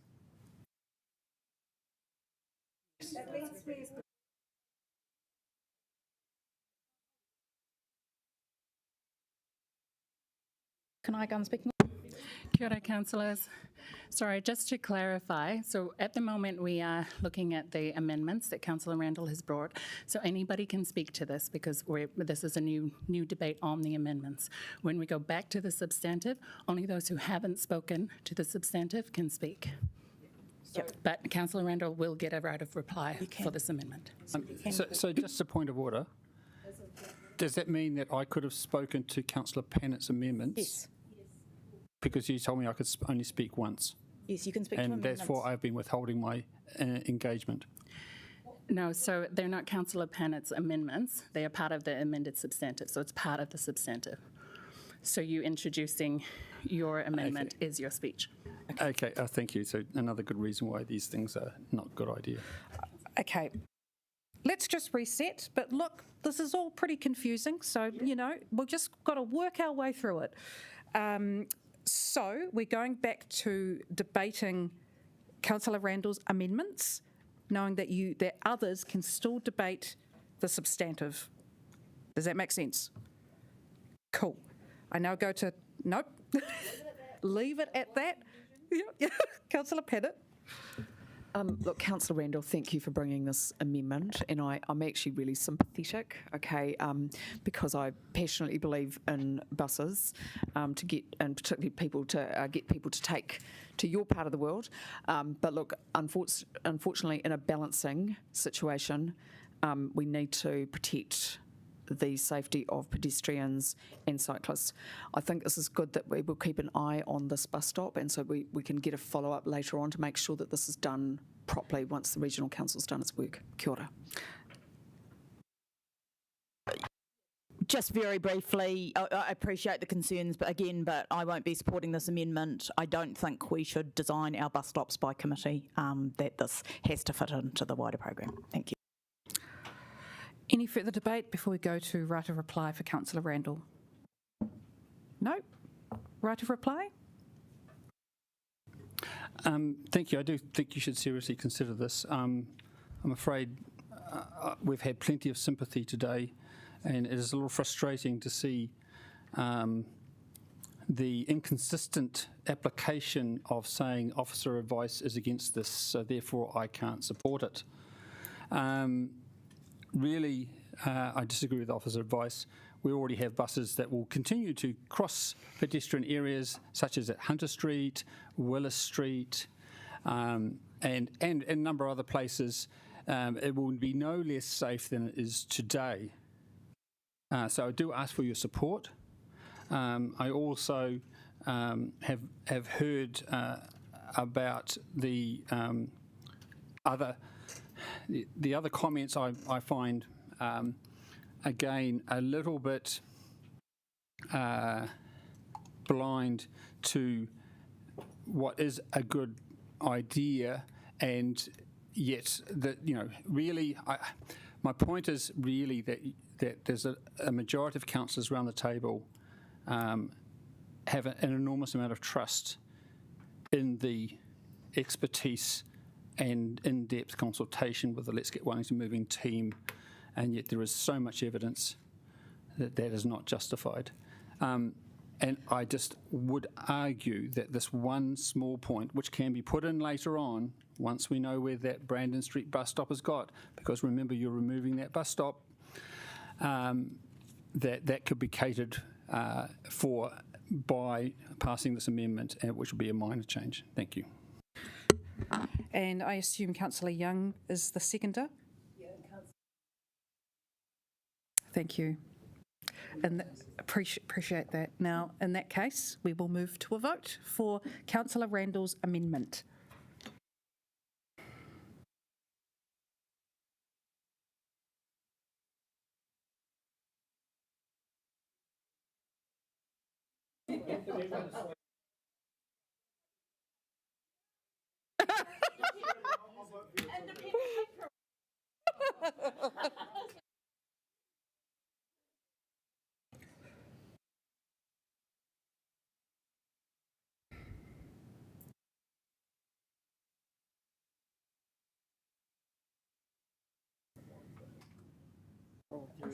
And that has failed. Okay, we now move back to the substantive. And those who haven't spoken already on the substantive can speak, even if you've already spoken to the Councillor Randall's amendments. Yes, confusing. Actually did the last. I'm going to go to Councillor Abdurrahman. Hey, oh. Morena. Good morning. Even though the light was off the whole night, I'm telling you now it's morning, so you can see me probably. Oh, God. Cool. Look, I think this amendment is really good, and I think we all have an areas where we can work together. And when it comes to supporting those businesses by making the parking free, I think this is one of the area that we all should be united and supporting those businesses that are approaching us all the time through this process. The second point is the business advisory group. That is amazing, and the mayor previously promised on this, and the business community has been asking for that.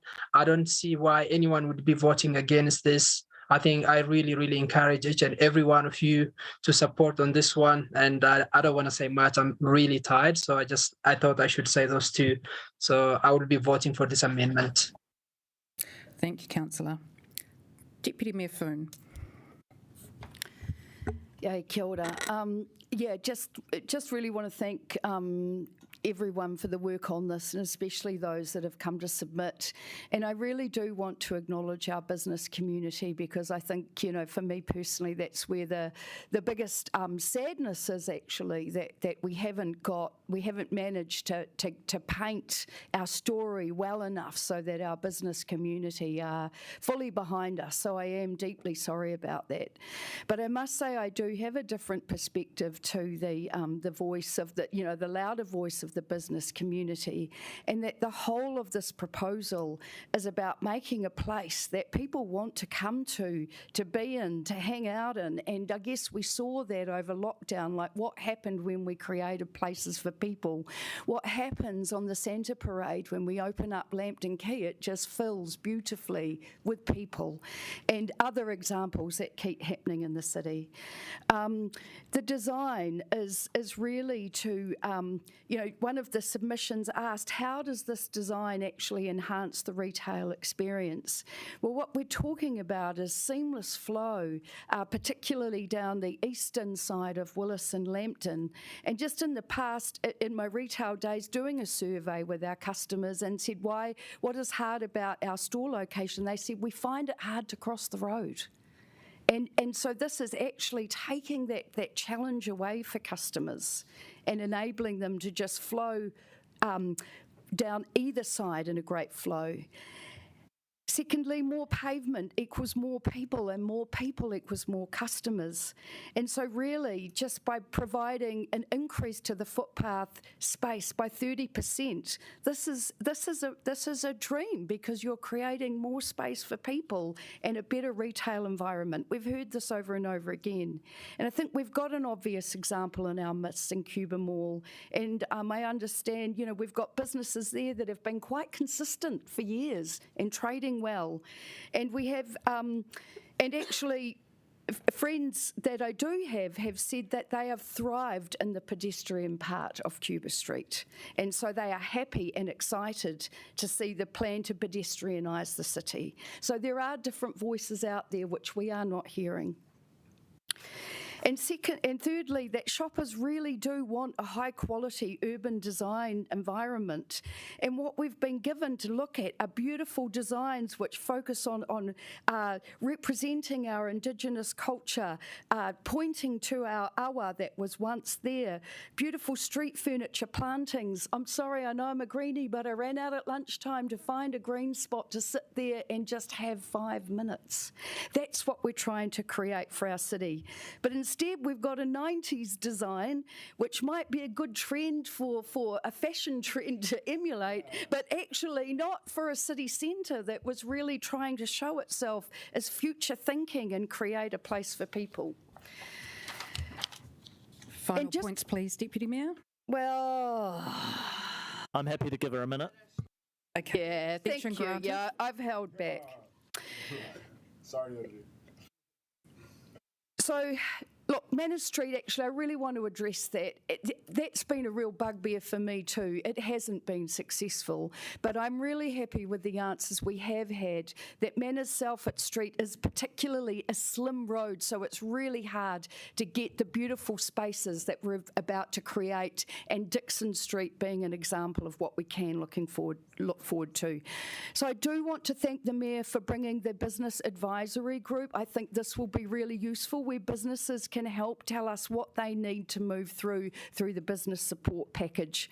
But what I will say to Let's Get Welly Moving team is that planning is critical for businesses, and to date we haven't seen a clear plan so that businesses on timing, so that businesses can plan. So I'm asking you after the decision today to make that a priority so that they can work through the changes that they need to make. Okay, thank you, Deputy Mayor.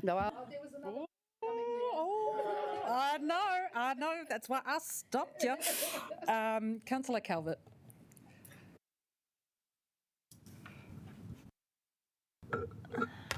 I just don't really know what to say at 20 to 5, but I think probably very simply all I can say in terms of these amendments, it's lipstick on a pig.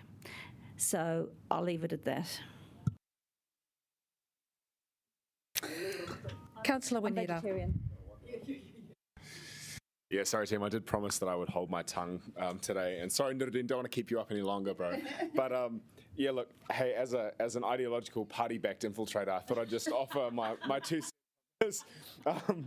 Look, we are one of 3 partners in a very complex process with a lot of moving parts. And I did use this term a little bit earlier today in a different context, but I'm going to use it again because it's a good word.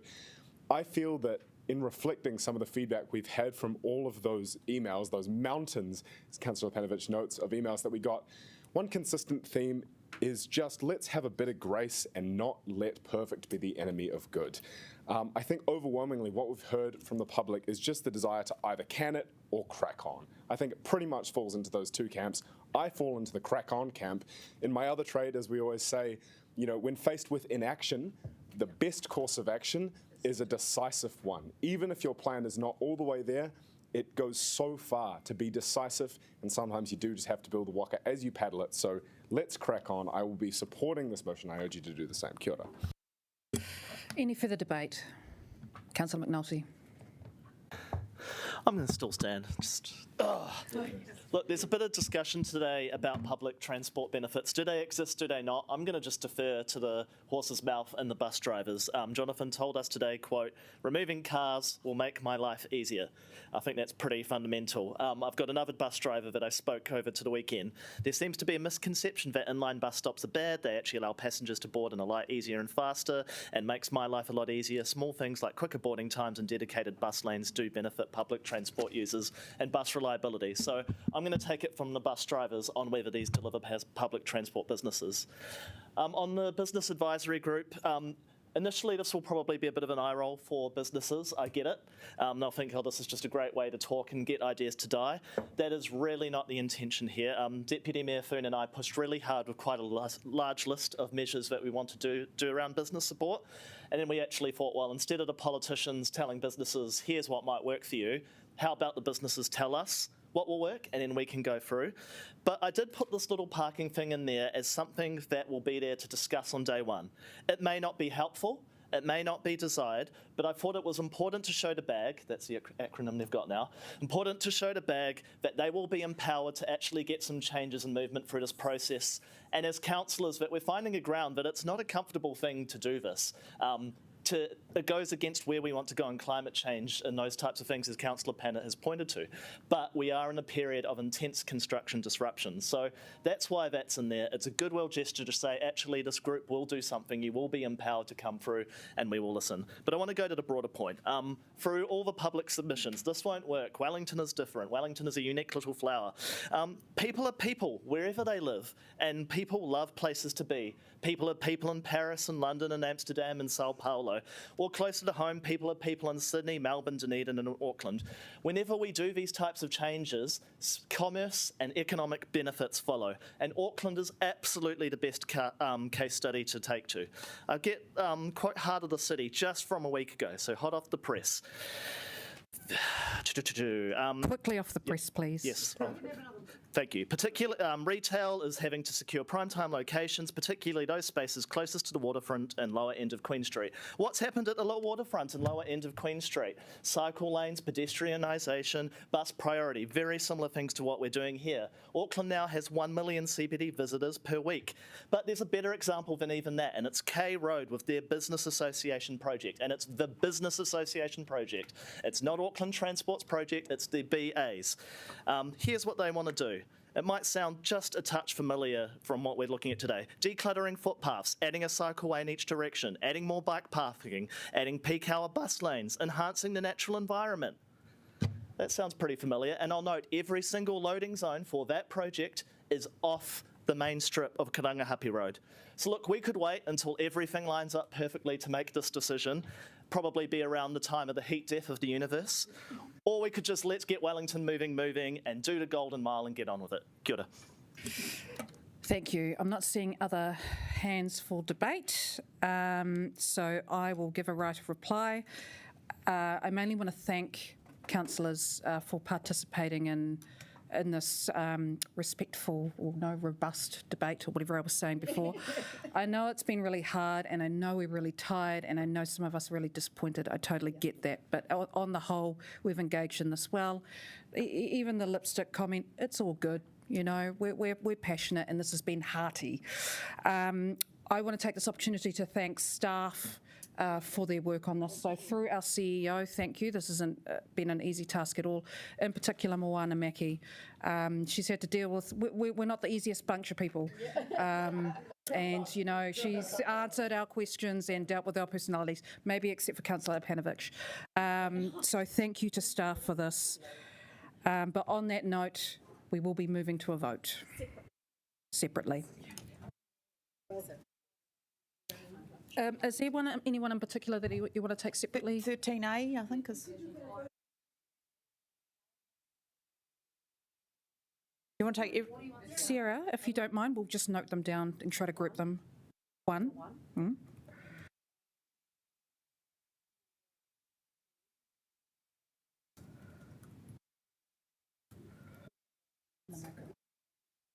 ABCD separately?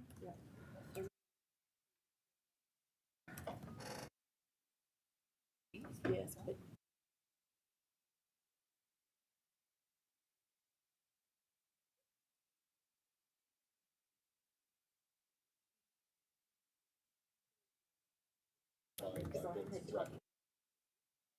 It's all right, we've got time. Do them separately.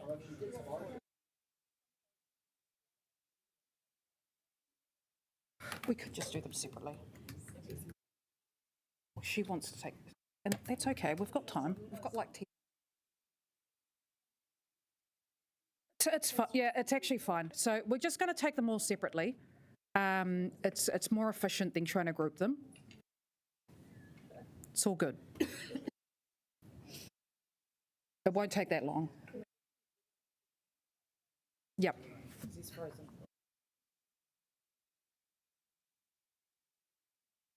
No, not yet. I think it's easier.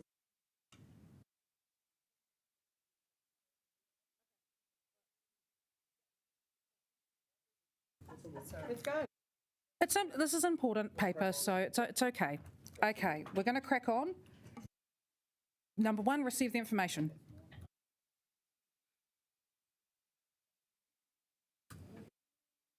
Hello, I'm sorry. Can you hear me? My phone is a bit frozen, but I'm voting yes. Can you hear me? Yes.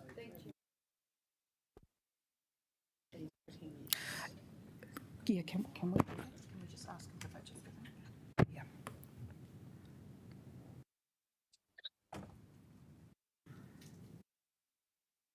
Number 2.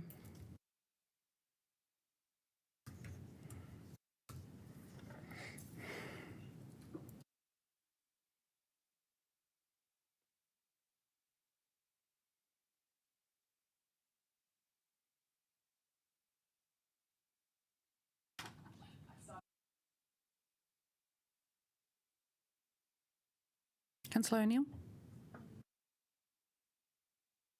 That is passed. Not Councillor. 3A.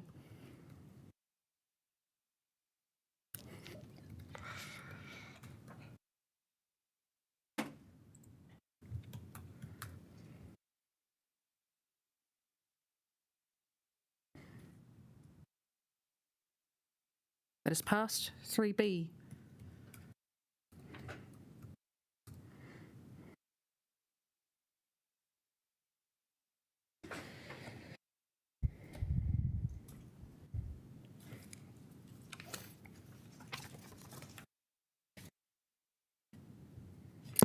That's passed.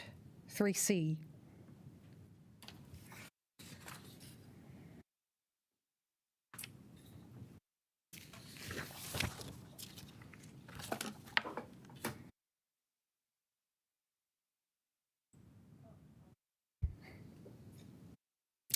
That is passed. 3D.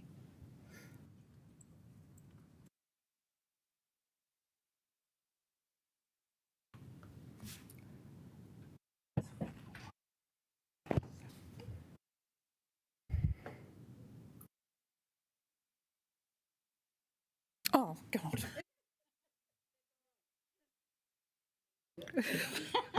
Passed. 4.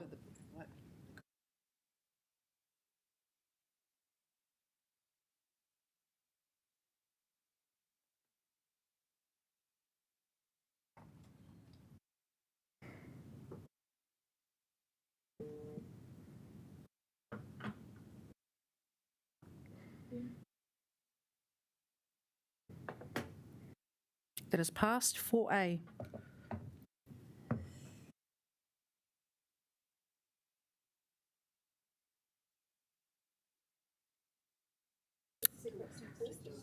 Separate.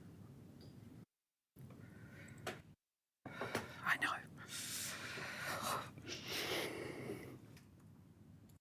That is passed. 5.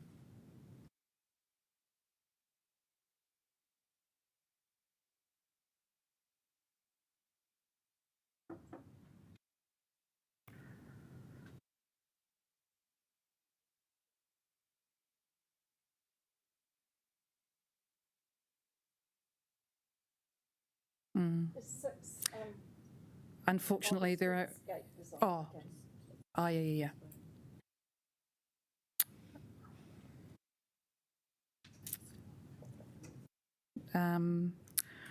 Councillor Abdurrahman.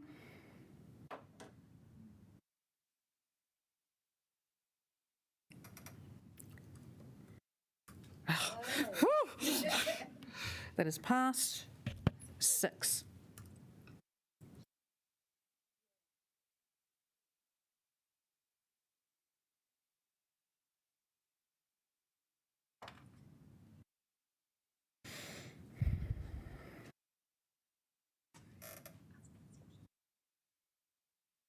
That is passed. 7.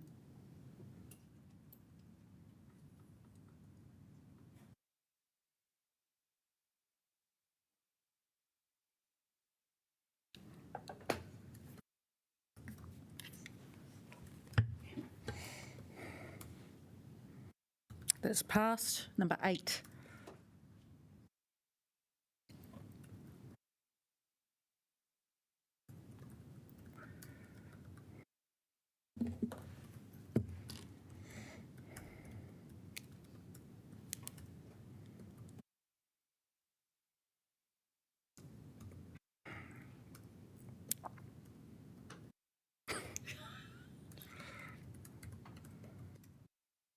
That is passed. Number 9.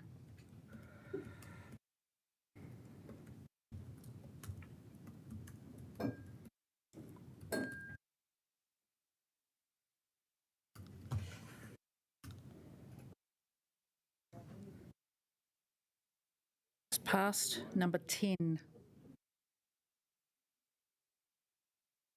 Nearly there.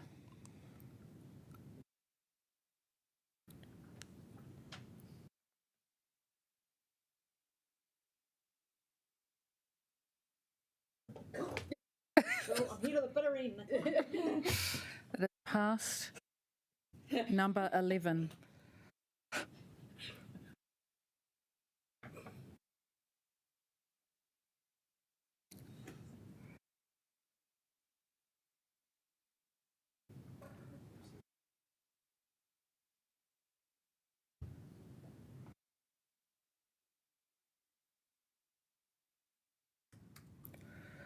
Number 12, that is passed.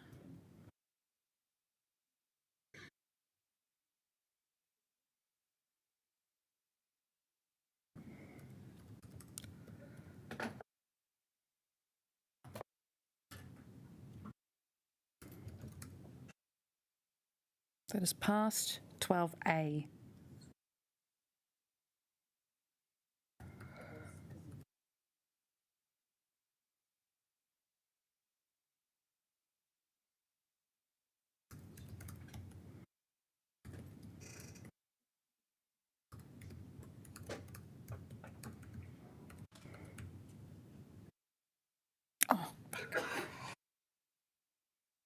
John?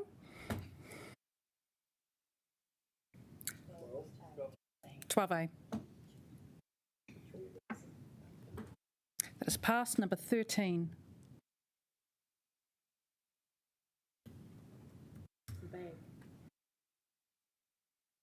Bag.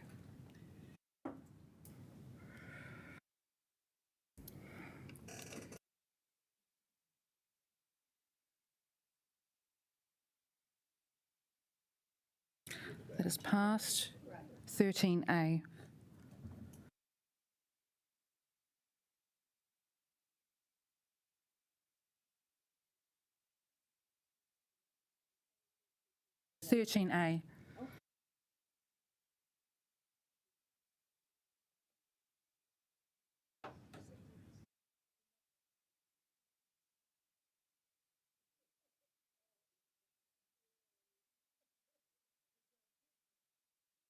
That has failed.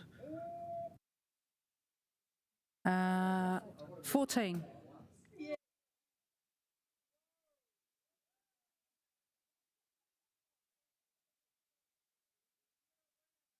Okay. Order, please. We're nearly done. Thank you. It's number 14.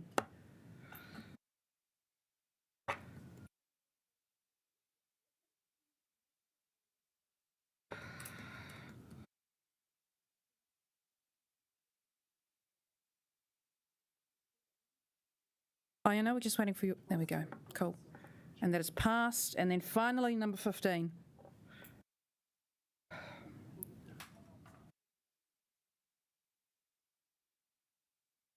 Number 15.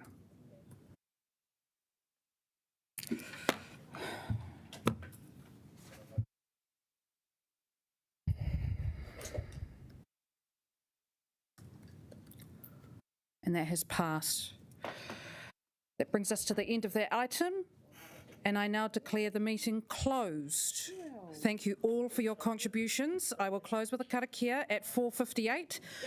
Unuhia, unuhia, unuhia ki te urutapu nui, kia wātia, kia māma, te ngākau, te tinana, te wairoa, e te ara taka tū, koia rā e rongo, whakairia ake ki runga, kia wātia, ai rā, kua wātia.